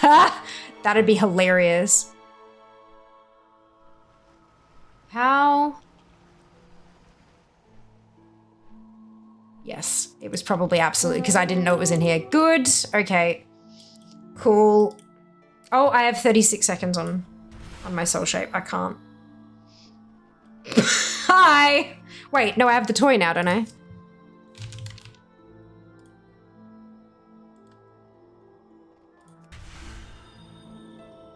No, I still can't. I have to wait on the cooldown. Because it's not actually Soul Shape. It's transformed into your Soul Shape. Okay.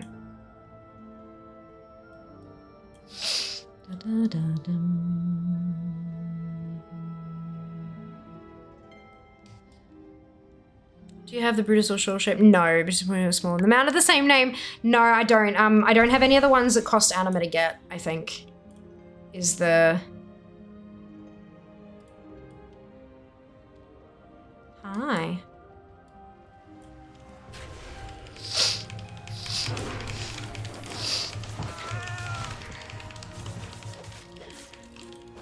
It's funny being teeny tiny Brutus, although Blood Infusion is bugged and undoable anyway. Oh no! That's not good. We have no stream for you, no blinking around with that toy. No, I didn't think it was Anima, it cost, I think it was Cypher. Oh, you're right, it might have been 1,000 ciphers. Yeah, I think so. I don't think I've got any ciphers on this. I don't think I've got many ciphers, at least, on this tune. One day I'll have a look, but not today. Did you get it? I didn't. That's okay. What is this one? Salian War Scout. Are those the ones that, like...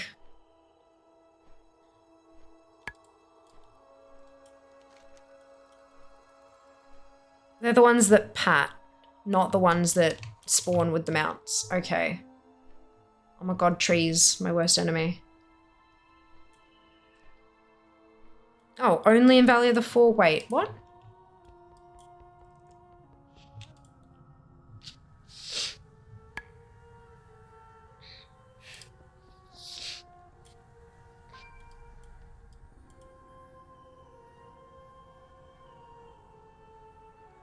Try 30 to 80 minute pattern, pretty much. Simple.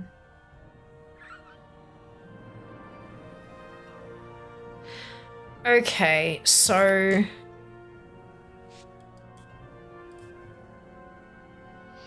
Rainier Galleon, yeah.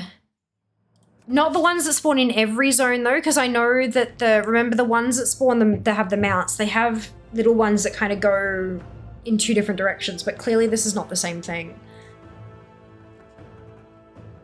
But that's okay, I'm gonna check for it. Oh, another stationery for work because I need the purdy stuff. You understand I do. Stone paper mistake. Texture's way too silky with my special fancy pen. Ink goes kind of chubby. Yeah. Oh dear. What is stone paper? Is that a brand or? Oh, bioplastic paper, mineral paper, or rich mineral paper. Strong, durable, paper-like materials. Yeah, nah. Yeah, nah, I'm good. Okay. I quite like my college ruled notebook. My college ruled notebooks. Thank you very much. Person in the river camped for so long. Yeah, it looks like it's a 30 to 80 minute respawn. I'm not going to camp it. I'm just going to swing by and have a look if it's up.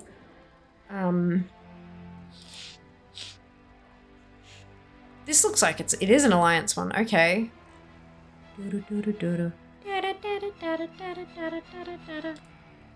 Garrison campaign.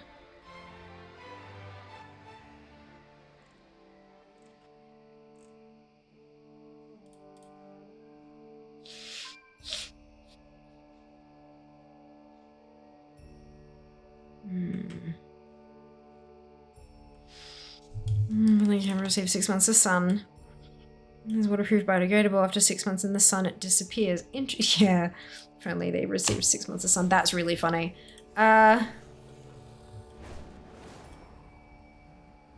Oi! Stop that.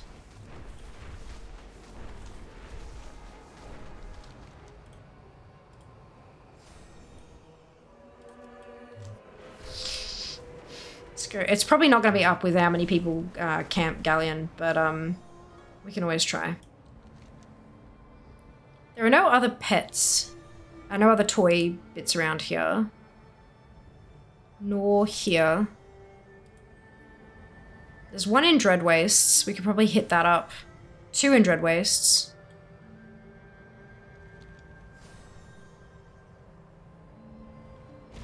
It's the one that pats along the shoreline, right?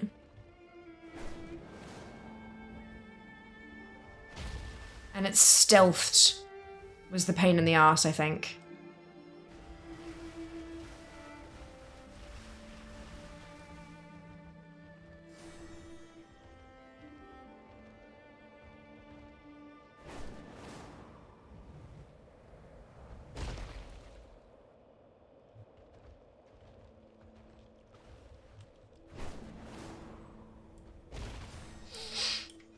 Let me delete it now on this side. Ah.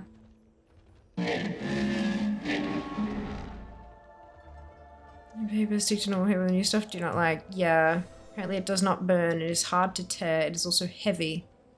Weirdly floppy when single leaf is. Yeah. I don't like any of that. That all sounds terrible, Seeker. I'm guessing you weren't allowed to, like, touch it in the store.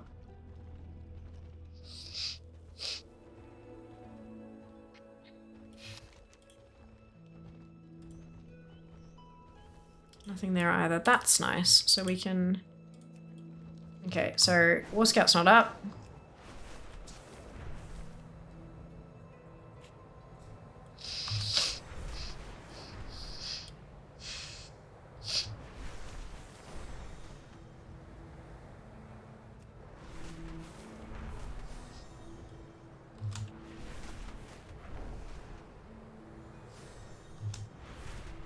It's plastic wrap, wasn't it? Yeah, that's fair. Oh, this made it sound like a good idea to buy. Because it's fancy, and it was something Seeker hadn't tried before, and I imagine that that's probably what was like, ooh, shiny new type of paper, let's try it. I mean, that's what had been through my mind, and Seeker and I are the same person, so I imagine that was similar to what was the idea. It was fancy and already, yeah, pretty, I'm guessing.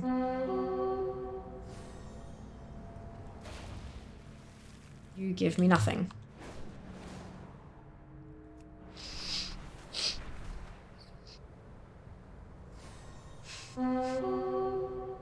Ick the Nimble is up. Or down. Where is Ick?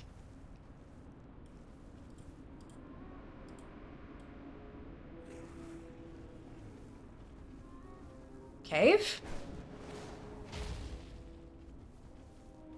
It says yes.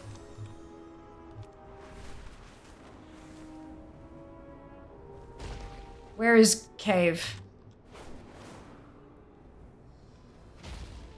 Cave.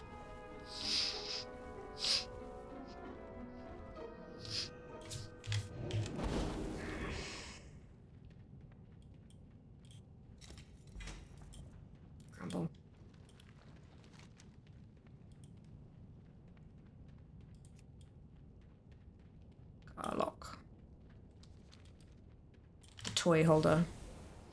Cave, yeah. It's always a bloody cave, isn't it? Hey, sir, I'm doing well, thank you. Hope you are as well. Goddamn, can't speak. Was the equivalent of coming across a new chocolate bar? Ooh, I was on it. Yeah, right? It's the shiny new sticker. A little round hole opening with way too much random shit for over a decade ago in this game. I feel you though, don't stress. I getcha, I getcha. So there's no Garlock here, clearly. But there are 2 more potential spawn points for our Garlock.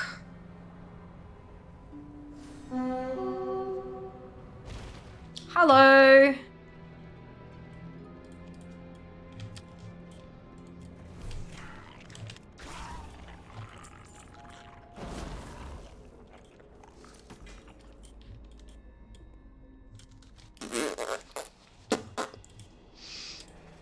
Although the mop rares don't function like the newer rares, where you can actually farm them and farm them and farm them, which is really lovely. But I'm not going to because their spawn timers can be a little bit angry. But I mean, it's been long enough that I might actually be able to swing by and see if the others are up now. I might as well while I'm here.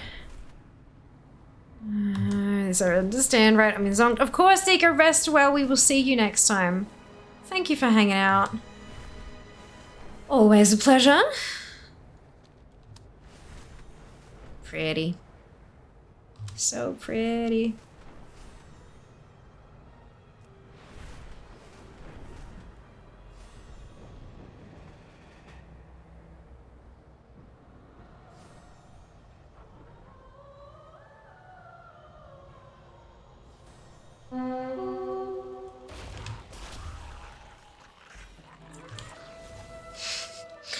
Still nothing. How rude. What about Moldo?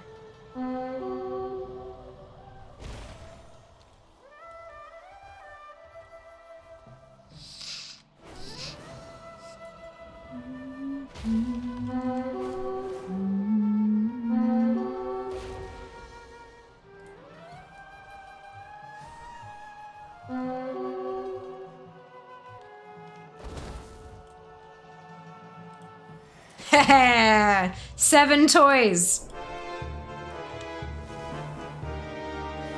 We're having a good day. We're having a good day. Right, so the next one is... Fia has a shiny. Fia got the shiny! Yeah, she did. Next one is Alliance only. So I'm gonna stick myself at the Vale Temple, and I'm gonna jump on over to an ally toon. I don't know who's most likely to have done this, but I'm gonna guess that the my mage will probably have done most of this quest chain, if not all of it. So we'll just check where she's at for the Alliance, indeed. Emergicil. Oh, other Emergicil, right.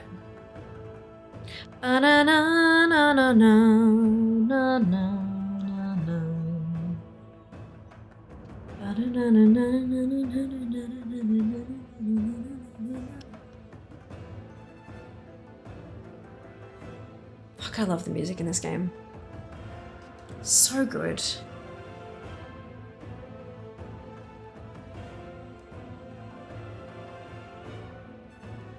Do, do, do.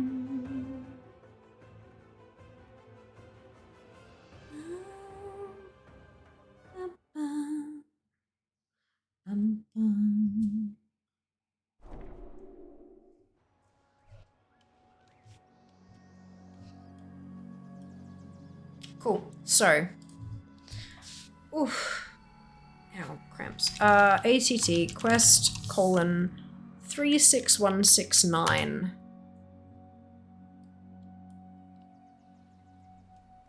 Deidre in somewhere.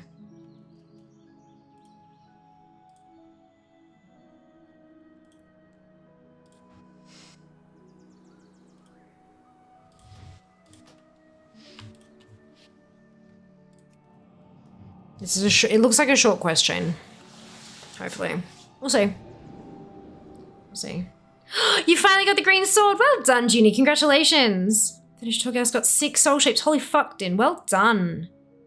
Well done. One day. One day. Oof.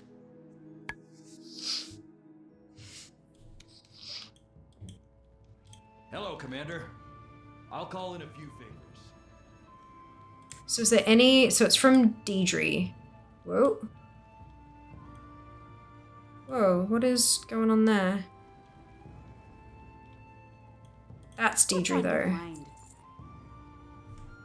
The Exarch's call. Okay, so what do I need to have done for this to pop up?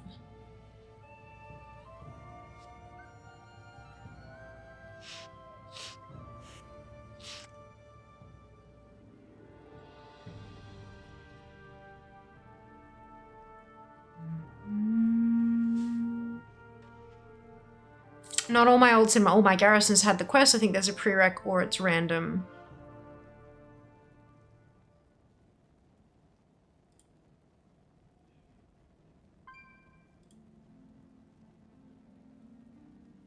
Garrison campaign quests are generated randomly each week on the same day as raid reset. Some people may have gotten theirs the first week, others might have to wait several. What? No. So it's just garrison campaign. So considering this one says garrison campaign. Orders, Commander. I might have to do this one first. On it.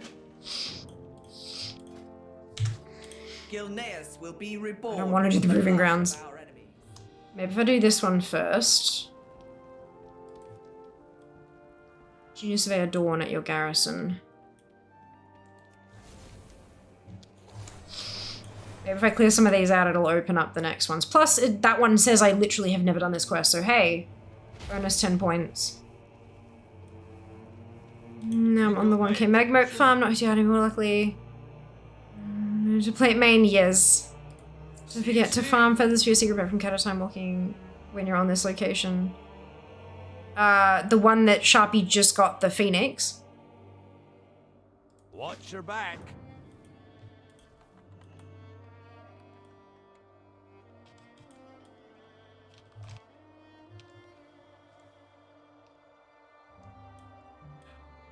Yes, that's the one that Sharpie just got, which is means he is now on the 1k Magmoat farm. Yeah. That's, yeah. Sharpie was talking about it earlier. Giving us updates on the progress and stuff, which was awesome.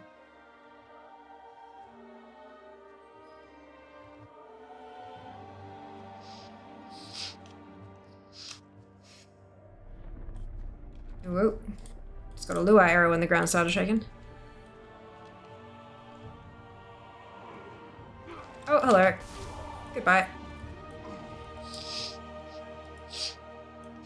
Ground failure? Oh, you think? It's spitting out orcs! Fuck, that's great. I love that so much.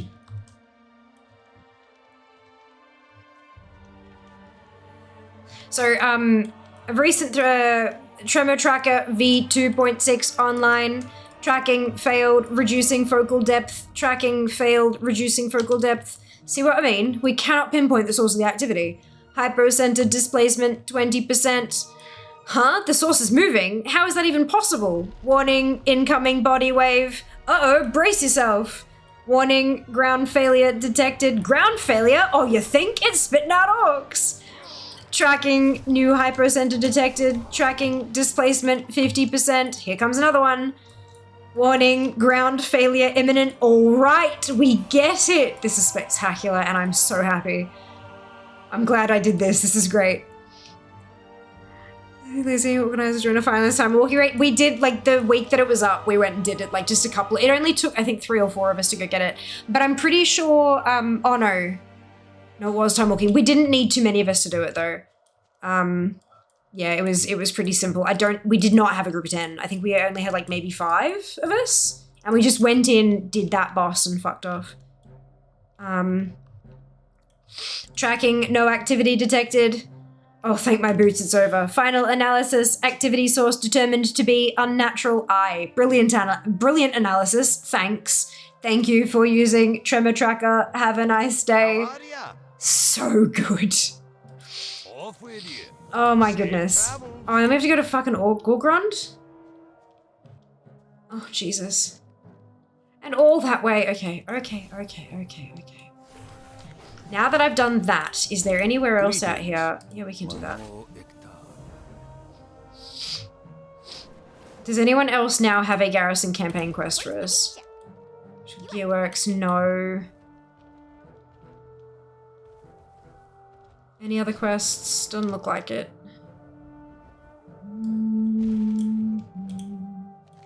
Bringing the bass. Yes. Pets.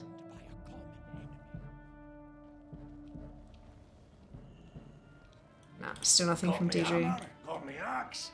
Let's get to work.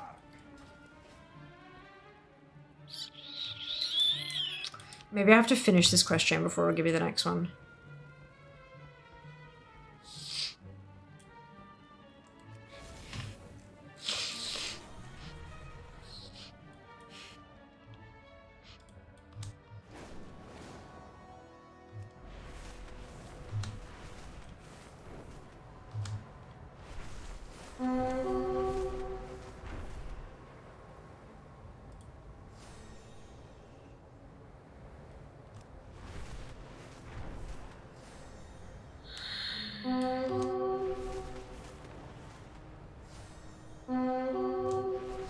Oops.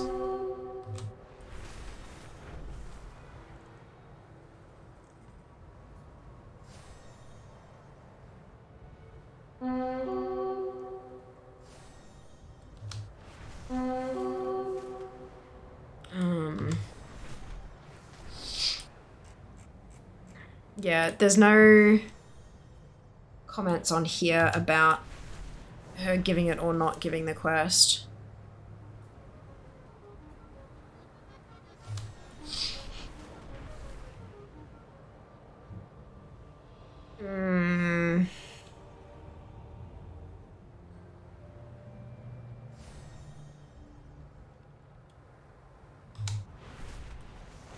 Quest is sent you to Rel. Not all my ults and all my garrisons had the quest.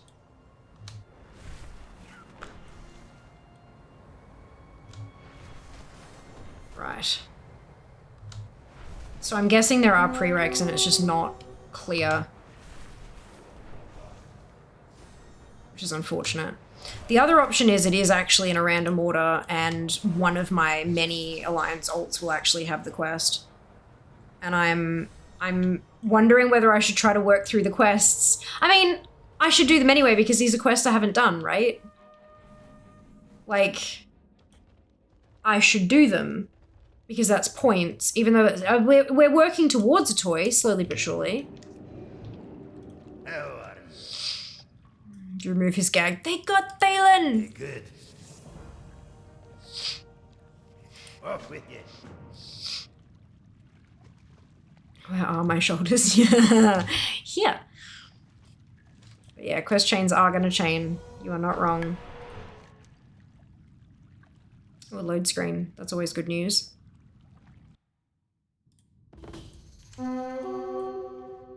Interest you on a pint? Watch your back. So this is the last quest that this person gives.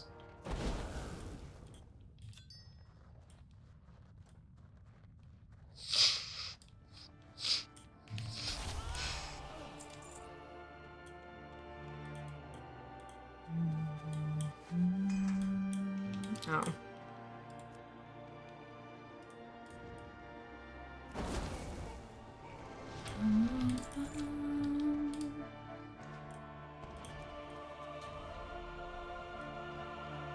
Actually, I wonder.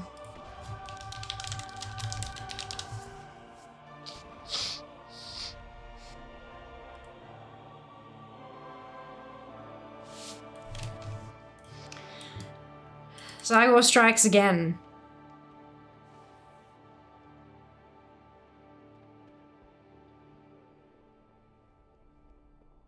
It's just the garrison campaign, isn't it?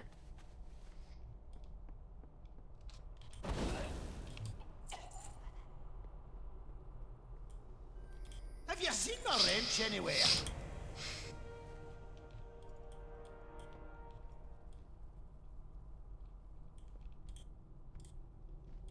the suit. It's literally Iron Man. Okay. And again, I would have done all of this on fear, but this is different because it's because it's an alliance. Like, it's just, yeah. We're gonna get out first, don't we? Yep. You knew I was a freak when you signed up for this. Oh no.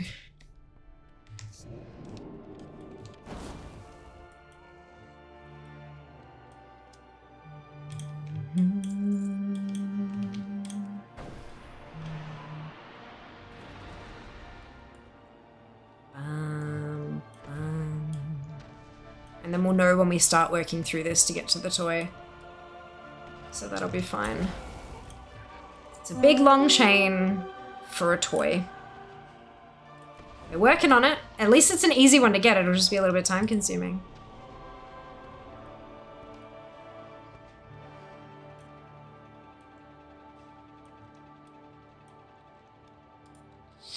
Yeah, how cute is Captain Crackers? Super adorable.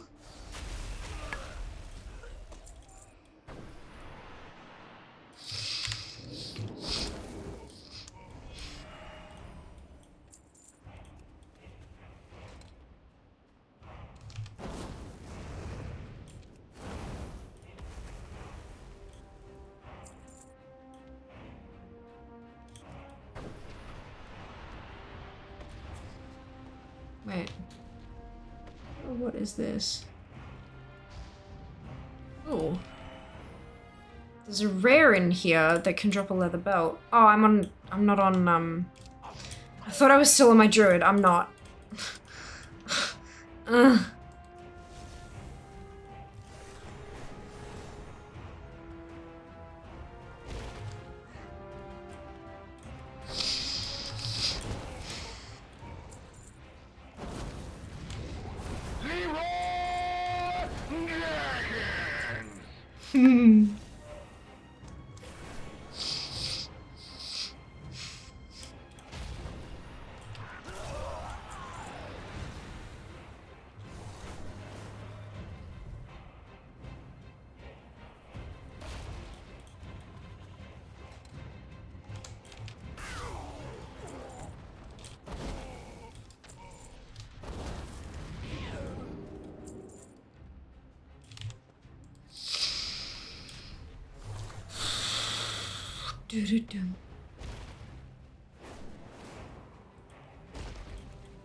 Was it really? Because they don't respect weekends.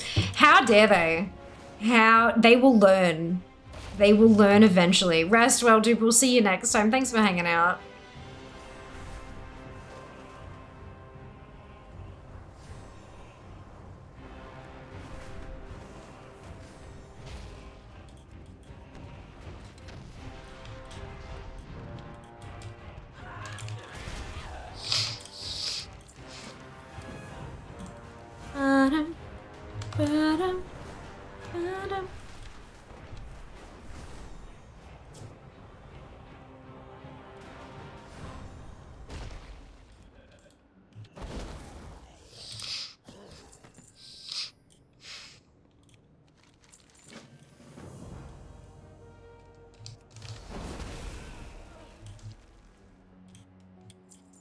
So many delicious points today.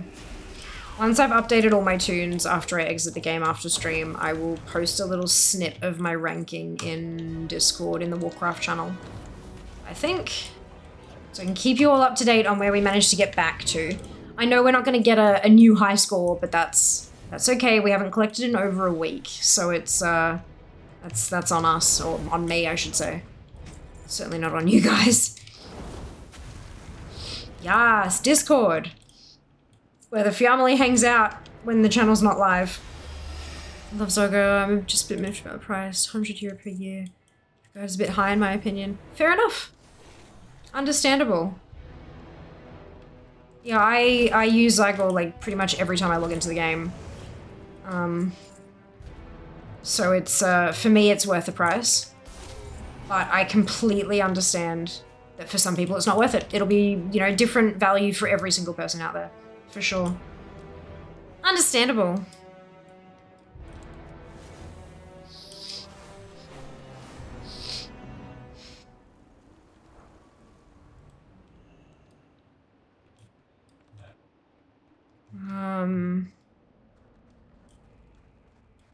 There is I've got a discount code for it as it is an affiliate code, so if people use it, I do get paid, like complete upfront, obviously.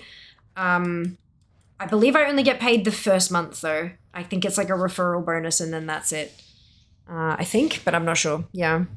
New things from Coles, by the way, are wonderful. Brilliant. But yeah. Just get that bag out, yeah.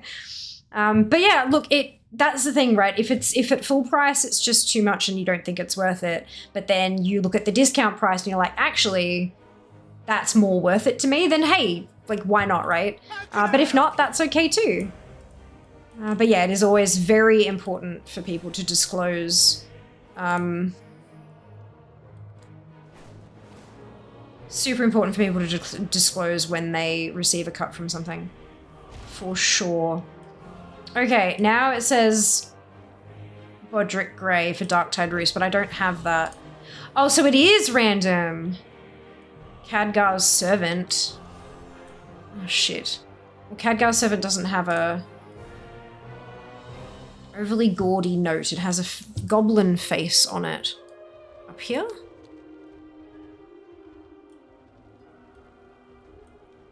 That one. Okay, well, I can't click that either. Khadgar's Servant. I don't know. That's Roderick Grey. Doesn't have one. No. DD. Is it actually gonna... No. Nixie. Where is a Nixie? Out there. Okay. So it looks like it is in a random order, which is very odd. I might also have to relog. Nixie, no. Roderick again. Pretty sure that was a nope the first time. King's honor, friend. Be careful. Inside the cave. There's a cave out there?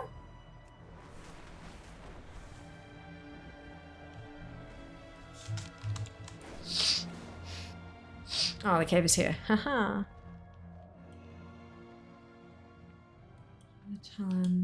Okay, well, I've never known this was here. But that's not there either. Just finished LFR Lemidra, so yeah, Scarlett, well done. I hope you enjoyed it. Baros Alexton. Where is Baros Alexton? Oh, inside, right? No quest. Bodrick Grey, campaign, Garrison Campaign, Awakening. I don't have any of these. I might have to relog. To like... get it started. Well, that's a weekly. Forge be with you, friend. That's the war planning doodad. This is Proving Grounds. I can smell your fear. Good. What does it smell like? Hopefully nice.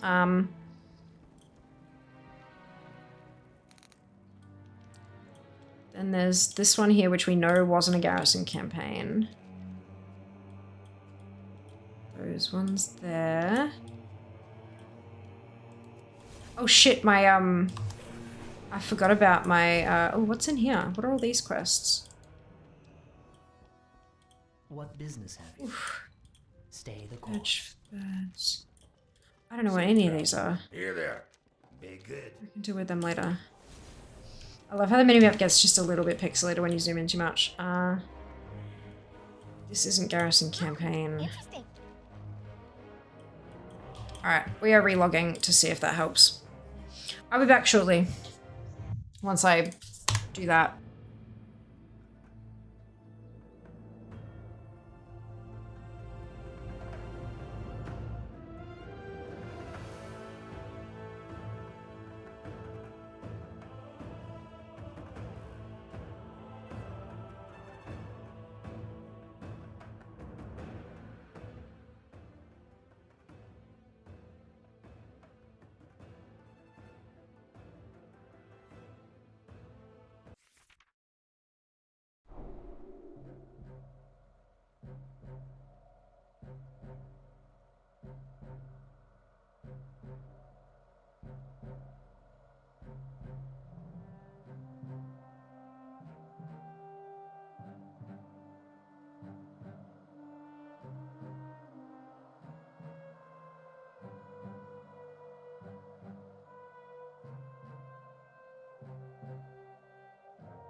Okay, let's see if any of these guys have the quest I need. Again. And if they don't, we might have to start switching tunes to see if anyone has it. Actually, we can only see who, can't we? We can't see what they have.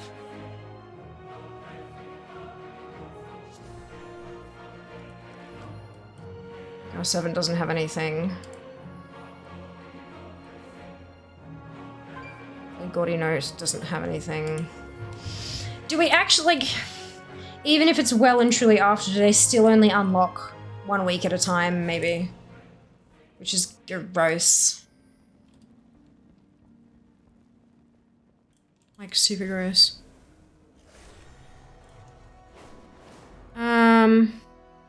Tavern because weekly hosts, they can also give toys. Ah. We'll have to investigate. Podrick doesn't have a quest. Okay, so nothing is showing up. We will persevere.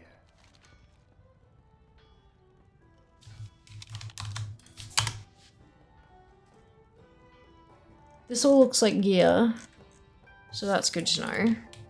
Keep your wits about you. It's a pet. I've probably done most of this stuff on Horde side when it was current. In terms of the one-off things. Obviously gear is a bit of an interesting one. But, like transmog, I mean. But yeah. Alright, let's have a quick whip through Alliance tunes and see if any of them have DD with something up. Wonder if you can get them from other people's garrisons. I don't think so, considering that it's garrison campaign. That sounds a little bit weird. Yes, a weekly second quest. Yeah, I'd say I probably have most of it from Horde side, but there might be some Alliance specific ones. Who knows? I'll work through it eventually. I'll get there, but this one should be a really easy one to get. I just have to get the right quest.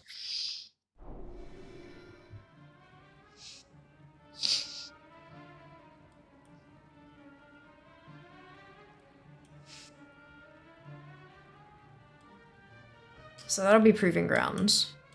Don't waste my time. Oh, and everything else. Okay, good. Well, Barris doesn't have the one that he offered. What's her name? Fia. So okay, but DD still doesn't have this one either. Hello. Let's see which garrison campaign this tune has. Light be with you. Alright, that's Secrets of Gorgon. Okay. Young Alchemist. The Naru have yeah, I will do it eventually. Erg.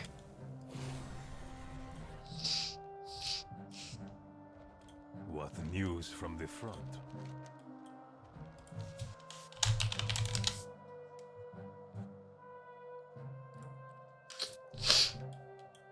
Okay, well he doesn't have that. Bodrick has the wrong one. Guardgirl Servant has something. What do you have? Ah!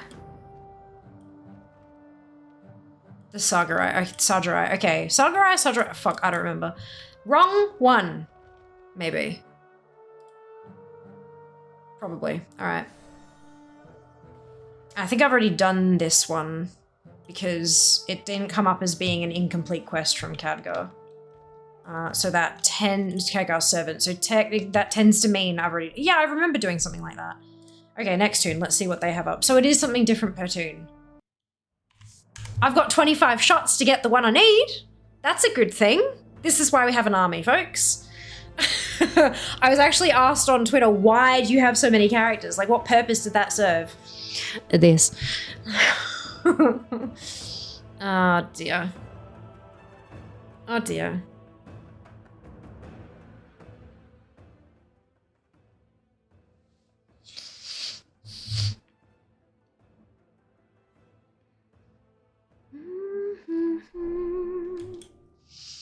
All right, Leah, what have you got?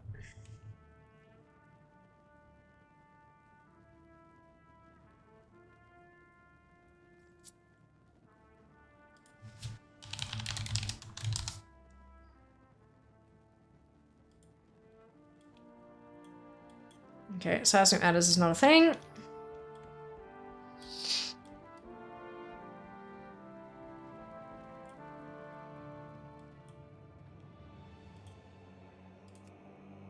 King's honor, friend. Dark Tide Roost. Okay. On to the next one. Maybe they meant why Hi, do you my have this name's many Mia, characters I'm and on not the more? No, it was very much like, what is the point? Why do you have this many? And that's okay. Hello, Phoenix. Nothing bad about being an alcoholic. I agree. Welcome on in. Hope you're doing well today. Thanks for joining us. Ever had one of those days where you regret wanting responsibility? Oh, yeah. Oh, yeah. Yes. Hard yes. I'm sorry, Theo. I hope you're going all right. Yes, it can be rough. It can be extremely rough.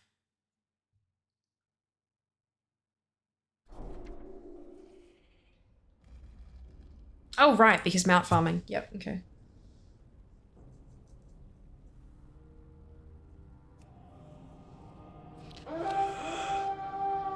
Don't even know where all this paperwork came from. Same. Oh my god, same.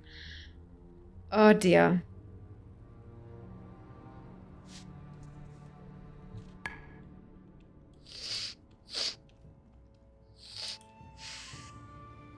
I got trivial. No.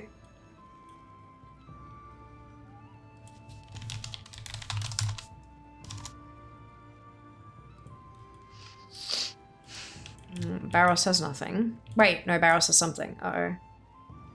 Just say the word. Damn it. Okay, seismic matters. On to the next one. Departments I forgot we had. Oh no, that's when you know you're in trouble. Far out. It's me. I was trying to reach you about your car's extended warranty. Zamnez! Why are you causing troubles for viewers? Bad. Incorrect. Oh my god. That's so bad. Oh goodness. Oh, excuse me. Joke's on you. I get driven. Perfection. Yeah, I don't have a license. I don't have a car. No extended warranty. Not my problem.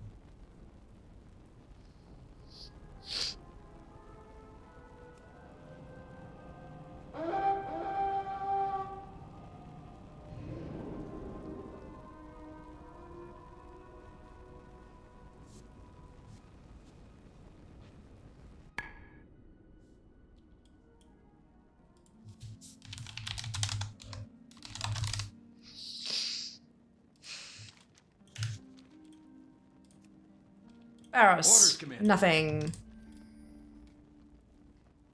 One day I'm gonna come around the corner and Deidre's gonna be like, "Quest!" I'm like, ah! But not right now. Bodrick, what do you have? Greetings. Dark Tide Roost. Okay, off we pop. Did you pay someone, got into a car accident, lost part of my vision and hearing, whole leg, a bunch of mobility in my spine. Not great. Not great. Yeah. Agreed. Yeah. Paying someone does definitely sound like the easier way. Ah, shit. That really sucks.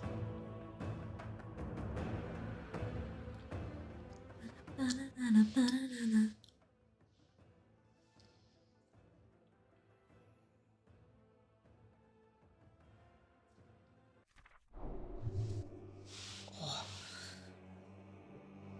Crunch-tacular. Oh, trivial quest is already ticked.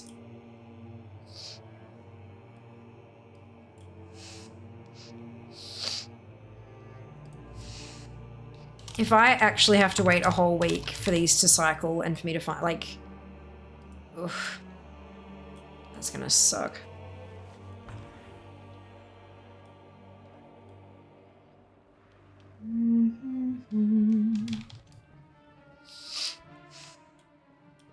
Nothing. Barros. Live overall, it's a win. Not an optimal win, but a win. Good outlook. That, like, what can I do for you? Go with honor. Awesome. That is really awesome. But yeah. It's look, it can be hard to kind of not to make something about me, obviously, because that's stupid and bad and horrible, but when someone says something like that, it's hard to know what the appropriate level is, like the appropriate level of oh shit it is. Like, is it, oh, damn, anyway, or is it like, oh my god, I'm so sorry to hear that? Like, it's I always try to land somewhere in the middle and like hope that the other person will kind of, if they want to talk, they'll talk. If they don't want to talk, they won't, kind of, you know, it's, yeah. Especially when it's in this situation where it's like, I'm the one, you can see me and I can't see you and all that kind of jazz. It's messy. But I am sorry to hear that. That does blow. I am glad you're still here. And I'm glad that you're grateful that you're still here too. Like, it's, yeah, for sure. For sure. Between you and me, the biggest problem today was they wouldn't let me turn my leg into a lamp. Yeah, I understand why they didn't let you do that. Oh man, that would have been pretty fucking spectacular.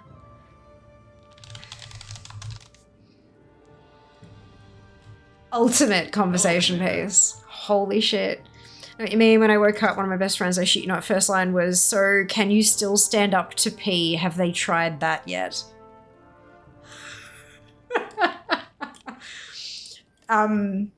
Priorities? Right place, question mark? Like, well, goddamn. These are all Darktide Roost, so obviously there's like, maybe there is supposed to be an order?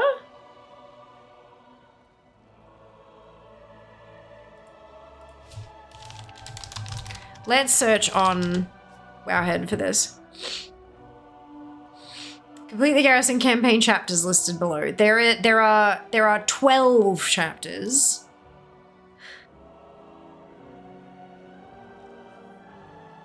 This is an Alliance-only achievement. I wonder if that means I'll get double... You get a Garrison campaign quest every week on a rotation over 12 weeks. They require level 100 to show up. Garrison levels are irrelevant. Each chain rewards 800 Apexis crystals if you fill the assault bar.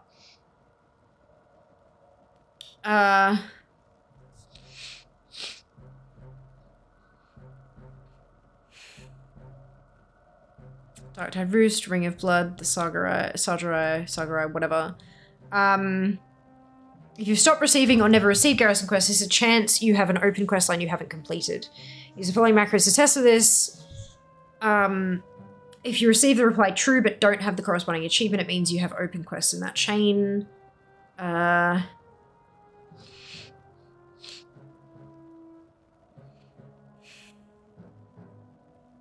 Normally you only get one quest per week, sometimes however you get 2 quests the same week. This is guaranteed to happen for 2 of the quests. The same week you complete the last quest in the first set of quests, you also get the first random quest in the second set, so you get the 4th and 5th quest the same week. It is also guaranteed when completing the second set of quests, when you complete your 8th quest, you will always get Garrison Campaign Deep Recon the same week. You may also randomly get an extra quest the same week, but you will never get more than 2 quests for the same week. If you are eligible to get a second quest for the week, it will usually appear immediately after a relog. So if you want to get the whole chain done as fast as possible, relog and see if you have another quest waiting for you. If you do have a quest waiting for you, usually show up on your map as a yellow exclamation mark over your garrison. However, a few of them do not, so don't rely on that. Quests appear weekly in the following order. First set, you get 1 or 2 of these 4 quests each week. Order is completely random. And apparently, so the Touch of the Naru toy is part of the second set.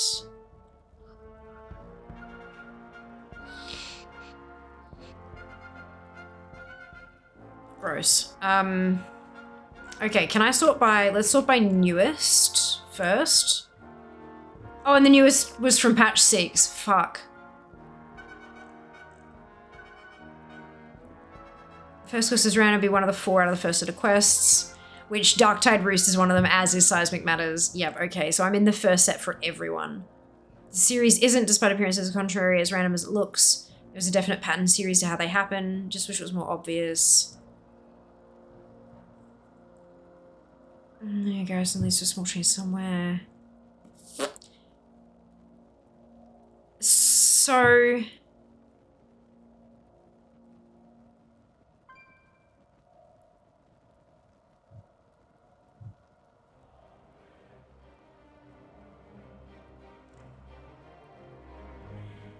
It looks like I actually have to do this weekly.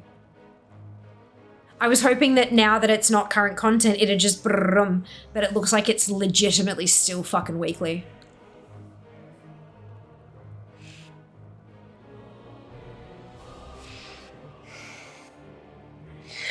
Oh no, I don't like it.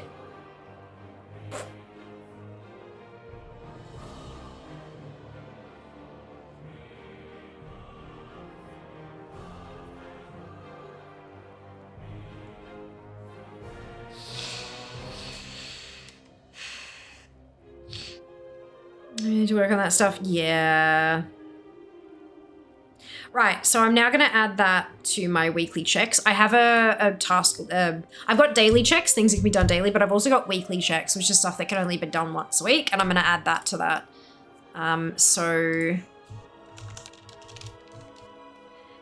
Garrison campaign, Fiamma Alliance. Cool. Gross, gross, gross, gross, gross, gross, gross. That sucks. Gross, gross. I hate it. Gross, gross. Yuck. Ew. All right. Leatherworking. Actually, no. You know what? I'm angry enough at that I'm done. Ugh. It's fine. It's fine. It's fine. What did I miss? The Garrison campaign is actually, even though it's this many expansions old, still something that unlocks weekly. So I've done a Garrison campaign chain. I have to wait until next week for a new one to spawn. Have to. So there's 4 in each set. So I do 4, like 1, 2, 3, 4 for like each week. I can do 4 of them. Then for the next set, I should get the 5th immediately after the 4th. And that 5th could be the one I need, but it might not be. And the one that I need could be 8, so week 7. Anywhere between week 4 and 7 is when I get my toy. Gross! So yeah, I'm upset, but that's fine. Boo! Burn the Garrison! No, but I need it though. That's the problem. I need it for other shit. Where's my... Didn't I have like mounts that I was trying to work, like the mount quests? Not on this tune, clearly. I don't even know who that was on. One of my tunes, I started up the mount thingy and I've forgotten who it was, but that's fine. Okay. Let's find somebody to love. Holy shit, he's still alive. Okay.